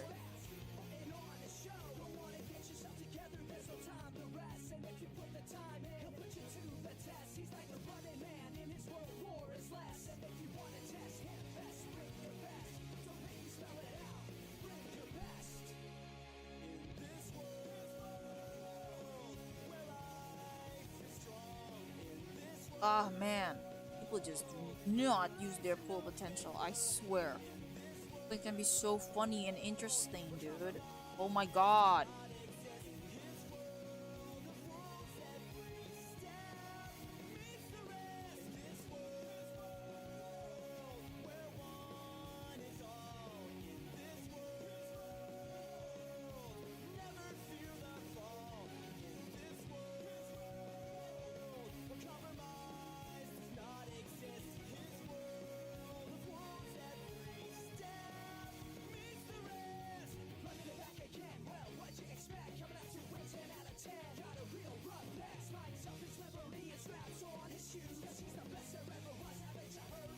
So funny and interesting.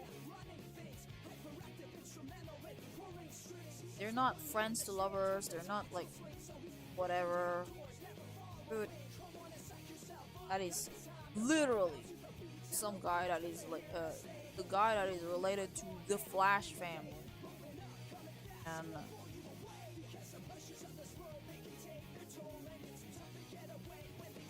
a bad luck magician sorceress stuff. Dude, fun stuff. Like Jinx isn't some normal human. Like she's like a villain. Does that not make it interesting? I guess some people were like, oh well, Batman, well different, you know. What is up with the Titans 03 and their obsession with cat girls? Again, it's probably written by me, so I get it.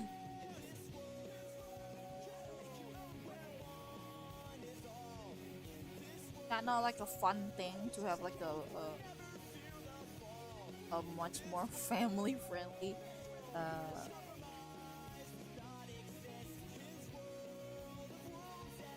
Catwoman stuff, but with like Flash. Is it not a cool thing?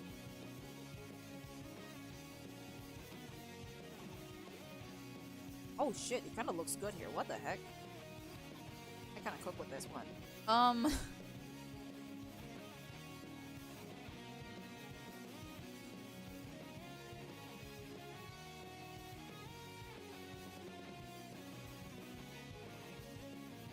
Oh, I have to like go offline in a it's because it's already 3 AM. Oh my god, I have to wake up at like 5.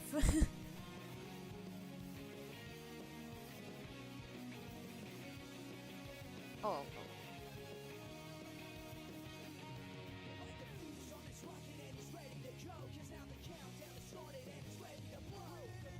I can't believe it's doing worse, man. Eyes when you're yapping, shitting. Oh, not shitting. Bullshitting, not bullshit. Talking crap. There you go.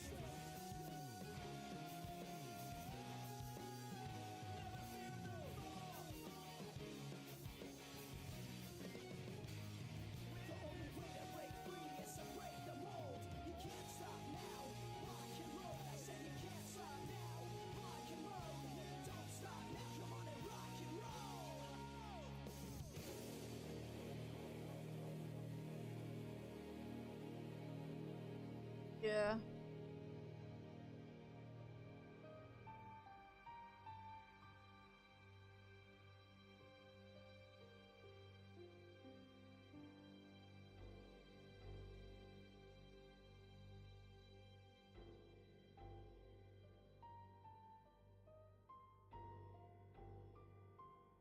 We had like three-parter.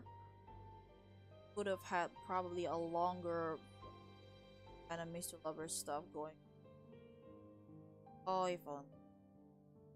Maybe in a better alternate. Or we can make it our own. Because that's how it is with fandom sometimes that I'm kind of irritated with. Some people it's like, well, you know, it's too bad this didn't happen. Well, you make it happen. You don't have to commission artists or whatever, just you make it happen. I don't know, you write about it, you draw or do whatever with it. Don't wait until the company notices you. Don't wait until the corporate listens to what you have to say. You make your own thing first. Sell the idea first. See if people would notice it. Just make your own thing.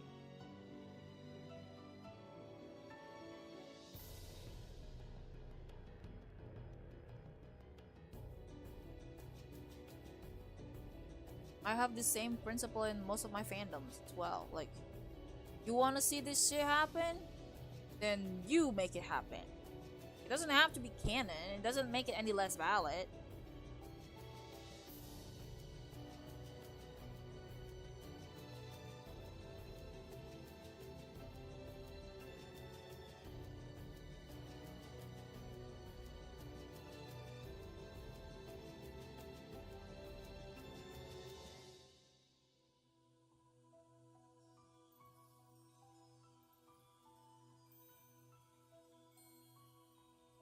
I think it's what I kind of don't like with modern fandoming nowadays, because now they just kind of wait until the company says yes, you know, instead of you um actually try speculating or creating your own canon, creating your own fanon. I mean, yeah, you don't need a company's approval. You know, you don't need the writer's approval. Hey, is this canon? Like, you don't need to do that.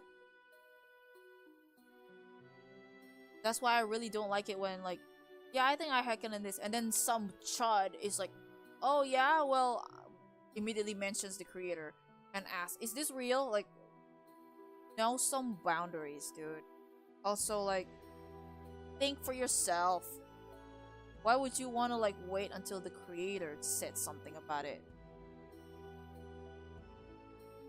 And it's like such a party pooper thing to do, in my opinion. It's like, oh, I can't have my own thoughts and interpretation of things. I have to follow what the creator said, or what the company said. Was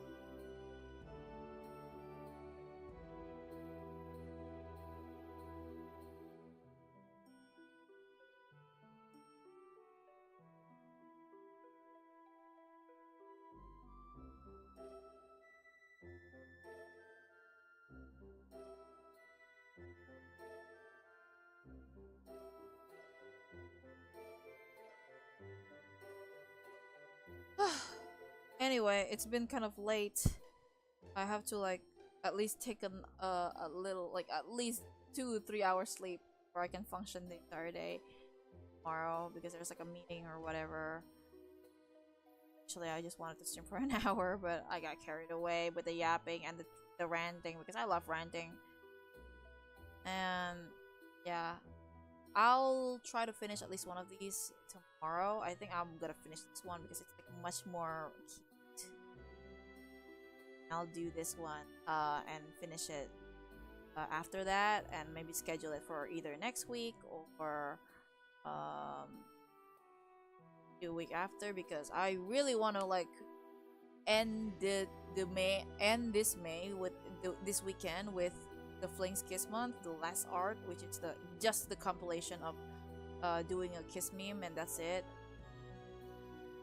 And I want to end May with that. I have, like, post I may put this with after that on.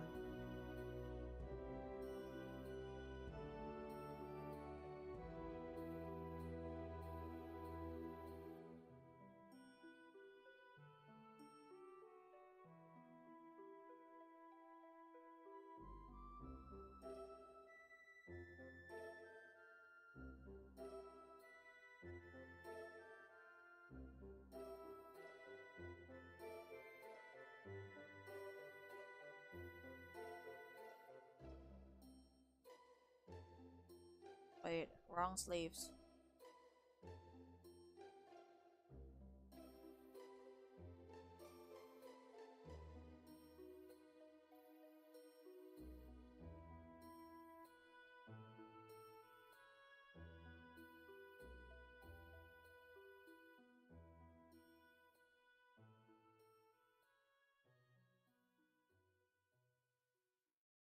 Alright. Then the last page.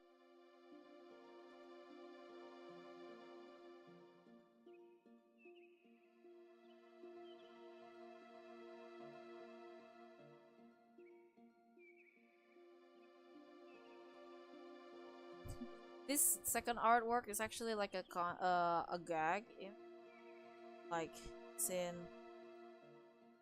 not gag, like I really want to see how compare how far they've come.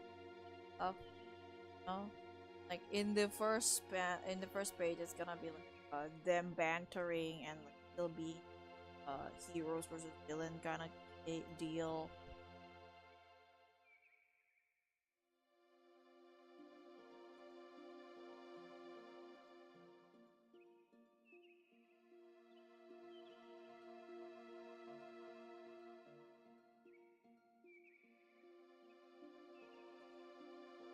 And then in the second is like a chibi,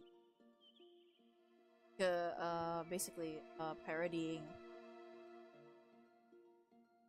uh nowadays it's just parodying issue 39 where Jinx kind of just gonna, oh, you're not paying attention to me, pay attention to me.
Yeah, exactly.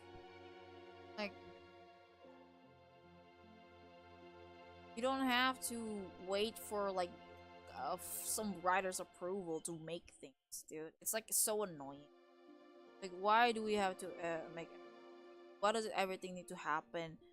As in, like, need approval from the creators, from the writer of those stuff. Why not you just think for yourself for once?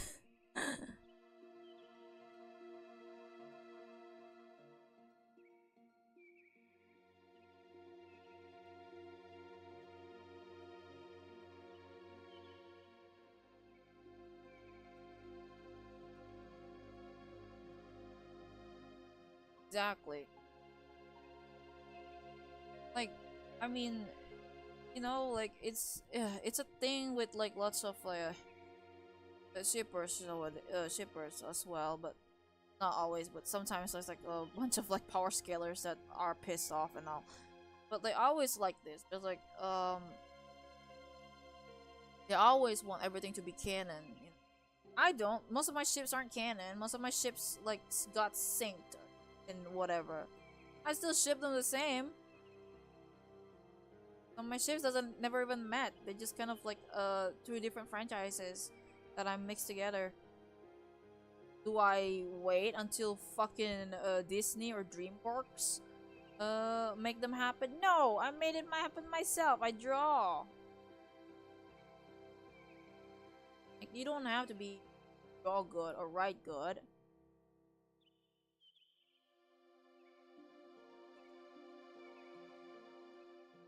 Just like do it. If you really like it, if you really want to see it happen, then do it.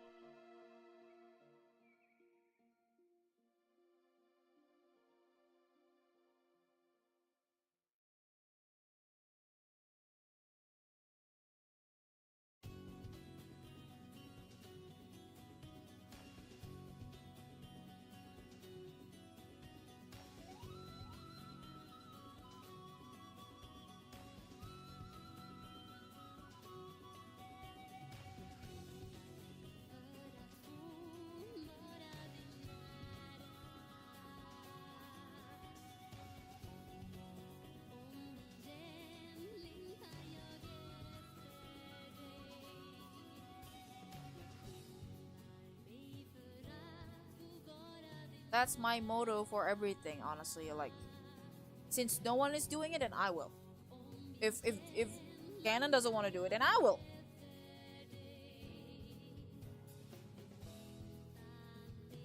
Anyway, I think I'm gonna end stream now. If I were to have like continue the conversation, probably gonna be on the Discord server because it's like 3 a.m. and I have to be up in like 3 a.m. I mean 3 hours. Shit, I'm starting to slur my words. But anyway, thanks for anyone who's stopping by for this week's stream. I'll try to make the next stream to be much longer.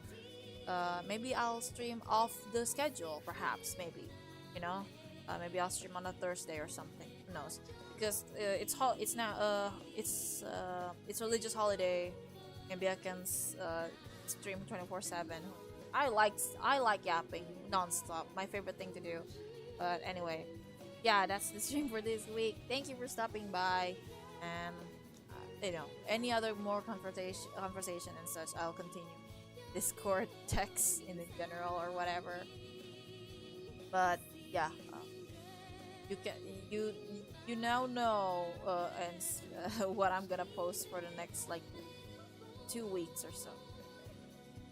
This is definitely for next week. I mean, this week. This is definitely this week, and this is probably something in June. Probably this is gonna be either, yeah, this is also, and the other one, the kiss meme will be the last image. I mean the one for the weekends, which I haven't drawn yet. I'm the type to not like be super I'm not the type to be I'm not the type to be because like I'm just gonna do this meme. Just gonna do this meme for the last day of Flames Kiss month. I'm kind of not the type to draw intimate stuff when people are looking. This is something that I only like drawing in private. So I'm gonna draw this off stream. Anyway, yeah, that's the stuff that you're gonna have to these are the things that you're gonna be seeing on my IG and on the Tumblr. That's about it for this stream. Thanks again. I'm going to end now. I'll see you next week, or this week actually. I'll see you by the end of this week, maybe, perhaps, who knows. If I get to stream earlier, I'll let you know. But yeah, thanks again. Hope you guys are having a nice weekend or a nice day. See you later.